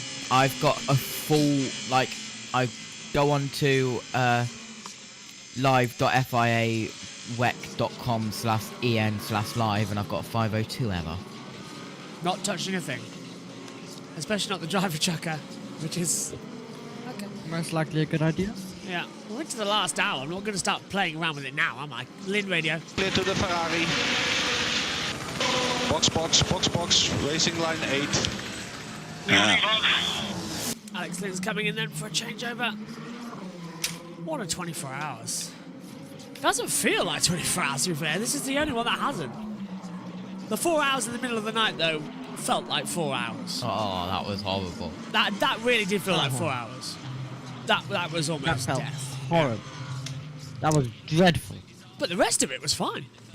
The rest of it has been fine. As soon Yeah. as the racing was going, it does not feel like 24 hours at all. It's been one of the easiest ones I think we've done. If you discount, as I said, the 4 hours. Because if anybody would get bored after 4 hours of watching a safety car and feel tired and sleepy. So if you take that out, it's been a really good race. BMW looking quite strong as well in the GT3 class.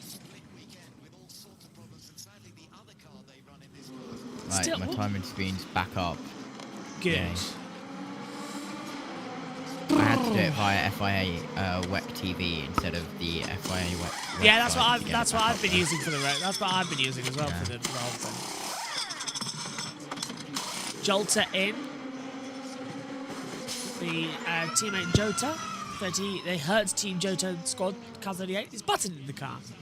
No, Oliver Rasmussen, unless they've changed it. They have. To We'll Jensen have a look. Button! Jensen Button, yeah. Jess, Jensen's in.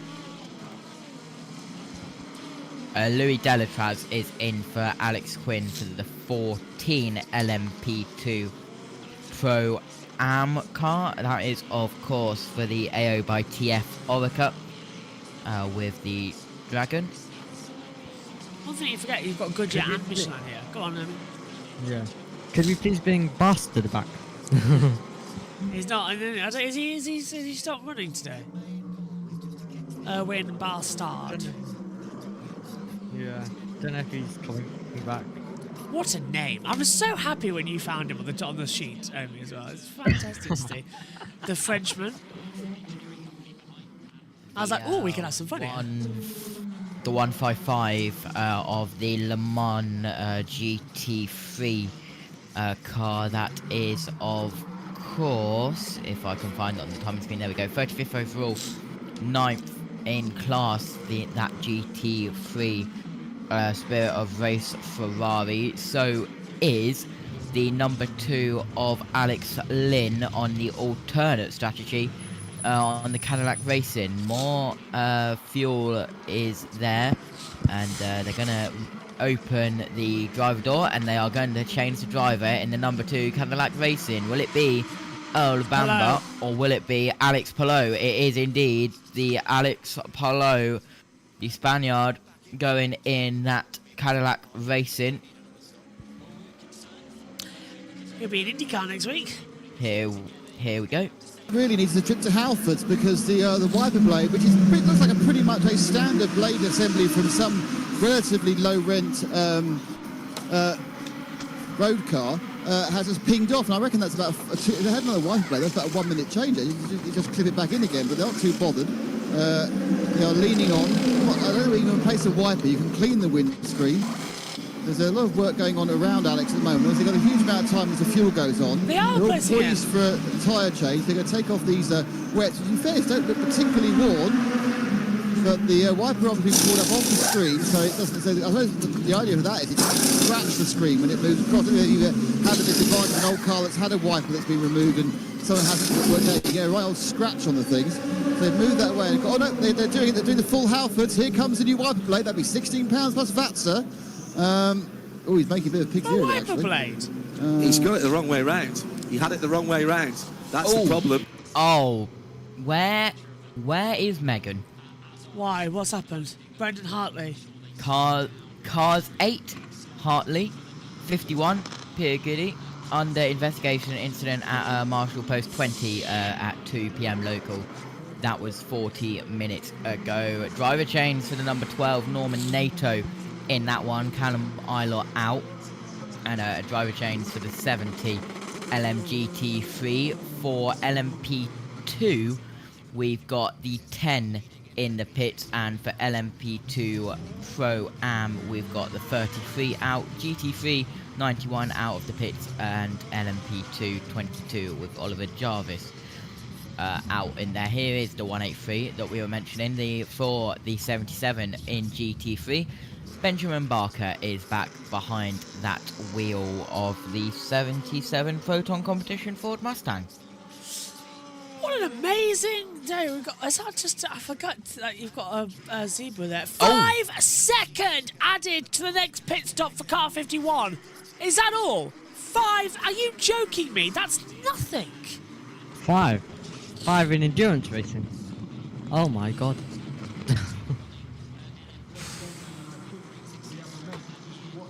Well, it's better than prison, I suppose. That's unbelievable. Yep, and we've got a change of driver for the IDEX Sport Orica in LMP2, and in LMP2 as Guidi's well, in. 34. Clement Novelat is behind that as well. Ooh, that was close going into the entry. Lopez is in, so is Pierre Guidi. So they're all getting going now. Wonderful. Matt Black, Toyota. GT3 82, LMP2 25. Car 51 has 5 seconds added to the next pit stop. Guessing that race control. There's race control's message. It came upon our time monitor. Pit lane. I'm not behind that. I'm just going to the other end. But the number 7's into the pit lane here, just fueling that car and cleaning the windscreen. Can't see if they're going to do a driver change as yet. I don't think they are. They're checking the rear of the car, cleaning the front windows. It doesn't look like they're going to change the tyres on that one, on the number 7, and that will make its way back out. Now we're still waiting, I think, for the number 8 to come in, but it hasn't come in yet. Yeah, this could kick off the start of the hypercar pit stops, because the 7, 51, 6, 94 and 11 all came in. Driver change for the 10 LMP2, Kiffin Simpson in the 24 LMP2 is also in. Of course, 51's got that 5 second added to his next stop. Matt Campbell in the 5 hypercar has also entered pit lane, and the LMGT3 car of the 85 and 44 is also in. 51 out of pit lane. 51 has come out ahead of the 6 Porsche and the 5 Porsche, but once Hartley serves his stop next time around, he's going to jump him. There's no penalty for what's just happened out there. None at all. How is that a fair penalty? It's not. I'll tell you that right now. It's an absolute mess. Absolute joke and an absolute mess. Yep. Well, Lawrence Van Four in the 6 and Stoffel Van Dorn in the 94 in the hypercars. They have just left pit lane 4 seconds apart of each other. Jack Hawksworth and Charlie Eastwood from GT3, 87 for Hawksworth, 81 for Eastwood, both in the pits. That is the TF Sport 81, of course, and the Lexus 87. A driver change for Hypercar 11 with Vernay in that car, who has exited pit lane with the 19 Hypercar and the 5 Hypercar, still keeping those drivers the same. Same with Kiffin Simpson in the 24 LMP2. No driver change there. Also no driver change for the GT3 43 Proton Competition Ford Mustang car. Same for the 81 TF Sport and the 85 Iron Dames car. No driver changes for there, but here we are, side by side, second in class, LMP2. 28 trying to go on the outside of the 34, coming into the Porsche curves, the interior pole. 34 pushing the 28 IDEX Sport through. Can't make a move through the Porsche curves. It's too tight coming together. I have to wait for an opportunity down into Dunlop. Maybe not, because 34 is drifting all over the place. They're getting slidey out there, aren't they? Are they on dries or wets? Look how slippery it is. Sliding all over the road. Can't tell. There as well. Novalak trying to defend. It's going for it. The 38 goes through. They both go off. They both go off. And Oh, they they're both jump both off. They both cut the chicane. Now, how's that going to be delivered by the race director? I think they both are, they've got to give back status quo here. They both cut the track, so it's a reset to both, because neither had the... From there, I'm guessing. So it's a reset there. Fair gentlemanly play there between them two. Yeah. 23 United Autosports with Albuquerque. Oh, hang on a minute, they've both gone off again. Oh, they've done it again. It's getting wetter. That's why. It's getting wetter out there, so they've got no control over it. Okay, fair dues. Let's head back down to... And they go to an advert. Yeah, so Radio Le Mans. Or as we like to call it, Radio Gaga. Yep. GT3 92 and Hypercar Filip Drugovich 311 in as well. Radio Le Mans. And, Andre Loeffler should be used to the food here, but he may have got something. I have put that in motion. Meantime, Dynamics has news for us. I don't actually. We're still waiting on the number 8 Toyota Gazoo to come in, and also alongside that is the 88 right next to them. So it's going to be quite interesting because they're right next to each other. That's the Proton competition, the number 88 Ford Mustang. The 8 has gone through, Di. The 8 has gone through to start another lap, so you're at least another 4 minutes or thereabouts before he comes back round. I did hear that, they are making a driver change as well. Brendan Hartley's getting out, and Sebastian Buemi getting in. They're just putting his insert seat, and he jumps in, and Brendan goes into the garage with his insert seat, while the team strap Sebastian into that car, do the usual cleaning around the car. They're taking their time. They're not in a major rush, as you'd expect. They're very competent. They know how to manage these pit stops well, and they shut the door for Buemi, who is still going into the car. It's nearly in the wind. Everything looks as if it's in. Car 50 under investigation. Pit stop 13:53. 13 hours 53 minutes. Jimmy for the back end of the race. Yes, I seem to remember his problem last year was that he was running very close on the track limits count, and they didn't trust him to get to the end without doing the track limits violation. It's not per driver though, is it? No, but Buemi of all the drivers was the one most likely to offend, partly due to his pace, I suppose. Anyway, they have saved Buemi for this final stint. And by the way, that track limits violation was at the Dunlop chicane, one of a number of cars that have been jumping through and going.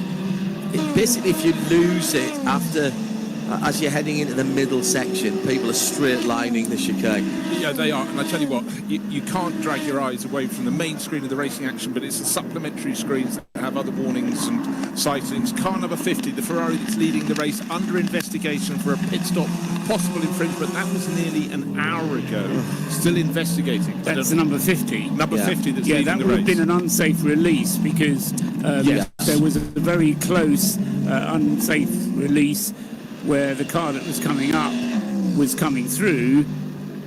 Whoever was in the car, I think it was Fuoco or Molina, had to kind of pull over, wait, and then let the car pass. I think that's all right because the LMP2 car that was coming down the pit lane was not inconvenienced. He didn't move into the fast lane, he moved into the acceleration lane. He tried to squeeze him and he lifted off and dropped in behind him. Yeah, we'll see what the stewards have to say about that one. So that was around an hour ago. Just gonna quickly try and catch up on all of the pit stops which has happened in the past 3 minutes. Joel Sturm in the 92, and that is the 28 cutting the Ford chicane once more and has got onto the back of the 34. The stewards won't like that. Not again, no. Driver change for the LMP2 Pro-Am, Benjamin Hanley behind that 23, and now the 34 has, sorry, the 28 has dropped off. Brendan Hartley is in, and that was a driver change. Sebastian Bremy back in that. 55 has now got Alessio Rivera in, that's for GT3. Felipe Drugovic has gone out in the 311. Daniel Kvyat has stayed in the 63, and a driver change for the GT3 87, Jack Hawksworth to Esteban Masson. And there is the 87 Lexus going off. I believe that is down at either, that would be Arnage or Mulsanne, but that's Arnage. Seeing the barriers going up there, and we had a 5 second, well, no, we had a 8 second double yellow at Marshall Post 26, which was at Arnard's, which is what that 80 was for, that 87, and Dennis Olsen has taken over the 88 GT3 from Mikael Pedersen, but it's all heating up here in Hypercar with 1 hour and 10 minutes left. One thing you've also got to start thinking of is the last fuel-paying positions as we have a move as the number 5 Porsche passes the number 12 Porsche car, but it's the Hertz Team Jolter Squad number 12. One thing you've got to start thinking of as well with the energy tanks for now to go. You've got another, what, 2 stops left after this? Have you got enough fuel to make it to the end of the race? So pushing the stints as long as you can. The 50, definitely not. No, he's got to stop. That's going to give the lead back to the 7. I would think 1 more stop for everyone. Yeah, that's what I'm agreeing. Definitely. The 50 might be close to running out near the end. It's raining again, depending heavier. on how it is. Look how heavy, It is raining again. Umbrellas going up in the grandstands. Windshield wipers for cars that want to use them on the LMP2s. On the hypercars, that's a different story. Car 10, LMP2, that is of course the Vector Sport Oracle. That driver has got a warning flag for track limits, so they'll have to be careful. That number 10 LMP2 Pro-Am, the LMP2 car, which is currently running 6th in class 20th overall. Looking at the battle for second now, it's now brought in the AF Corsa 183 with Verone at the wheel. So it's a 3-horse race, that second position now in LMP2. It's hotting up. You can see that battle on Yep, and they are trying to get round the Iron Lynx car. That would have been the 60 Iron Lynx car, or would have that been the 82? Okay, that the was the 60 Iron Lynx car. I was going to say, is it not the 44 Pro? No, it's Porsche. It was definitely a Lamborghini Iron Lynx 60. I saw the Iron Lynx on it. Got confused. Someone called We're KSI. just looking at the you tell us. spotter guide. It's a weird one, actually, how it's all linked up. Still. It's been an interesting little race, isn't it? Who wants to do another one? Another 24 hours, anyone? Straight away? Do you know? I could.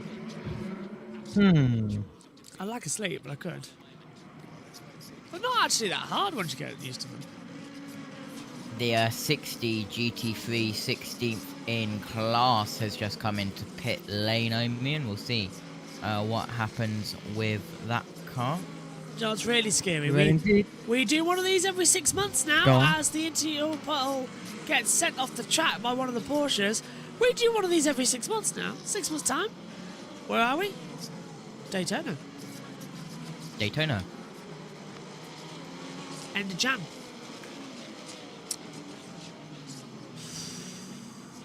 Daytona's going to be fun. The Rolex 24. I don't think we can do Spa. Somebody asked us. We can't do Spa, can we, next time? In a couple of weeks, because we're busy. Very busy. We'll stick to the biggies. I probably still won't do Daytona. Really? Even though I had to this year, because everyone abandoned Josh. Paul Trustwell is on a very gone down a very deep rabbit hole with regulations of minimum driving times for the 5 and 6. You've got to love Paul Trustwell as well. Hasn't left the box, apart from a comfort break. Now I remember that. Never mind. He's still going deeper into the rabbit hole. I'll tell you, Cressoni has come in and left the pit lane. Same time. Weird. Here's Cadillac, number 2, 6th in class. Yeah, just a minute. Yeah, that's just a normal stop there. Just fuel and tyres, no doubt, because no driver change. It's a weird Le Mans, isn't it? That it's been wet and cold and rainy. Usually it's bright sunshine and all that lot. Everyone's happy, but it's a rain-affected day.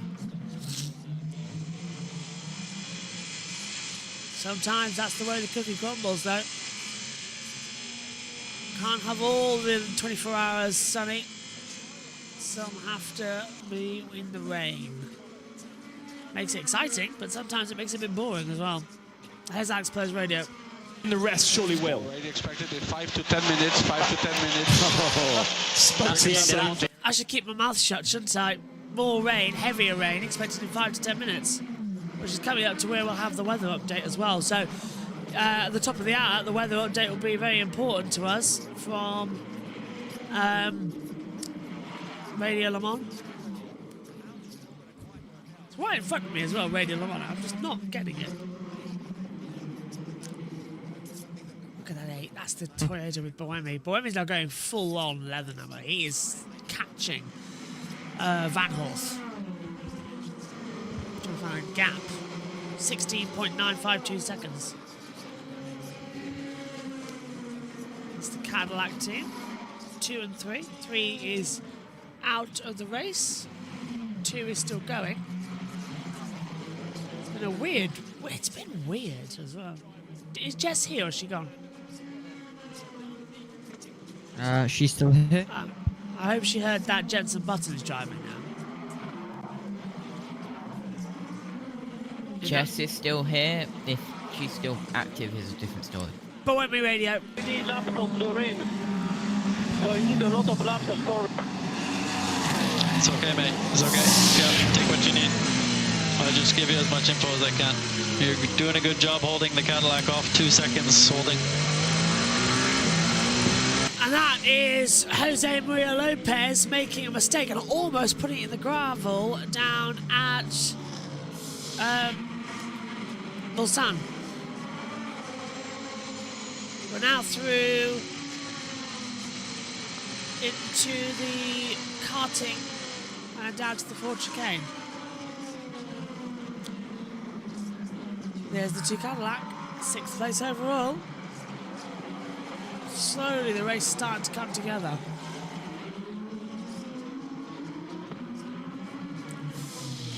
Let's have a look at the hypercar. This is LMP. This is not LMP2. There, yes, it is. It's the 47. In LMP2, going straight on.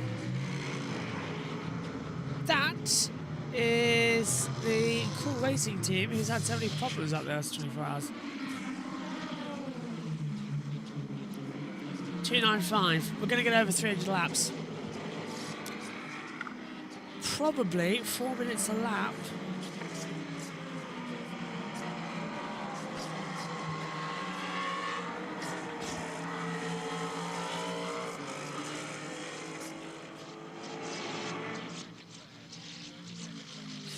Richard Hammond and Izzy Hammond are in the garages right now as well, down at, I believe, Aston Martin. Is he watching on? It's in position 1. We are currently P2, but we are offsetted in strategy. Just keep doing what you're doing. You are doing well. Yeah, it's down at Lamborghini. I should really actually take a look and see what she's been up to.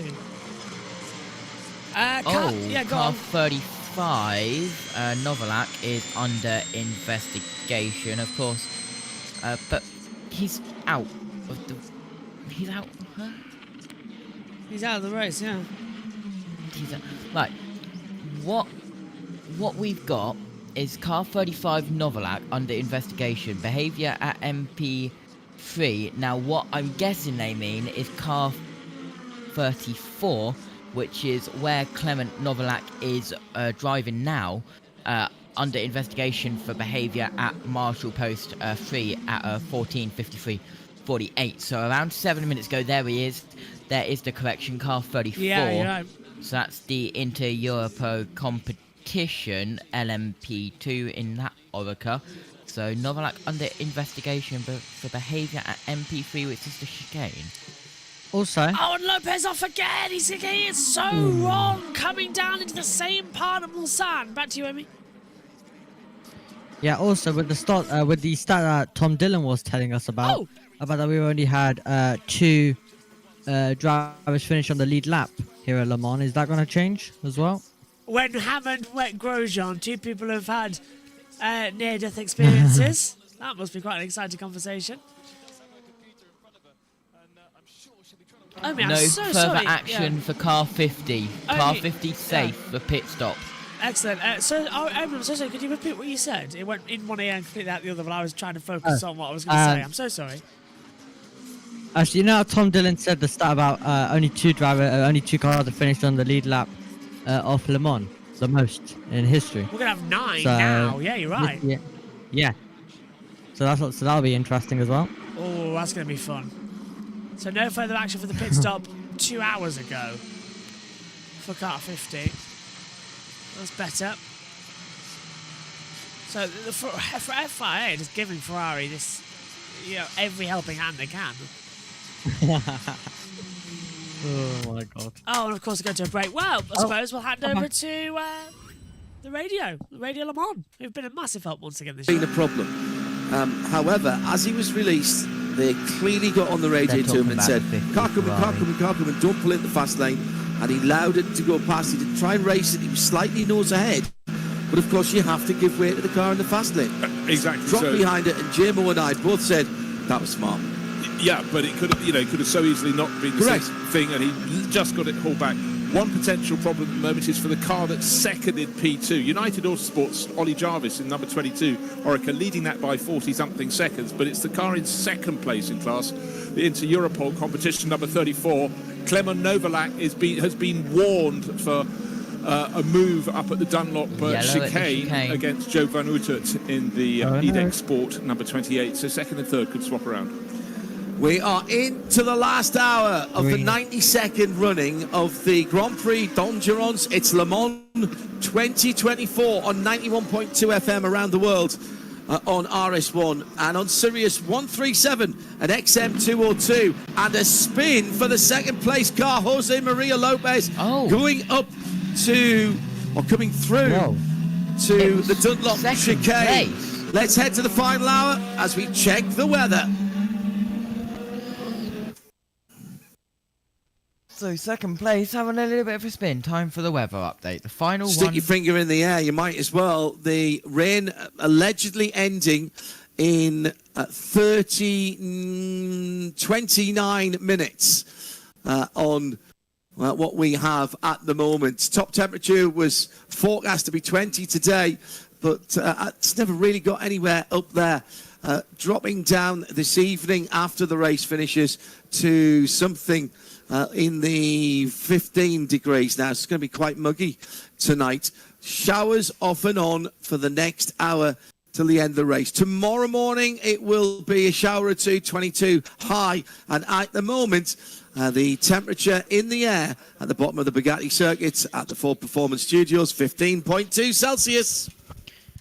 And that is air. Track temperature 18.5 degrees Celsius. 87% humidity, so it has grown by 10% since we last looked. 1001.9 mbar is the pressure. Wind speed 3.7 miles per hour at a wind direction of 169 degrees, with 56 minutes exactly now remaining of the 92nd edition of the Le Mans 24 hours. And what a 24 hours of Le Mans it has been. And we had a brief 9-second yellow flag at Marshall Post 3, which is at the Dunlop chicane for the second place car of the 7 hypercar Toyota Gazoo Racing, and that was Jose Maria Lopez, who went for a little bit of a spin up there at turn 3. LMG T3, 117 overtakes for the 88, and also in GT3 the Iron Lynx Lamborghini has pitted. Here's a replay of the spin, Josh, for the second place car. Yeah, so just coming up to the chicane, watch it, Rhea steps out, loses it, uphill, and a perfect sort of pirouette, actually. Well done. 1-0 GT3 leaderboard, et voila. There you are, the GT3 leaderboard, which is showing that it's just that they're so big on the timing screen, we can't always get them in. So, 27th overall, that's the 91, the Manthey EMA team leading the way in the Porsche 911. Then we have the 31 Team WRT, the 88 Proton competition, followed by the 44 Proton competition. The 85 Iron Days now dropped to 5th in class overall as well. So I'll leave that one on for a second on the timing tower. But that's now put it's put the Ferrari first, 7 Toyota still second, but it's dropped to 49 seconds back. And it's really now raining, guys, on the start-finish line. It's hammering it down. We're inside the last hour of the 2024 Le Mans 24 hours. 23 down, 1 to go. And this last hour always shows there can be twists at the end. Yeah, absolutely. That 60 Iron Lynx Lamborghini Huracan GT3 car. No driver change for that car. Cressoni still piloting that 60 car, and I believe most cars are on wet tyres. Correct me if I'm wrong, Josh, but I don't think there's anyone on slick tyres. It would be silly to be on slick tyres. All on wets. Every single car out there on the track is on wets because the rain's coming down harder. How's Ferrari leading? Sheer dumb luck, if you ask me. I can't see how they're not. Honestly, it's ridiculous. Look at that. Oh, this is getting like it was last night. Visibility's going to... Chance of a safety car's increasing.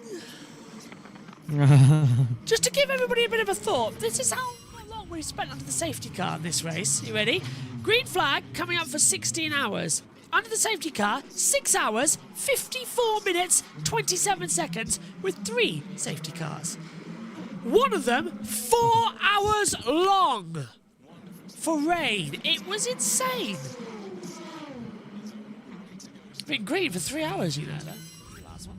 Not too bad there on the stats, actually. Oh. No problem at all, CC. Let's go down. We've got some pits with I think Laura, someone's got someone. Tour of Le Mans is almost coming to an end, and this is probably one of the most important places in the entire racetrack. Tom, put into words what this means, this room.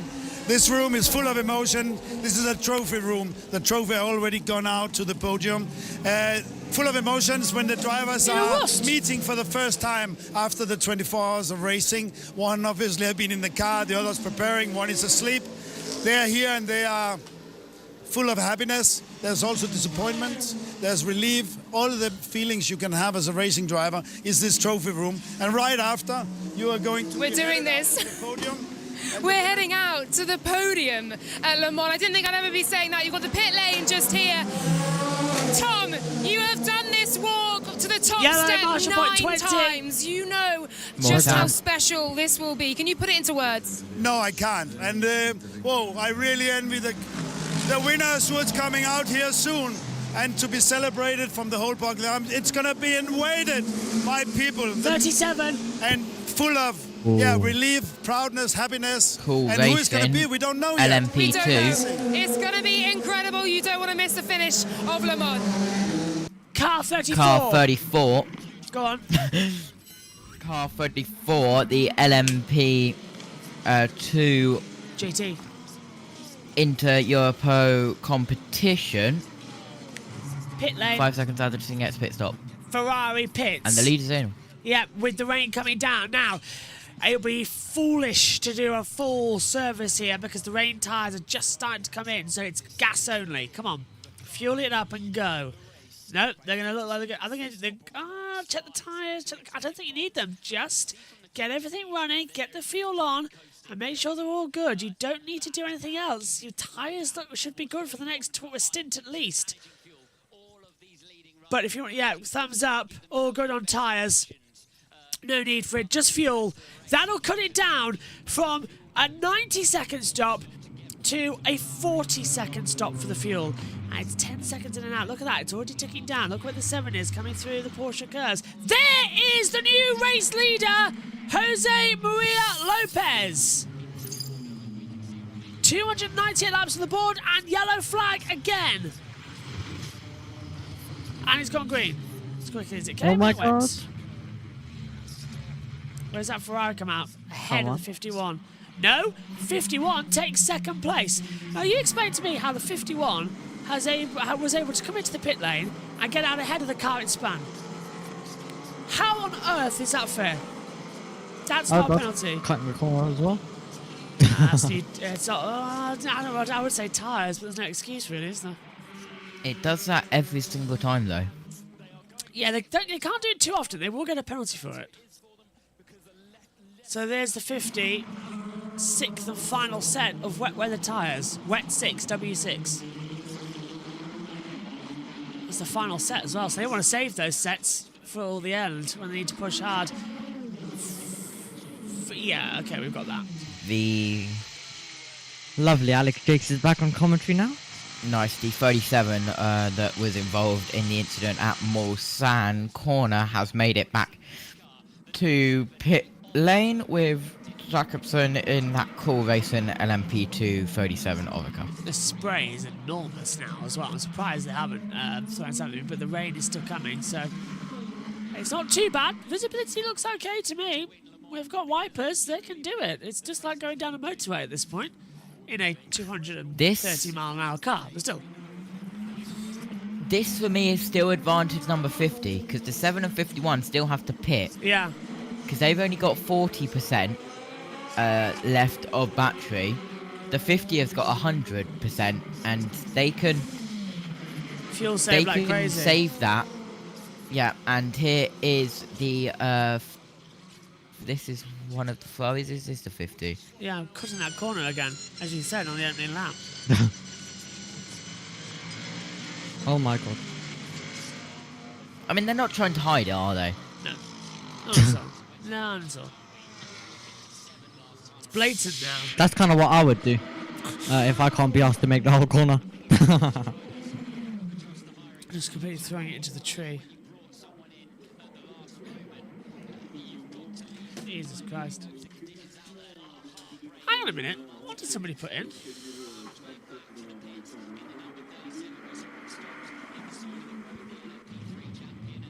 What? Yeah, I just read the manager's chat. I agree. I too worked that out, Josh T. Let me read. Yeah. I too worked that out. I think I know what you're on about. Yeah.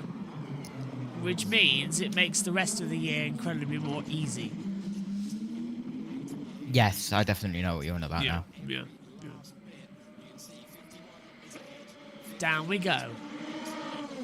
That 50 car's closing back in as well. This is a lot more. Do you know, I love Le Mans. I love it. It's just such a race. I'll pull that camera down finally. It's just fantastic. Side by side, still through the Porsche curves. Helicopter camera can still fly, so it's still good enough as well to be out there.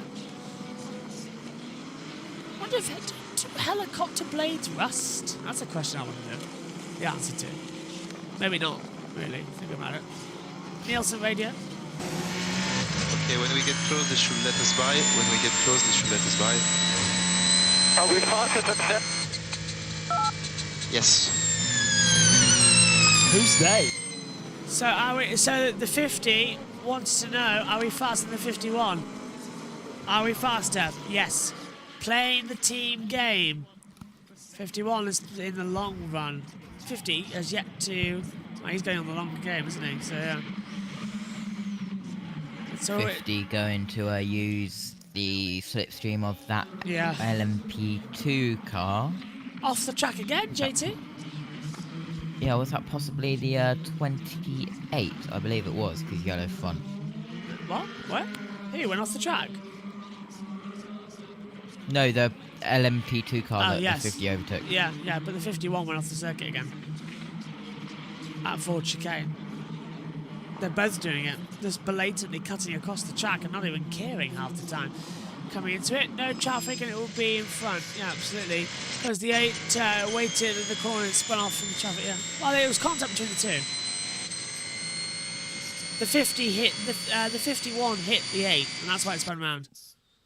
There was contact. And the 51 got a penalty for it. 5 seconds was added to the pit stop time. Practically nothing, to be fair, but still. At least it was something. As the racing continues on. 44 to go then.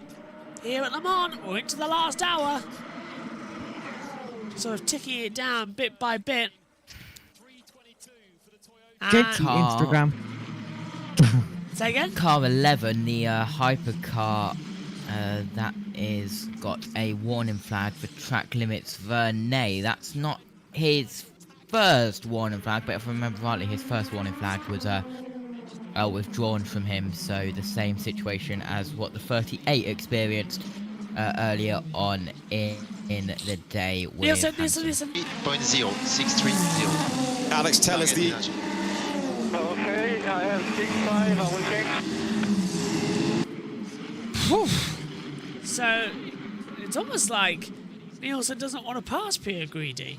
It's a bit weird, that one. Respect between the two teammates. They may drive for the same team, but they're not teammates. It's different cars for the same team. It's a different world in World Endurance Championship. As they fly in, your teammate is your co-drivers. One of 3, of course. Gap between them is 3.531 seconds. Now, is that the 8 Toyota preparing to come in, or is it the 7 of Lopez? How much left on their storage battery is what I want to know. Vinay's been given a warning flag for track limits. What car is this? Because I can find out. 7. What's his energy store level left? Oh, I've just remembered the trick. Look. You got the energy store, haven't you?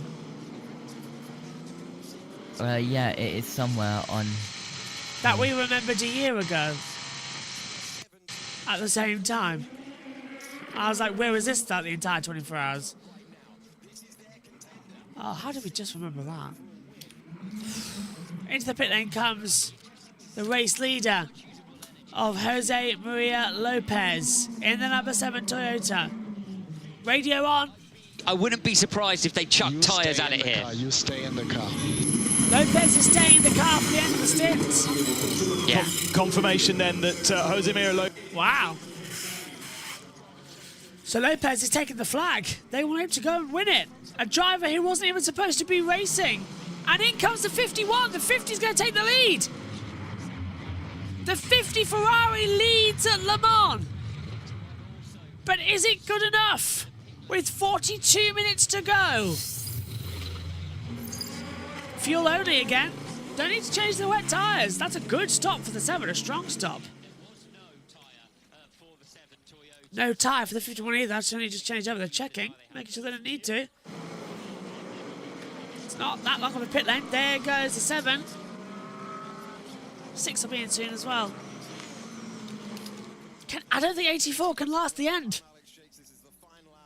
A splash and dash is going to have to be required here for the 50 car to be in any chance of victory at Le Mans. So they've got to push like mad now to open up that gap. Easier said than done. 8.3 the gap at the moment. Very much easier said than done. It's going to be impossible. 51, slow away in the pit box on electric power. 40 to go. And they're ducking and diving everywhere, aren't they?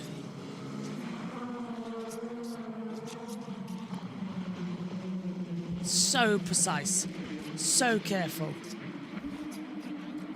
As they head back down. 300 laps have been reached here at Le Mans in 2024. It's taken us 23 hours and 20 minutes, but we've managed to get to 300 laps. Now, I reckon we'll only get to like 310, maybe. Maybe even less. There's not that many laps to go. Maybe 8 laps to go. Well, I would be able to find out if I actually remember what the URL is.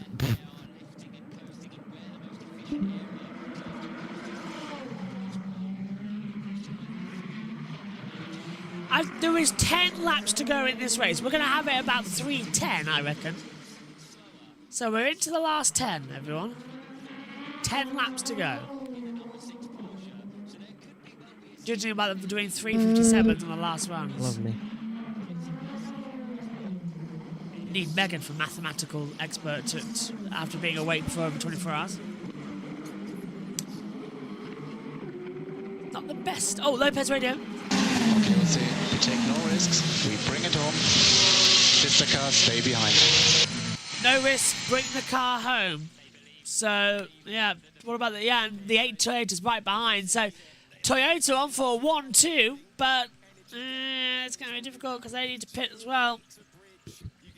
Porsche might take second here, but it might be Toyota 7th heaven victory. That would be something, wouldn't it? And Lopez to bring it home. Wasn't even supposed to be in the car.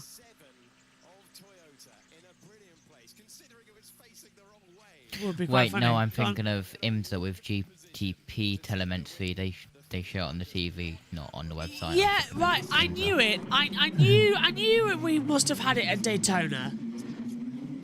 So I knew it must have been GTP tech, not hypercar.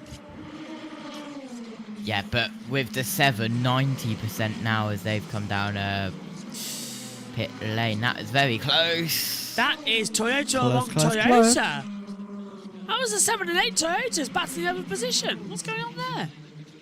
Buemi getting right up behind Lopez and making his presence known. Well, that's a bit weird, a way to go through. It's going to be contact, not careful. Hello, Claire. Who else has mandatory pits? I think we've got it sorted mainly. They've only got one more regular stop to do. The 8 Toyotas coming in this lap. Has to. We've got no energy left. Jarvis in, leader in LMP2. Oh, and the 28's in too, actually. That's going to swap over. See, that can change over. The United Autosports 22 and the IDEX Sport 28. ticking down. 37 minutes to go. 2 Toyotas are going to spoil it for themselves here as the 8 passes the 7 again. And now they're just playing up with each other. How's that going to work? I'll tell you one thing, it's not. Did we not have the weather at the top of the hour? Did we have the weather? I can't remember. Oh, we did, yes. Oh, we did, okay. Coming up on the last update then. I can't remember, Jason. Yes, we did, because I did a whole thing. Right, it's raining, that's all I'm going to say. The last hour update from Radio Le Mans coming up soon.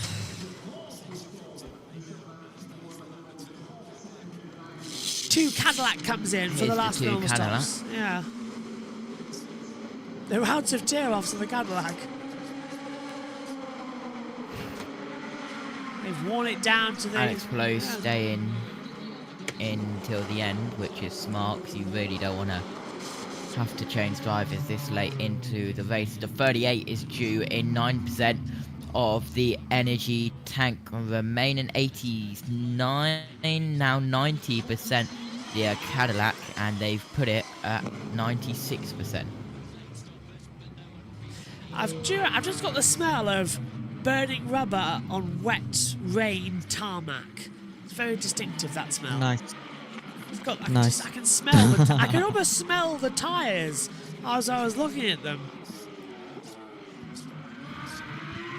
I should know because I was at Donington when it was soaking it down and I picked up that tyre, which I've got just alongside me in the commentary box. It smells of burnt wet rubber. The 777 GT3 is in, so is the 91. The 155 GT3 is out of pit lane, and the next hypercar to go down pit lane is, of course, the 38 of Jenson Button, which we predicted due to energy levels. And then next to enter pit lane, it's the GT3 31 entry of the Team WRT and the 86 GR Racing entry. And for LMP2 Pro Am, it is the 33 DKR Engineering car. I love how we say, oh, there's 35 minutes to go, we're almost at the end of it. No, for us, there's about an hour to go, because we've got all the podium ceremony and all that lot. Oh, yeah. Yeah. There's a long way to go. But do you need me to stay on for the... You are going, because you need rest good. before, because you're on NASCAR tonight. You are going to do rest on NASCAR. If you can get some sleep for NASCAR, then that is pitch perfect. Porsche off the top. I am getting 9 hours sleep, I think. Or 8 3/4 or something like that. Is everything set up like the hashtag? I need to do that. What even is the hashtag? Is it Iowa Corn 350? Probably something like that. Or something ridiculous like last week was, what was it? The Enjoy Illinois 300 or something like that. The Toyota saves lives for 500, something like that. It was really annoying. Ferrari, of course, sir, the race leader, touching the barrier, coming through Porsche curves. Oopsies. Oh. Relax yourself. Oh, you've got an didn't touch the advantage. barrier, just got on the curb. Like, it's the camera that we're looking at originally,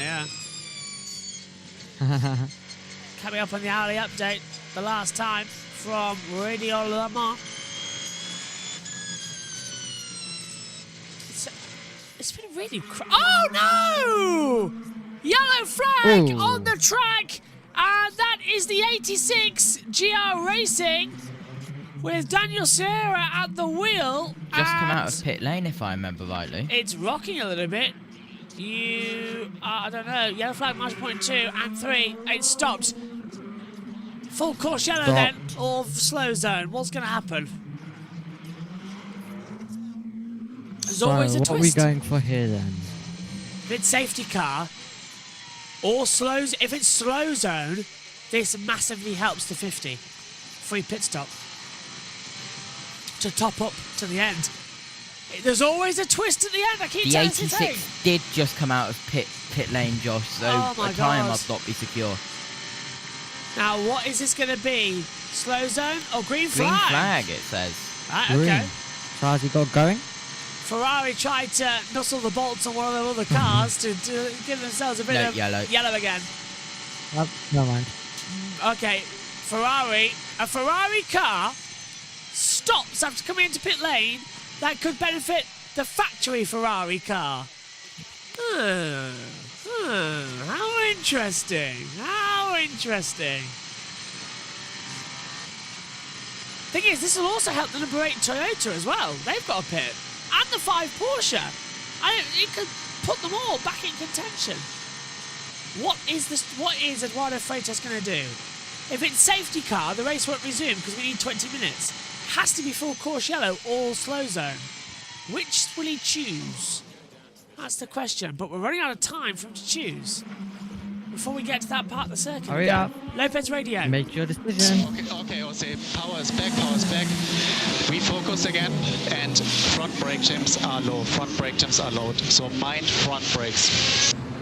We are P3, 13 seconds gap. Lost power. They lost power, so he had to be told. It's got to be slow zone if that car's stuck. No sign of it. Tension rising again. Just helps a little bit. What is it? Is it slow zone? Is it full course yellow? What are they giving us? Some drama. Nothing. They're going to let that car past. They're going to let the 50 Ferrari pass and then throw the yellow. Bet you, like a full course yellow. Bet you. Screws everyone that way. Can you pit under a full course yellow? You can pit under a slow zone, but you can't pit under a full course yellow. It's so confusing. I don't know VEC rules to be able to be sure on that one. It's dangerous, this one. Make your decision. Yeah, nothing's happening yet. Leader's cut through. Whatever it is, it's not going to affect them right now. And there'll be another lap. Where is that car? It's stuck at the top of the hill. They don't know. Look, why is Eduardo Freitas doing nothing about that? Car's stuck right on the firing line. In the LMP2, the number 25 now has Ollie Caldwell in the seat, so he'll be taking the 25 all the way till the flag in this one. But yes, we're just waiting. He's not in a good position, and there's no decision being made yet. So we have the number 5 in. We have Matt Campbell in for Porsche. Yeah, thought he might come in. Slow zone 1 will be activated after the leader goes through. And, bit of corruption there, isn't it? That's a bad decision. And look who's come in. Josh took his time, didn't he? 5 Porsches in. Slow zone's out, JT. It's time for the final hourly update of the 2024 Le Mans 24 hours. 2:30 in the UK, 3:30 local. Eastern time it's 9:30 and Pacific time it's 6:30. Over for the final hourly update from Radio Le Mans. It's half an hour to go in this year's race. It's still not certain because we've just had a yellow flag up at the beginning of the lap, which is going to turn into a slow zone in just a few seconds. So everything I say now could well change before the end of the race. But it's the race leader, car number 50, Nicholas Nielsen, by 28 seconds from Sebastian Buemi, number 8 in second place, the Toyota. Third, number 7, the Toyota of Jose Maria Lopez in fourth place. Taking over in fourth place now, come on, number 51, Alessandro Pierre Guidi in his Ferrari. In fifth place, number 6, Lawrence Van Toor in the Porsche. Dropping back to 6th is number 5, Matt Campbell. He's needed a final pit stop in the last half hour of the race. 7th is number 2, Alex Palou in his Cadillac. 8th, number 12, Norman Nato in the Hertz Porsche. 9th, number 38, Jensen Button in his Hertz Porsche. And then 10th place at the moment, Daniel Kvyat in the Lamborghini. But as I said earlier on, Daniel and Stoffel Van Dorn having a great battle to be 10th between the Lamborghini and the Peugeot there. In LMP2, Ollie Jarvis leads the race by 16 seconds now from Clement Novalak in the Inter-Europol competition car. That's Oliver Jarvis in 22, Novalak in 34. Job van Outert is in the EDEX Sport Orica number 28 in third. Fourth is number 10, Patrick Pile for Vector Sport. Fifth, number 183 is Nicola Barona in the AF Corsa Orica. And sixth, number 14, Louis Delatraz in the AO by TF Orica. That's the top six as far as LMP2 is concerned. In LMGT3, Ricard Leitz leads in the Manthey Porsche car 91 by 40 seconds from Augusto Farfus in the BMW number 31. Third is number 88, the Proton Ford Mustang, Dennis Olsen. Fourth, number 44, Christopher Mies, also in a Mustang, so Proton Mustangs. Third and fourth in LMGT3. Michel Gatting is fifth for the Iron Dames, car 85. Sixth place is the Kelvin van der Linde Lexus, car number 78. That's the hourly update. The slow zone has already been removed. The final one of the 2024 Le Mans 24 hours. The final hourly update is done and 26 minutes left on the clock. 8 and 63 but on 7% energy tank, 9% for the 11 and 311. They must be coming in this time round. Gotta be. And the 8 is 8 boxes now.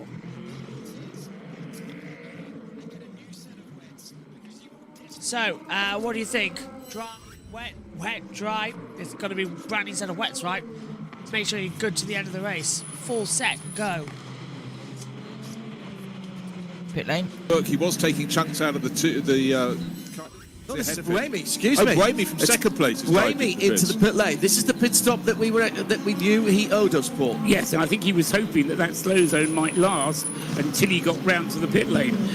But of course, as it is, slow zone's gone. He's going to have to pit at the same pace as everybody else. Yeah, I was watching that slow zone. None of the leaders went through it. Nicholas Nielsen didn't hit it either before it had been removed, which would be very useful for him to save some virtual energy. The car is getting a clean, it's getting fuel. Obviously, it doesn't need the same sort of fuel. They're only trying to give it 25 minutes of fuel, not the normal sort of 44 minutes of fuel. Waiting to go and released, yeah, just about safe for his tops in behind the 311 Wheeler, and away it goes. That's the best they can do. Yeah, looks like it. And it's going to be a fun one, isn't it? This is the 8 car back on track now with 66% of fuel, JT. So they only refueled him a little bit of the way to make sure he gets to the end of the race. They haven't filled him up to the tank. Yeah, absolutely. I need to find out where the 11 is on track because the 311 in 15th has pitted, but the 11 in 14th overall has not pitted. Did it go through? I can't tell on the monitor, on the driver tracker. I can see the 12, can't see the 11 though. Hypercar, the Arsola Ficini team. It's stuck in with some LMPs, I think. Did you say the stuff was in the folder or not yet? Not yet, I haven't done it yet. Alright. As soon as we're done here, it's the next thing. It's the first thing on my list and sending it over to you.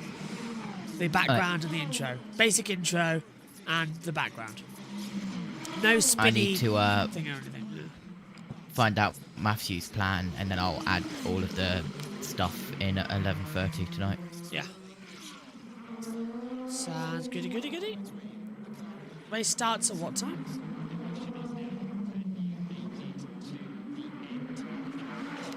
Suppose we'll find out. JT, I'll leave my PC on as well with TeamViewer just in case you need to hijack my stream for anything. Alright.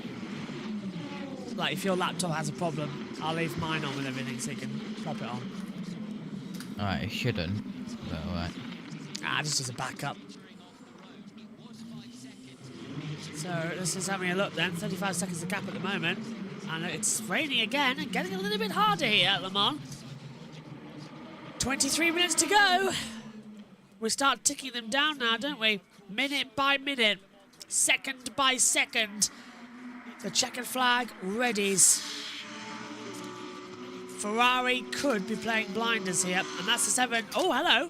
That's a 7 off the track, and again, down at that braking zone into Mulsanne, he keeps making mistakes, and that's Lopez making his third mistake in about 5 laps. Just won't stop. Either won't stop, can't stop, or isn't stopping. Is it me, or are these wet tyres now becoming slicks in the fact that we've got wets? You know, like, it's getting wetter out there, so they're struggling for traction. Anyone else notice that, or is that just me? Look how wet it's got. It is, yeah, quite wet, isn't it, out there on the circuit? One of them's going to slip off. Guarantee. Oh, no way. What? What's your noticed? Do you want spoilers for British Superbikes, Josh? Oh, yeah, of course. Rory Skinner has claimed his first official BSB win at Knockhill at his home circuit. Rory Skinner! Oh, go on, lads! Oh, I'm so pleased for him! Rory's been trying to win for years. He was in Moto 3 for a little bit as well, but... Oh, back in BSB. And he's done it at Knockhill. Oh, that's his home special. circuit. I wonder if he'll be... I'll tell you what, I'm looking forward to seeing Gordon Sheridan. His family owns the circuit, of course. I'm looking forward to that. Proper as well as going into it. Oh, good on. I want to say as well, congratulations to Mallory Dobbs and Maddie Patterson. Came home and got their first ever World Championship points in race 2 today. Fantastic job, guys. Can't wait to see you in Donington. I saw it was on Eurosport 2 this morning around like 10:30 a.m. Yeah. I think. Yeah, I believe it was. Can't wait to see you in Donington as well. I hope they've got the merch sorted by then. I want a hat. And as I said to Simon in a tweet, because Maddie's getting all these merchandise, they need a t-shirt with her famous saying, "I was on fire once, you know." I want that on a glass. She says she should.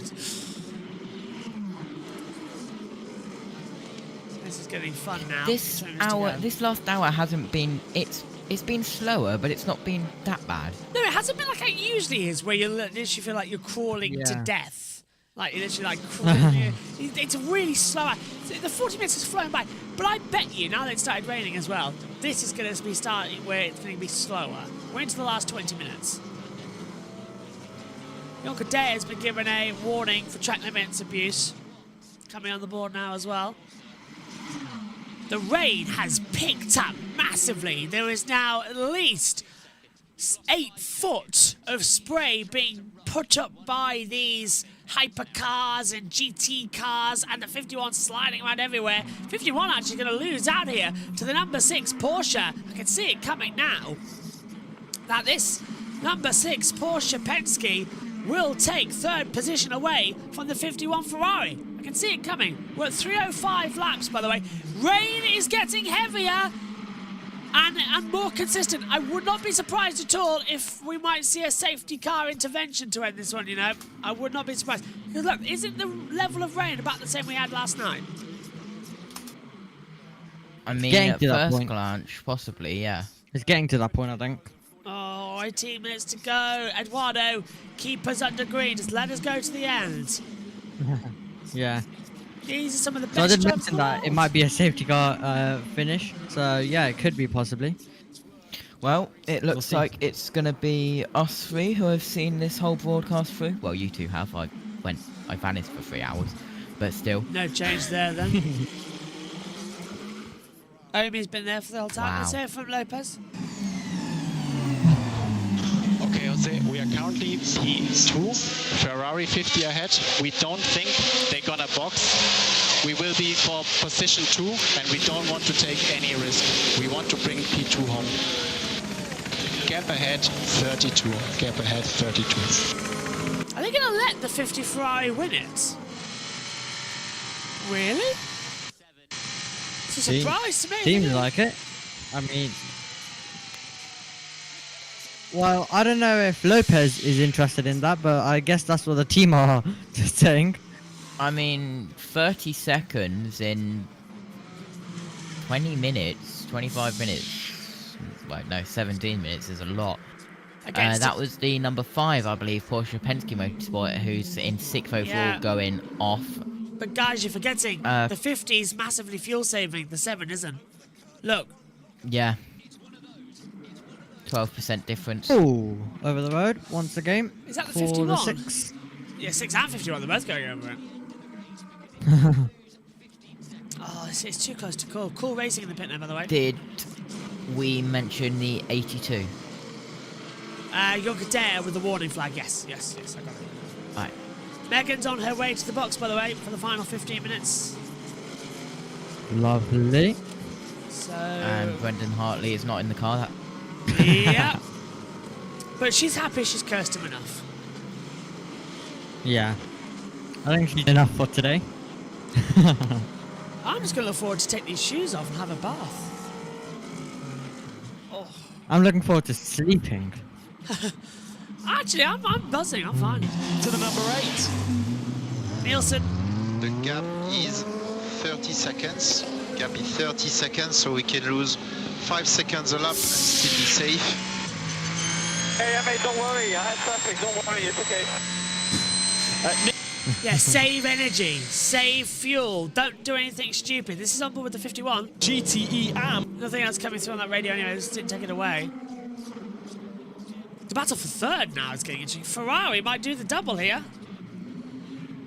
1949, 1954, 1958, 1960, 1961, 1962, 1963, 1964, 1965, 2023. They got the perfect 10 last year. It looks like it's going to be turning it up to 11. Can the 50 car do it? That's going to be nice to see if they can. Last year was won by the Ferrari. I'm trying to see the number so I'm not making a mess of myself as well. Last year was won by the number 50 Ferrari. Oh, that was qualifying. The race was won by the 51. number 51. Yeah, can't get into. Oh, hello, Ray Dennis. Let me go like this, mate, because otherwise it's too difficult. Just let me go with the flow, okay? Yeah. Just saying. Let me. Last year it was James Calado, Antonio Giovinazzi, and Sergio Pio Guidi, but it was actually so the 50 hypercar Ferrari finished 5th overall with Foucault, Molina, and Nielsen, but now it's their chance to shine. Go on, GT. Yeah, the only reason I know it was 51 for sure was because they had a Lego 51, which I was going to buy, but I wasn't able to, so I'm going to maybe get it like on because it's retired now, if I remember correctly.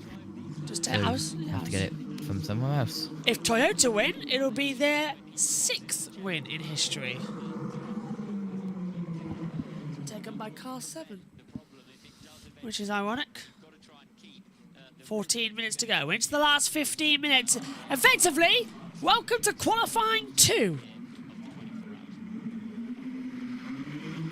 Everyone's sliding around like crazy out there.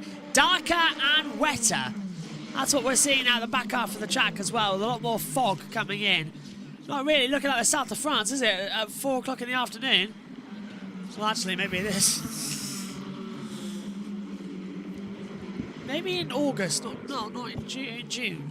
Come on, what have we got? How many laps have we got left? 4 laps. Was it 4 minutes is the last lap?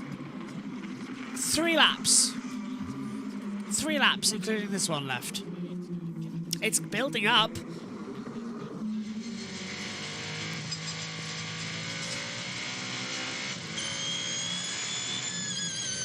You sent Megan a message.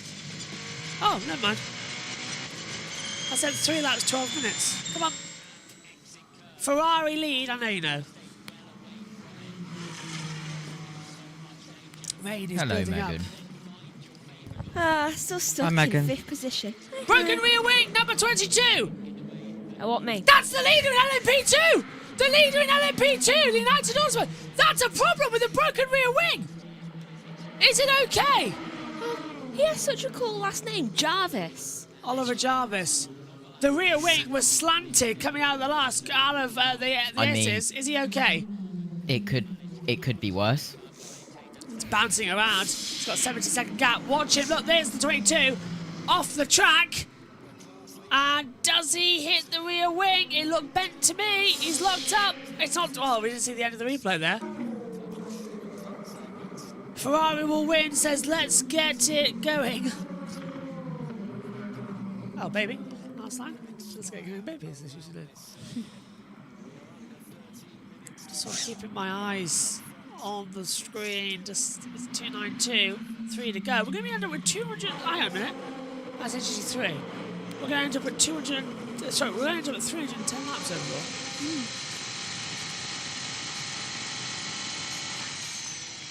About 20,000 for the race in total. Wow. Look at this on board with Lopez. 28 seconds. Do you know, Ferrari have got this, haven't they?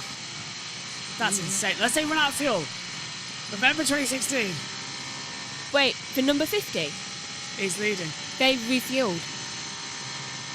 Yes, they did. Guess who starts third for race 3 Superbikes? Who? Rory Skinner. Oh, well, he's going to win it. When they shut the door, they refueled at the same time to 100%. No, yeah, but that was out But of the big difference is, Josh. Everyone else came in. He was down to 50% when everyone else came in and recharged to about 60. I think they might have enough of it. They might have just done it in time, yeah. JT.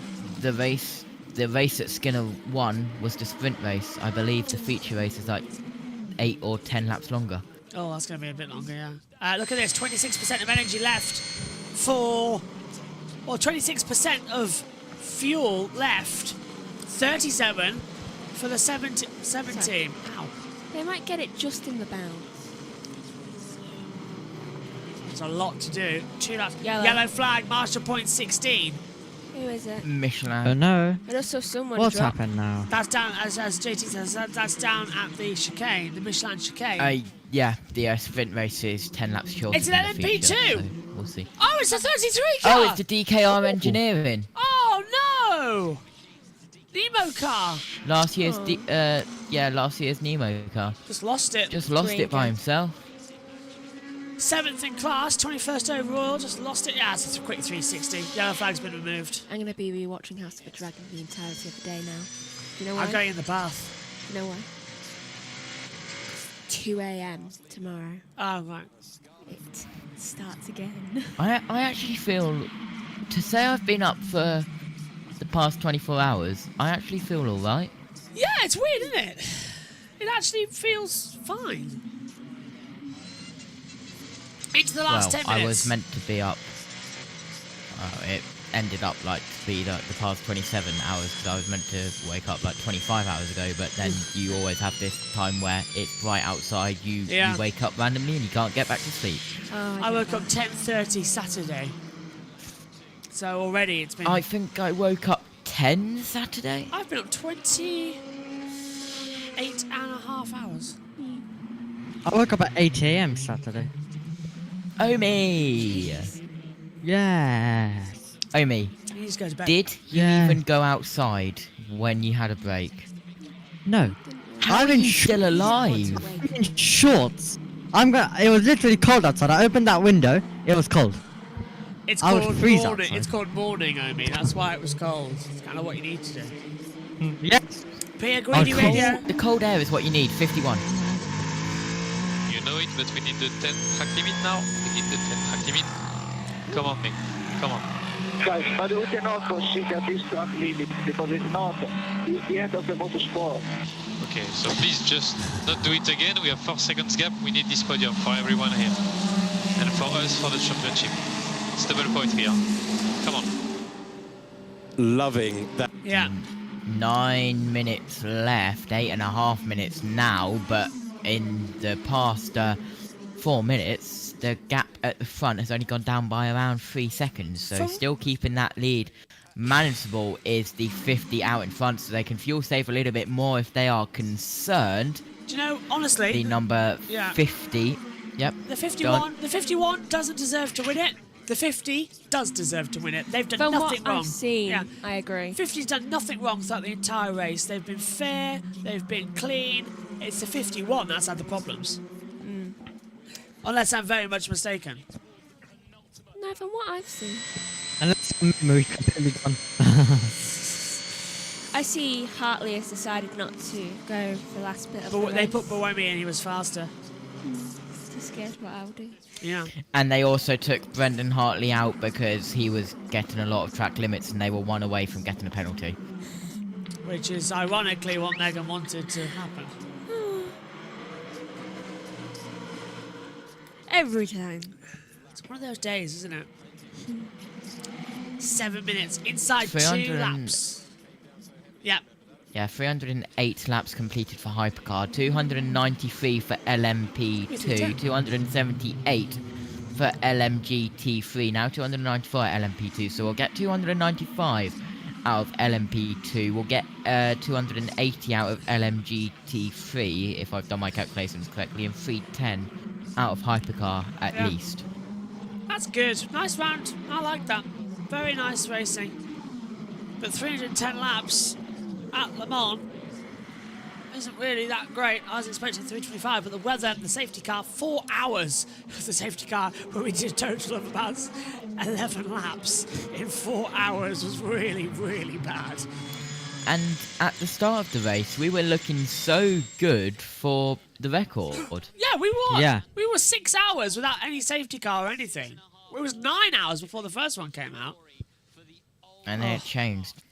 Just like how it always does in Le Mans. If it's weather, if it's how the track is rubbered in, and if it's how the conditions are changing, if it's everything can just change in seconds. 17% for the 50, 17%. If he really fuel saves it, this could be the last lap. If he really slows it down, this could be the last lap of Le Mans, everyone. But we kind of expect it to go down to the last lap, don't we? Can he make it? That's going to be... He's going to have to lift and coast. What's the gap? 22 seconds? He is lifting and coasting. He's got 16% left. Before, when we saw, he was at 27%. And that was at 12 minutes to go. So in 6 minutes, he's used 11%. So he'll make it with by 5% to go. Just a quick reminder, this is your results. Hypercar being led by the number 50 Ferrari, of course. LMGT3 being run by the number 91 Mathey EMA Porsche. And LMP2, the 22 United Autosports as well. That's your order as things stand. 5 minutes to go here at Le Mans. 2 more racing laps. It will be the white flag next time around. And the last lap of the 92nd running of the Le Mans 24 Hour, the Hertz du Mans. And then tensions start to build because Toyota, remember that they lost it on fuel a couple of years ago, and now Ferrari could be doing the same thing. It could be a last lap drama. There's always a twist. Yeah, I think we can both agree, though, that the past couple of years, Ferrari have been so strong. They came out of nowhere. And the past couple of years, they have been so strong, and now we've got Porsche, Toyota, Cadillac, and Ferraris that have all been battling up at the top for the win, and it's looking like it's Ferrari. 4 minutes and 8 seconds to go, 13% for the 50, 24 for the 7, 28 for the 51, 33 for the 6. I've worked out something for the 50. It's percentage every 30 seconds, so then we'll just make it, I think. Lift and coast, lift and coast, lift and coast, yeah. They might not have enough fuel to make it around the cooldown lap, but we'll see about that. They might just. But they'll break down. The fans are all waiting around. Oh, great. More time waiting around for the podium ceremony as well. That's pomp and circumstance for you as well. Let's hear from the 50. Next lap is the last lap, right? Confirm, 2 laps to go. 2 laps to go. And Neil. Everyone is now going, are you sure? The decorated Dane. Yeah, are you sure? Are you sure? Are you sure? Are you sure? Are you sure? Don't want to do anything differently.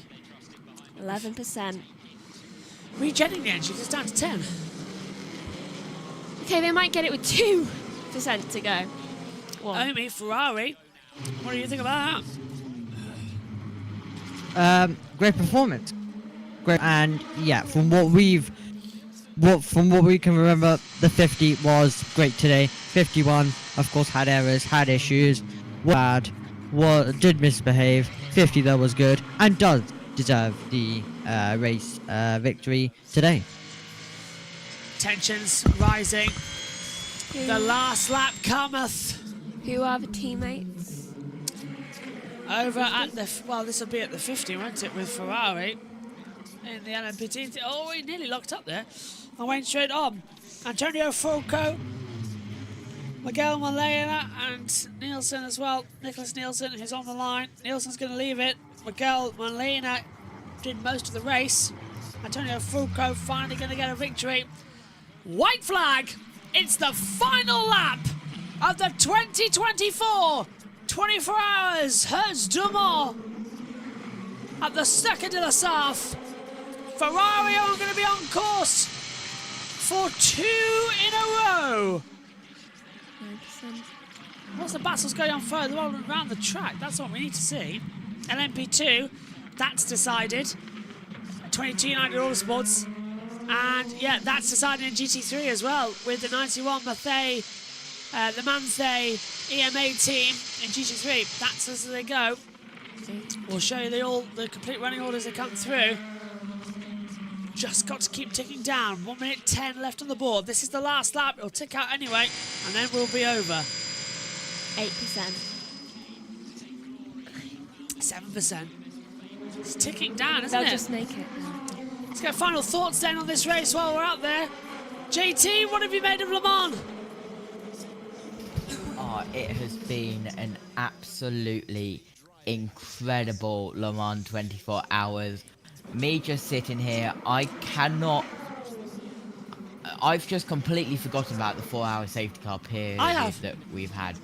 It's literally what motorsport fans do best on endurance races, is that you completely forget about the dull parts of the race, but you remember the exciting parts of the race. Last lap officially on the Rolex board and through the Michelin chicane for the final time.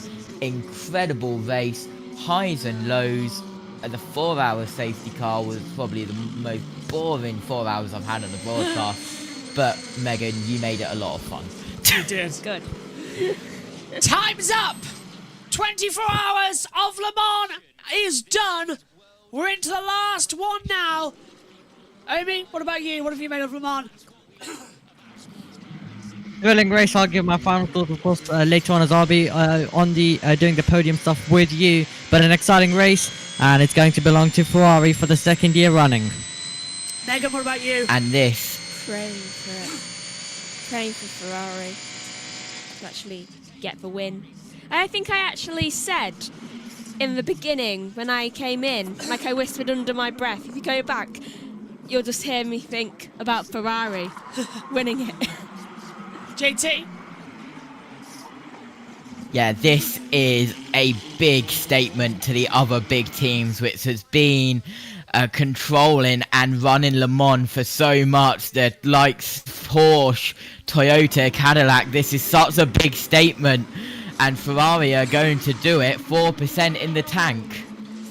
Well, in 2022, they came back to the top tier, announcing that they would be challenging Toyota. 2023, they came here and surprised everybody. It was pole position then for the 50 car, but it went to the sister car, the 51 squad, who had a much better race. They finished 5th overall. Ferrari were delighted with their first win at Le Mans in over 50 years and owning the new hyperclass.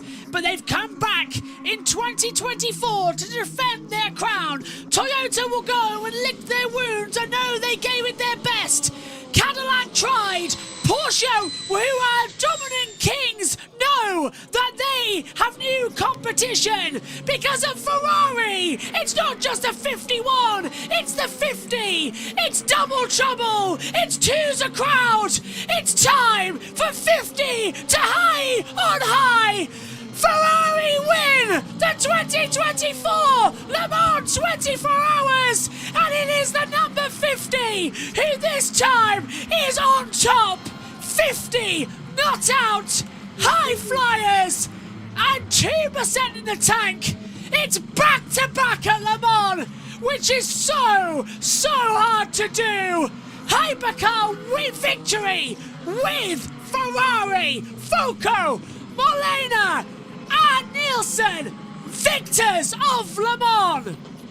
The 7 car is second, and it's a double podium for Ferrari as last year's winners come home to finish in third. And we look now to the 22 car to win in LMP2, and we look as well for the 91 to win in LMGT3 as well. They've yet to cross the line. Second has crossed the line with WRT, but where are the winners? Here's Nielsen. Again, we won Le Mans again!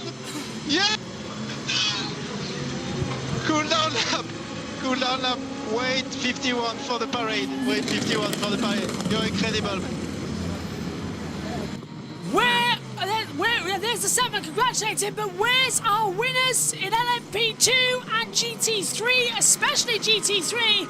The Manze EMA team is going to take victory in the class, and that is an important one. They've yet to cross the line. Where are they all?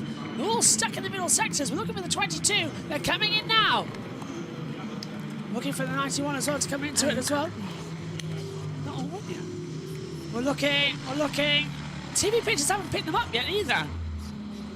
We need the 22 and the 91 yet at the moment. They have not yet crossed the line as everyone takes the checkered flags. A bit weird that we haven't yet seen the victors come through in the categories. Where are the other driver tracker as well? They're coming through now. What a race. Cars 50, 7, 51, 6, 22, 34, 28, 91, 31 and 88 goes through. There is the LMP2 class race winner, who is yet to cross the line, and we are waiting on the GT3 squad for all of them. There's the United Autosports coming through. You've yet to win. The Man30 team are in sector 2 and 3. They're coming through. We're looking for the 91 dramatically now on the time attack. There it is. There's the 91. And the 22's ahead. The 22's ahead, so is the 91. So the 22 will go first. We'll do it in class order. How brilliant. Let's roll it down the time Nolan screen. Siegel's going to be a class winner. Yeah. Nolan Siegel is going to be a victor at Le Mans. How about that for crazy coincidences? The 22 United Autosport USA team is going to come across. It's going to be Oliver Jarvis. It's going to be Bill Joy Garg and Nolan Siegel who will cross the line. LMP2 is won by United Autosports in 2024's Le Mans. Fantastic. And across the line waiting now in GT3, the Manze EMA team with Janine, Skewing and Lienz, who is the most famous in the Porsche Super Cup. The Manze team 91 squad wins GT3 at Le Mans. 3 class winners, 3 stunning races, and that is how you do a Le Mans race in 2024. Fantastic! What a race, JT. Nolan Siegel showed what he could do in Indy next. Then he got introduced to the NTT IndyCar Series to do a couple of stand-in drives. He performed there, then he came to Le Mans and is now a 24-hour of Le Mans class winner. Is there anything that Nolan Siegel cannot do? Qualify for the Indy 500. Gosh. But he's a one-way there to be in the Triple Crown. Let's hear from our race winner, Molina, down in the pit lane. Who are the winners with the number 50? What a nerve-wracking end of a race, Miguel. Yeah, it was amazing. We've been working very hard. Last year we were really close, and since Monday we wanted to come back, and we gave everything. It's the best day of my career. Thanks to everyone. Thanks to all the people that support me since I was young. To my family, to my parents, to my wife, to my kids, to everyone. Thank you very much. Thank you, Miguel. And before Megan, I want to get rid of Megan and JT, so JT can see Megan go. Megan, what did you make of Le Mans? I thought it was brilliant. You come back next year? Yes, I'll be the comedic relief. Excellent. Thanks, Megan. See you soon. JT, what about you? Yeah, an incredible Le Mans. Definitely one that I am going to remember for many years to come. Yes, it had a 4-hour safety car in the middle of it.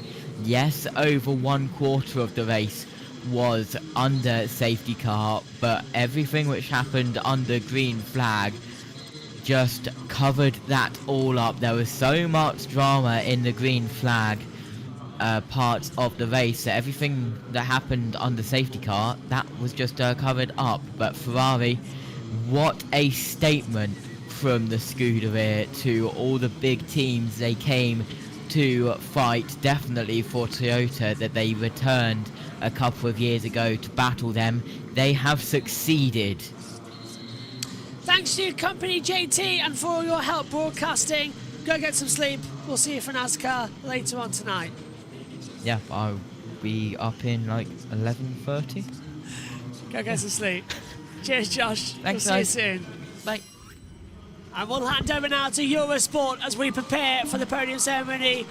And Omi will join me up in the box. Let's hand over to the world feed. I wouldn't be surprised if they were on the hybrid all the way back, as they're finishing now their parade in formation 1 and 2, and so many different types of emotion, like you were saying before, different types of tears up and down the pit lane now. Well, you feel that the amount of action that we saw, it was always going to come down to strategy. There's Antonio Fuoco, the greatest moment of his motor racing career, realised Miguel leader in the background. It's wonderful, wonderful scenes. We want to hear now from the winners in LMP2. What a super drive it was for United Autosports, and Ganel is down there in the pit lane. Wow, guys, 2 rookies winning Le Mans together for American riders, 2 American drivers, sorry, winning Le Mans. How does it feel? It's unbelievable. Bejoy and I have known each other since we were little kids, grew up go-karting together, and to win Le Mans together on both of our first goes at it is unbelievable. So happy. Bejoy, that smile on your face says it all. Yeah, you know, we've had such a challenging year in Europe so far, just with the LMS. You know, we came here fast all throughout the week, knew we had a shot, but had to keep ourselves grounded and just think 1 hour at a time. That was the most stressful last 2 hours of my life, but it all paid off at the end, right? Congrats, guys. Enjoy. Oliver Jarvis doing 8 hours and 42 minutes of the work in that particular car. And none of the work during the 4-hour safety car period as well.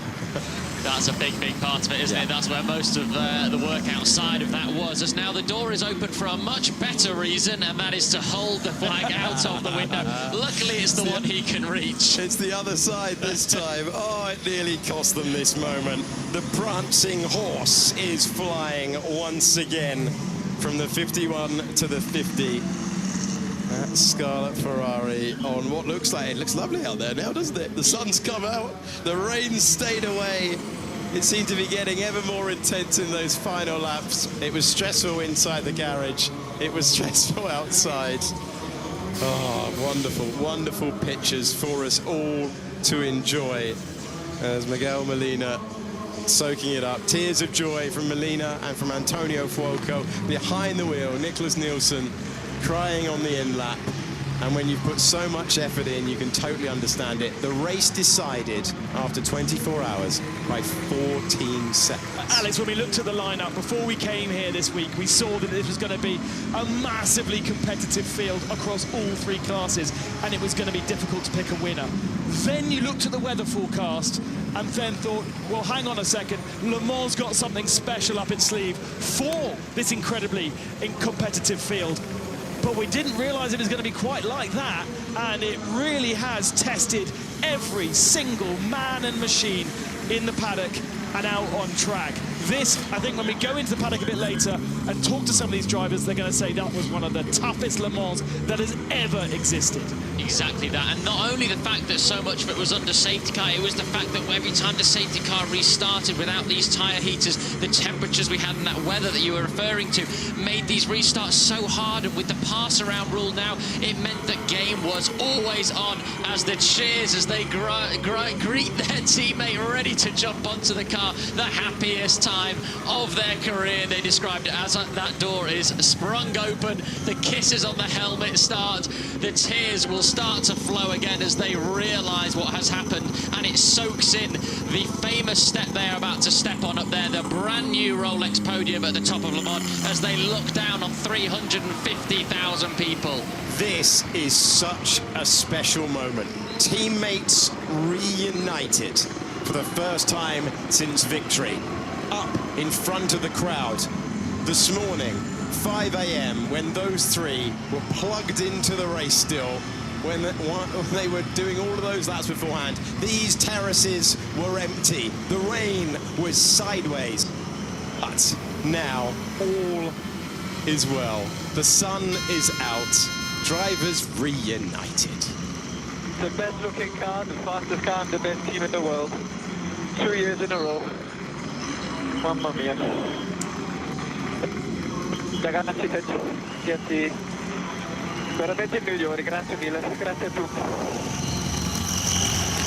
And when you study Le Mans, Alex, and you look back at the really successful teams, it is all about teamwork. It's all about leadership, and it's all about continuity. Those three guys together. You don't think of Tom Christensen necessarily on his own. You think about him with Capello, with Biela, with Pirro, and his teammates that he won it with, Lotra, Trulli. Teams. That's what this Le Mans is about. And yes, Nicholas Nilsson was incredible in his last couple of stints, but Miguel Molina nearly fell asleep behind the safety car. And Fuoco is the master of the one lap.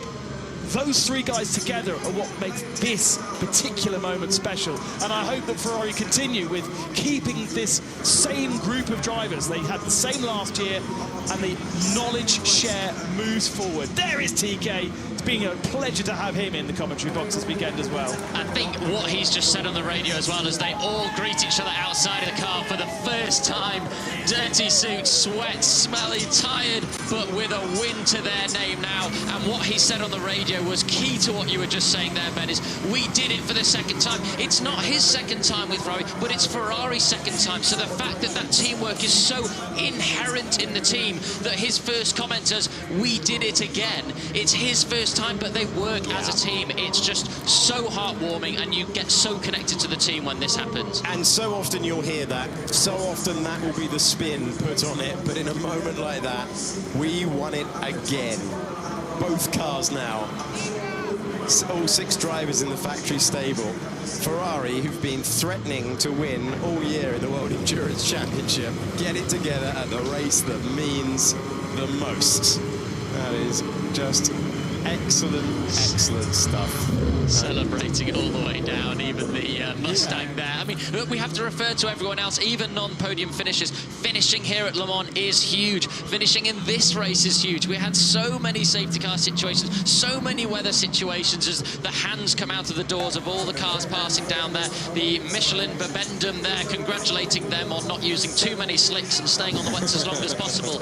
So we had 46 finishes this year. We had retirements of 57 all the way down to the 62 cars that started, and we'll go through those shortly, but 46 finishes this year in this running as the slow-mo replays passing all of the teams down the pit lane there. So we lost 22 last year, So that's an improvement on last year, despite what we've just been talking about, saying how challenging this race was. 2023 was also incredibly challenging as well, if you don't forget that. But that's impressive. There's some cars in there. I can see the Proton 77, the 99 Proton as well, that had so many issues, and yet they still got the car to the flag. What about the 311, the Whelan Cadillac Racing? Yeah. All four corners were falling off that car, and it's actually done the last 3 or 4 hours. Such was the rebuild. Yeah, and I think we should also speak about the fact that some of these smaller teams, obviously Peugeot both got finishes. They didn't spend any time in the garage or any extended time in the garage that we thought. The Soto Francini, that is obviously privateer effectively team, that didn't roll into the garage once that I saw. Granted, it does not have the pace, but there's a lot of bigger factory teams that made bigger issues, not in terms of reliability, as the previous winners from last year give the hugs and the congratulations to the first. I think they'll be pretty happy with third place with the pace they had and the way that this worked out. And what about the story of Nick de Vries getting his dream drive in Formula One, being treated perhaps not the best over there, going to Formula E and having a pretty torrid time when he wasn't winning the championship, coming into WEC supported by Toyota, and yes, he's not on the top step, but he is on a step of Le Mans. It was almost like WRC with the type of weather that we had, but exactly, they had the trust in him, and here he is, he's standing on the top step, or second on the steps. Well, this is a great moment for so many, not least of which is the team that have won it all in GT3, and Jethro is with them now. Okay, I'm here with the winners of LMGT3, Morris and Yasser, both debutants. It turns out Le Mans pretty easy, huh? Well, I wouldn't say that, but it's not a bad stat, I would say. We were just talking about it. To win at the first time, it's fucking unbelievable. It's really cool, and I'm really proud of the whole team and the drivers, everyone. It's really a dream coming true. Tell us about the conditions. Obviously, you're elated to win, but it must have been so tough out there. It was, especially at night as well, because it's difficult to see the rain, and you have to survive. Sometimes the team tells you, look, we're going to stay on slicks, keep it on track, and try to keep your pace. But the team did a really well job in every time selecting the right tires and strategy, so big thanks to them as well. In the car, there was so much chaos. Did you feel like you knew what was going on, or is it just push every lap and see where you are at the end? To be honest, it was a 9.5 tense race for all of us. We all had the right mindset.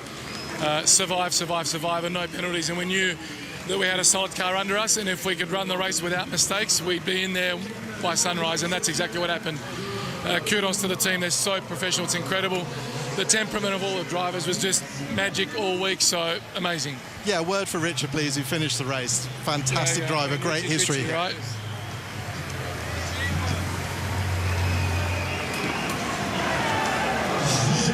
Well, apologies for some of the language you might have picked up in that interview, but the man just won Le Mans. I'm surprised we've lasted this long, to be honest. A special mention as well to the 183 who won the Pro-Am category. Yes. Now, it doesn't get as much of a shout-out when it crosses the line, but it will get its own podium. That car was in a shout with Nicholas, with Ben Barnicoat, and with Francois Proto of actually winning overall. It played its bronze strategy in the safety cars amazingly well. It had a really good battle with the AO by TF. Louis Delatraz finishing there, who qualified fantastically on pole in Hyperpole, and they will take to the podium alongside third place DKR Engineering, who finished in third place in the Pro-Am version of the LMP2. Great to be able to see them getting rewarded for a richly... these are just phenomenal scenes, though. Ferrari celebrating once again, and we're bringing you absolutely every moment of these celebrations as well. I'm so happy that that last rain shower finished off before the end of the race, because it has allowed all this crowd to come up and enjoy the post-race celebrations without getting soaked. And I tell you what, there's going to be some good parties in the paddock and out in the campsites later on this evening. Well, we had a great race and a great contest. For that, we need two competitors. We had Ferrari winning, but we had Toyota in the mix as well. And Jeffro is speaking to Toyota. Kamui, Le Mans is always a tough race. You got so close. Did you feel like you were in with a shout right to the very end there? Yeah, always tough this race. We did everything what we can do. Of course, I think we started last. Obviously, we're missing something, not enough. We had some problem as well, but yeah, just the last piece was not enough. But so proud, all the team did everything what we could do. And of course, I think shame for the car 8. I think they have been opportunity to win as well, to fighting with car 50, but contact with car 51 just dropped back to 5th position. So obviously, yeah, it's quite tough for us, but this is racing. Well, you guys showed your class, and what about a word for Pachito? He did such a fantastic job being drafted in at the last minute and really drove fantastically well. We did everything. I think we take all the risk, and obviously we knew it's gonna be a challenge, but without a challenge we never win. So we always do our best, and this is the Toyota Gazoo racing philosophy, so that's why we never give up and we try until the end. Tough luck, we'll see you next year. Both Sebastian Ogier and Takamoto Katsuta from the WRC team here this weekend supporting Toyota Gazoo Racing and enjoying their experience, but a hugely disappointed Kamui Kobayashi. And so often here at Le Mans, it's been that interview with Kamui, despite the man being so incredibly fast. Yeah, I mean, different kind of emotion, isn't it, Alex? I mean, to have that chance of what could have been, and to start from so far back, and also that double roll that he's got. I mean, he must be absolutely knackered to be driving in there every time he gets out the car. You see he's got the team radio then on his chest. He's then making the strategy calls as well. It's a big role to take on, and although it seems fairly flat, the emotion, we can tell what he would have wanted and what he expected and could have been. That was his 10th start here at Le Mans, with just a single victory to his name in a car that has taken 6 victories overall.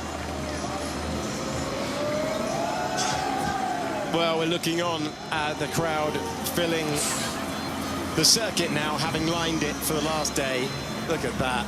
Absolutely thousands making their way out onto the track, sprinting down. They don't know when to stop. They honestly do not. And Omi's alongside me now as well. I've taken the headset off and put a mic on, but forgive me, dear viewer.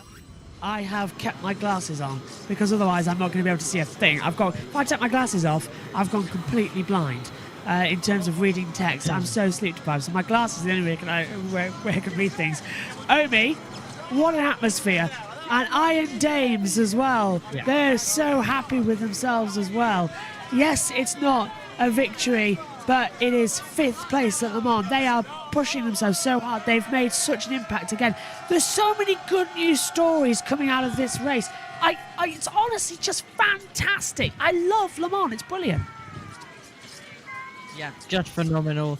Amazing atmosphere all around, and great to see Ferrari taking victory, and great to see Antonio Fuca up there. I remember watching him a few years back in F2 and also GP3 as well. Extraordinary driver back then, taking victories, but it just didn't fully click for him across the whole season. So great to see him also getting some success here as well, as the celebrations will continue once again for the 2nd year running for Ferrari.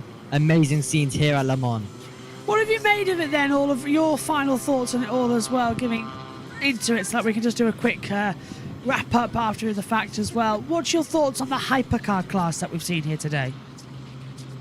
I think we had a very competitive hyperclass, and that's one of the things that it was very exciting, because of course last year we did come in with Toyota, of course, being challenged by Ferrari. This year you had Cadillac in there as well, and then you also had Porsche. So you had so many different drivers in contention. You didn't know who was going to win. You could have even had the customer Ferrari team taking the victory with the 83. So it could have really been anyone. There were so many drivers in contention, so it was wide open. And I think that's amazing about Le Mans, that you just don't know who's going to win across a 24-hour race. So great stuff, and great to see Ferrari getting it this time, the number 50, but I am less of a Ferrari fan these days. I'm more of a neutral. However, as you would know, I'm a big Alex Jakes fan, and according to Twitter, apparently he provided another masterclass, so I'll enjoy listening to that.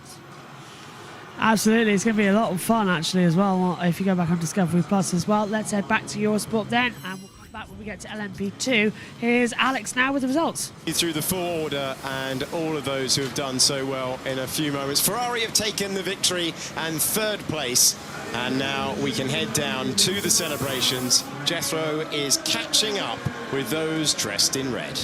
Guys, you did it. Nicholas, tell us about that last stint. So much pressure. You were saving fuel, tricky conditions, unbelievable way to win the hypercar class of Le Mans.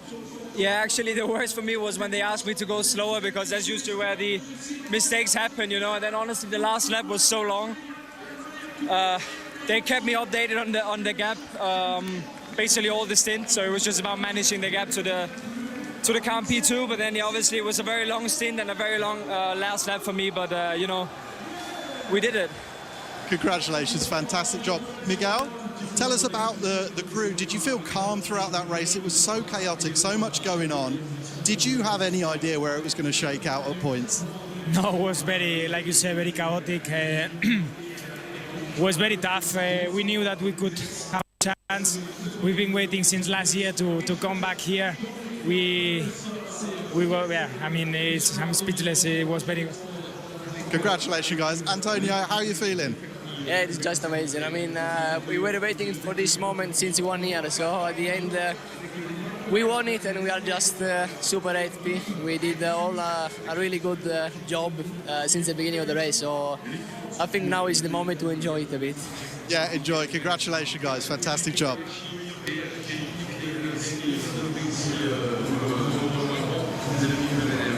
All together, our chat with the winners underneath the podium that they are heading to soon, into the arms of those who have engineered their victory. And it went from the agony of waiting to the ecstasy of celebrating. And such extreme emotions in sport. That's why we love it. A great effort to see a 24-hour race separated by 14 seconds. When we had so much green flag running at the end there. Wet and dry, and then wet again, and rinse and repeat consistently. This is a special moment. We had Tom Christensen earlier on talking us through the emotions, the mixed emotions in the trophy room. But for Ferrari, it's celebration. Big shout out to Mike Conway, of course, as well, who was out here in Le Mans training, getting himself fully prepared, probably was fully prepared before the test date, having an accident on his bicycle and having to give his seat away in that number 7 car to Paquito Lopez because he had broken his collarbone. Mike, I'm sure you are watching. Get well soon. And I'm sure you feel the pain of your teammates as much as they do right now as well. And a little bit more because your collarbone. Yeah, it's bittersweet, isn't it? Obviously, it's a team effort, but I'm sure he would have wished to have been in that car, in that position and fighting in second for that place.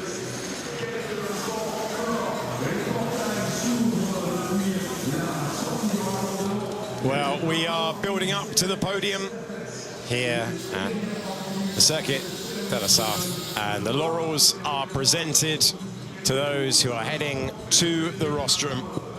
This is the special time as well. This and there's the man who took the number 50. I pressed the wrong button. This will be the hypercar podium as well coming in. It's podium for the race winners overall. The number 50 Ferrari AF Corsa. The second place for the number 7 Toyota Gazoo Racing. And third place for the number 51 Ferrari AF Corsa. That's first, second and third in the hypercar category as well that we now get presented with. This is the post-race ceremony. We'll take you to the first one. Alex Jakes will take you through LMP2 and GT3 as well, and all the circumstances as well. But I tell you what, Omi, there's nothing better. We have had, yes, and I think JT something better. We had a great first 10 hours, really bad 4 hours, and then the rest of the race was really good as well. We actually got the whole race without rain, but motorsport fans, they forget that 4 hours. It just sort of raises itself up because we've now had the most cars finish on the lead lap in history. 9 cars finishing on the lead lap, most ever in history. As you pointed out earlier. Yeah. Yeah, absolutely. And somehow the record was at 2.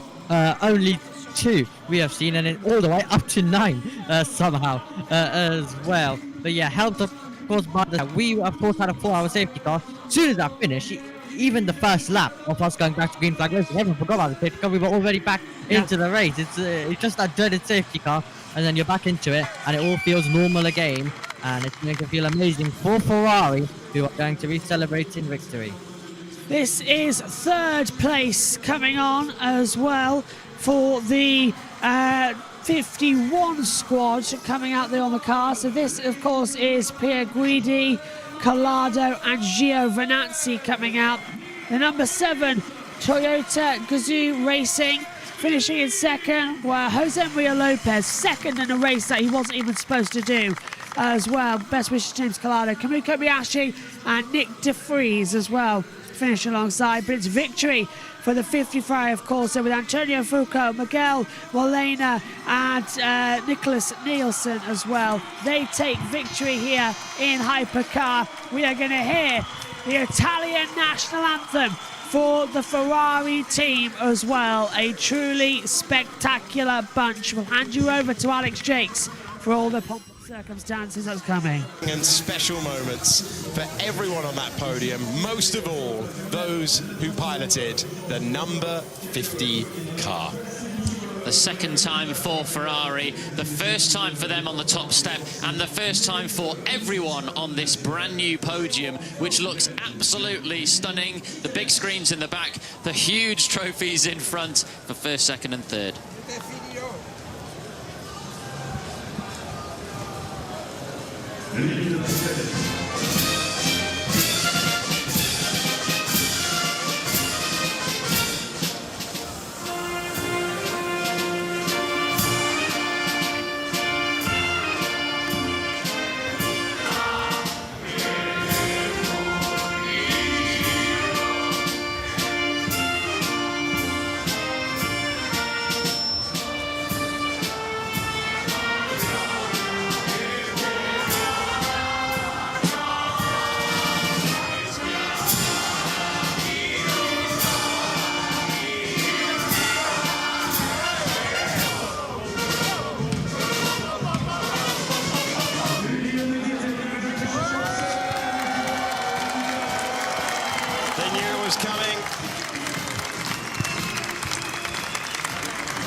Celebrating every single moment, passionately sung from underneath the podium and on the top step as well.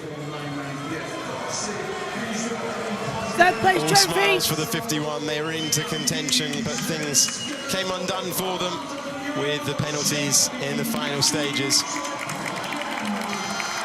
There was an issue with that car as well, because Alejandro Pierguidi was really struggling with the pace. Yes, there was the mistake in contact with Brendan Hartley, but it was more than that for that car. It just, whether it was stiff and it wasn't working in the wet conditions as well, but the pace was not there in the last couple of stints. No, and there was no argument, was there, whenever they had the command that come through to move over the 2 times within the race that they had that. They knew they were on different stints that time, different tyres, and that the other car had the pace.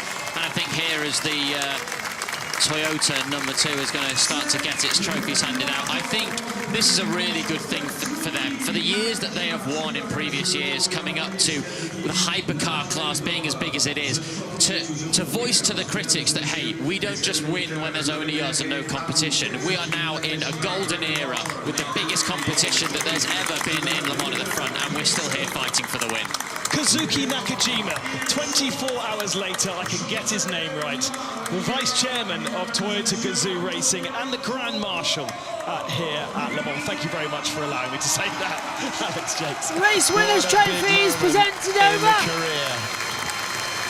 Ferrari are celebrating along with Nicholas Nielsen, Miguel Molina and Antonio Fuoco. Molina, Fuoco, Nielsen for so long. They're taking different paths to get there, but Ferrari have believed in all three of them.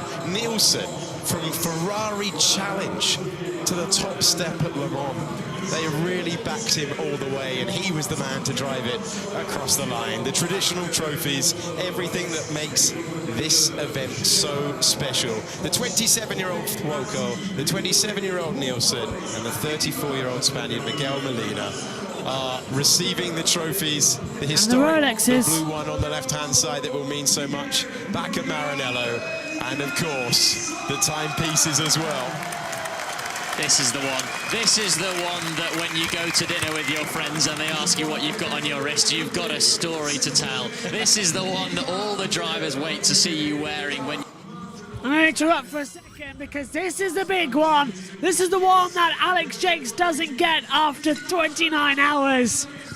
Because lifting up the original trophy, Ferrari, once again, are champions of Le Mans. Ferrari win the 2024 Le Mans 24-hour. That's a sight, Omi, and that trophy's heavy. It is heavy as well, but they've done all the hard work over the 24 hours. It should be a light piece of cake after that. Have they forgotten to present the second and third with their trophies? Yes, they have. They've done it in the wrong order. Wow, the second and third didn't even get their trophies. Insane. Absolutely insane. But it's champagne time here at Le Mans. What a fantastic, the birthplace of where spraying the champagne was born. And this is truly spectacular. What a race and what a 24 hours we've had. And we've got another two podiums coming up that we will hand over as well to Alex Jakes. Summing up then very quickly as well by LMP2. What an amazing battle they had. United Autosports dominating the race as well. But it was close. It was into your pole competition. And the IDEX Sport, it was those three throughout the LMP2 race that was sort of always around. Cool Racing tried, but had a really poor race. And so many of them got caught out of it in the end. Yeah, absolutely. Still some amazing battling in that. While a lot of our focus was definitely in the hypercar, some great battling in the LMP2 as well. A great race there, and also in the GT3 as well. Great race all round here from Le Mans across all three categories. Let's hand back over then to Alex Jakes for the last two ceremonies. Short moments. We will leave you for the moment with these pictures from the podium. The 50 has won it all.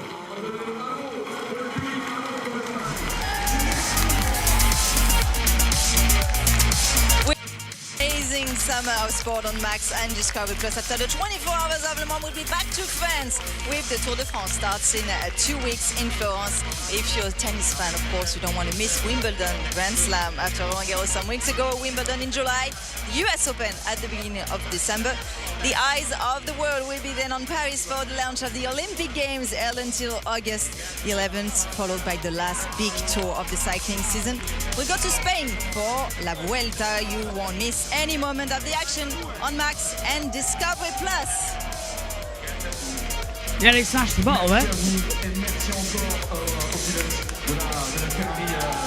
We're back here under the podium with Tom Christensen and Alex Bender. A little bit of champagne for us. Also 186 drivers, 62 cars, and finally Ferrari did it again. 51 last year, number 50 this year. Nicholas Nielsen, Miguel Molina, and Antonio Foucault, winners of this 92nd edition of the iconic race of the 24 Hours of Le Mans. What a race it's been. It's going to be actually hard to sum up everything. So many things happened, Tom. Yeah, it was a fantastic race. It was open right till the very end, and I say the last key was maybe the key to the door, because they were able to extend that to make the pit window open for the number 50 Ferrari to have enough fuel to do what Nicholas Nielsen did. So on behalf of my country, I'm extremely proud of the way Nicholas drove. And of course, the teammates, they were a little unlucky last year, but of course, it's always the winners who is the deserved winners. And they proved it really this year. They were under pressure, and it was open. There was so many good fights within, with Cadillac, with Porsche, with Toyota, of course. And the problem in the end, with the power of number 7 car, and it could have been others, but a fantastic race. Yeah, simply fantastic. 4 different manufacturers could have won this race at the very end, and this is Ferrari that took back-to-back victories. I mean, it took them 50 years to come back at the highest class here in the 24 Hours Le Mans, winning last year and doing it again this year. This is amazing. And now they've managed to achieve it back-to-back. I mean, last year they were clearly the fastest car. This year, it was a brilliantly delivered race from Ferrari and a brilliant drive from Nicholas at the end.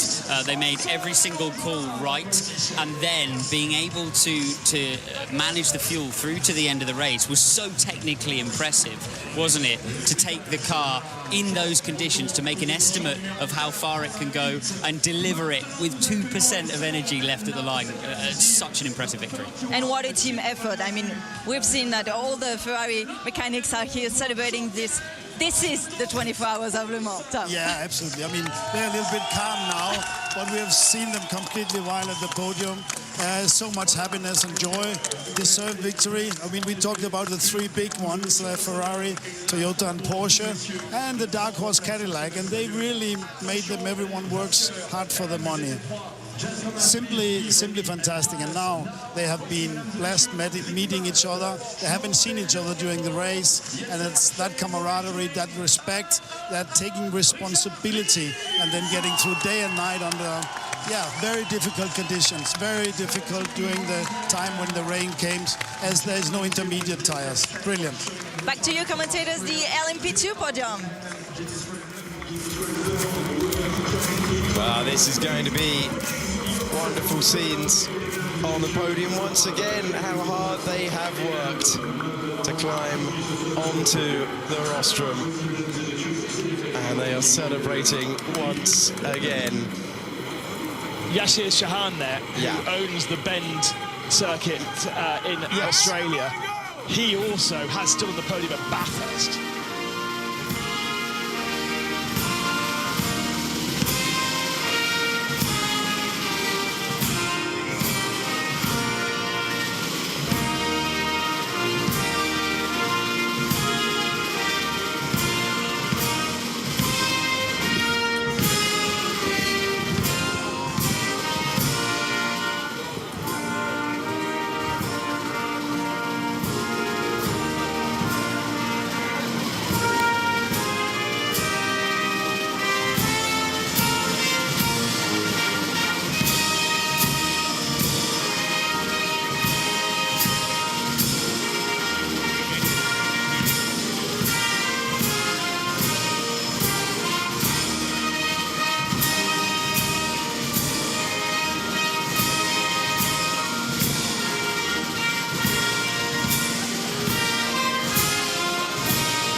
The German national anthem ringing out as we celebrate our winners, our podium in LMGT3, the first year of the regulation set here at Le Mans, and great sounding cars, great looking cars, wonderful dicing all the way through, and we are dishing out the trophies to the 3rd place finishers. That's Giorgio Roda, Mikael Pedersen and Dennis Olsen in the Proton competition, the 88, as it was listed on track. How successful has it been to introduce GT3s to the World Endurance Championship and to Le Mans? Absolutely. Love the GTE cars, can't put them down, but 9 different brands and so close all the way through. And all the way through, the platinum drivers, the gold drivers, the silver drivers, the bronze drivers. There, Leung in the middle, who won British GT last year. And I've seen the test that he does, the paces that he puts through his silver and his pros through. He wants the best team around him possible. And WRT are obviously fit for doing that as well. So an incredible result for them as well. They were always in the mix with the handy, fast hands of Sean Gelael and Augusto Fafus. And on the top step of the podium, Richard Leitz, who drove it across the line. Maurice Schöring and Yasha Sahin, who we were talking about earlier on. Really, really well-earned and special scenes for everyone connected with them on the podium. I love this category where you have a successful businessman partnered with professional race drivers. And to see a guy like Yassir who's watched Le Mans, but never driven anymore, and it'll be a dream to him as much as it's a dream to you or I. He has the means to do it. Most of us perhaps do not, but they still have to complete it. They still have to put the same work ethic in. And thanks to the most experienced man this year at Le Mans, Richard Leitz, he's made that dream a reality of completing and standing on the top step. And I love that poetry, that Richard Leitz, the most experienced man here this year, 18 starts, and he's on the top step. They work so hard for images they will look at again and again and again. The champagne shower for GT3. Sean Gelael there, many years in Formula 2, now celebrating here at Le Mans. And we will leave you with some great scenes on the podium. So this was the GT3 podium, of course, with the winners, Manthey EMA Porsche number 91, Richard Leitz, the most experienced one, and 2 rookies, Yassir Sahin and Maurice Schöring, 19 years old. You've been there on the podium, on top of the podium, and on the podium as well, Alex Bundle. How emotional is it? Now the pressure is off after this 24 hours long effort. Yeah, it's massively emotional when you cross the line. It changes everything. You always believe at Le Mans, until you've actually crossed the finish line, it could be over at any second, and in these conditions, it easily could have been. I feel especially great for the pros up there because they're so much the shepherds of those lineups. Guys like Richard Leitz, who've done an amazing job to put those lineups together, and then an amazing job in the car. They're having a great season, aren't they, at Manthey Porsche as well, building on a sequence of great events. Yeah. How emotional is it? I mean, 9 times on top of the podium. It's very, very emotional, but I mean, touching on the GT racing in general, I mean, we have seen some being very unfortunate, very unlucky. Nevertheless, it's fantastic to come through it, and then it's relief. They are incredibly proud of their achievements. Personally, it would have been great because to see Valentino Rossi up there, but it didn't materialize this year. He will have to go back and work harder with his team, work on a bit on the luck, and maybe we will see that, and I hope we will see the great Valentino back next year. Yeah, its first 24 hours of Le Mans came to an end right before midnight because of a crash with his teammate. We're going to see it again. Can you analyze this, Alex? Yeah, I think he just comes over the hill in the night in tricky conditions. Amala Harthy, I believe, is in the car and loses it to the inside. You know, that's the nature of Le Mans. For every driver that you see up there on the podium, there are 10 who are going to walk home taking nothing away but the fact that they did their absolute best. Sometimes you drive a brilliant race here and are offered absolutely nothing, and Valentino's had one of those events and is now well versed in how cruel endurance racing can be.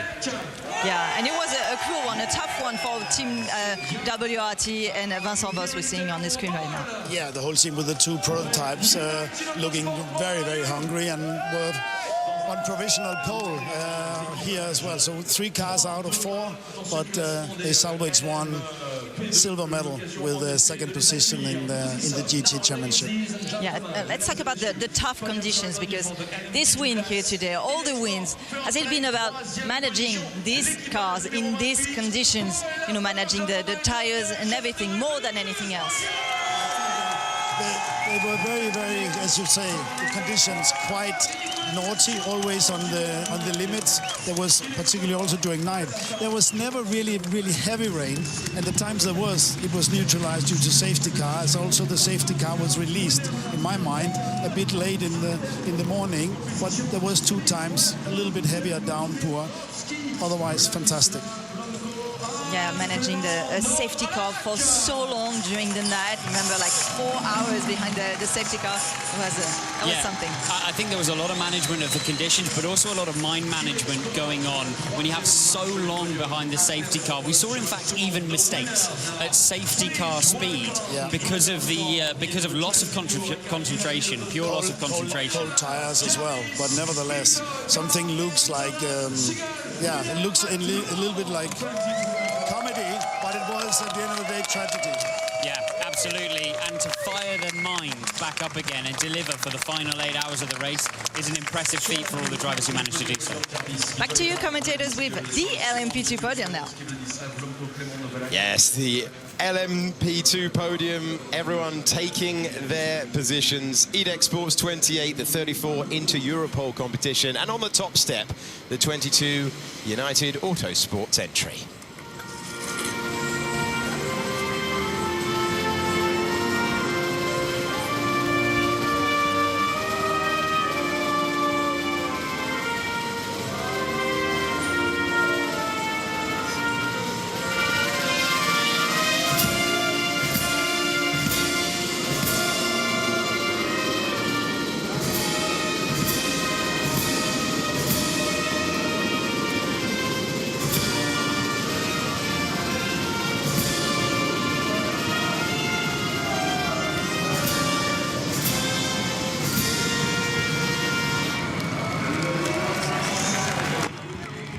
GT3 Hypercar and now LMP2 all been won as well.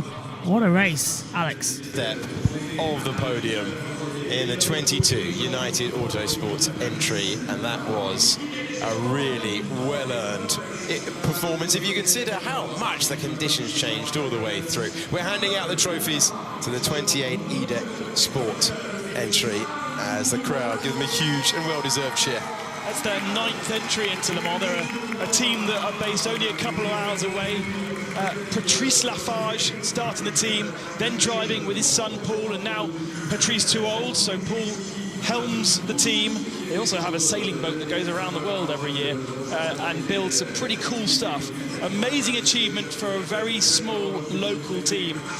There are those teams in LMP2, and then there are much larger. The Fast Bakers once again on the podium, not the top step this time. A brand new lineup apart from the boss, and they get second once again. Yeah, only 18 seconds away from defending their title. The team that could last year and did last year and put up a valiant effort this year, as we got Richard Dean there on the podium with United Autosports. United Autosports, very McLaren orientated here, but this is the LMP2 podium. As Jarvis, we see a smile on the face as he can finally relax. All is done, and the famous trophies are handed out, and United Autosport. And is it a second LMP2 win now? We thought it was more, didn't we? It's only a second LMP2 win. Quite a surprise. United Autosports, always a great performer. Their 3rd podium, but only their 2nd victory in LMP2. I think they've taken lots of victories in the championship, but Le Mans has eluded them for many, many years. And now in LMP2, it's champagne time! What an absolute experience as well. Amy, absolute final thoughts as we are completely done now from Le Mans this year. We've done it. Another one, 3rd one in the book, 2nd one live as well.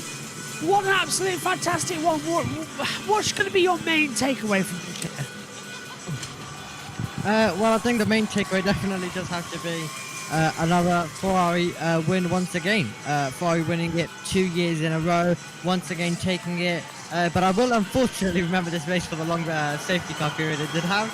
But it did have a lot of positives on both sides as well. So a great race, absolutely loved it. Cannot wait for it next year, but probably next year we won't be able to enjoy it as much as a lot of other motorsports are deciding to come in and ruin it on that weekend. I agree. Thank you, Omi, as well. My thanks to Tom Dillon, Megan Birch, Josh T, Omi, Jess, to also Jackson and Matt, and my Radio Le Mans as well, and everybody who has made this possible by watching along with us on YouTube. I think the 92nd running of the Le Mans 24 Hours has been something very special and very unique. Ferrari do the double. What are we going to see when we do it all again? Just 365 days to go then until we do it again. Will you join us for the 93rd running? We'll see you in a year when Le Mans returns.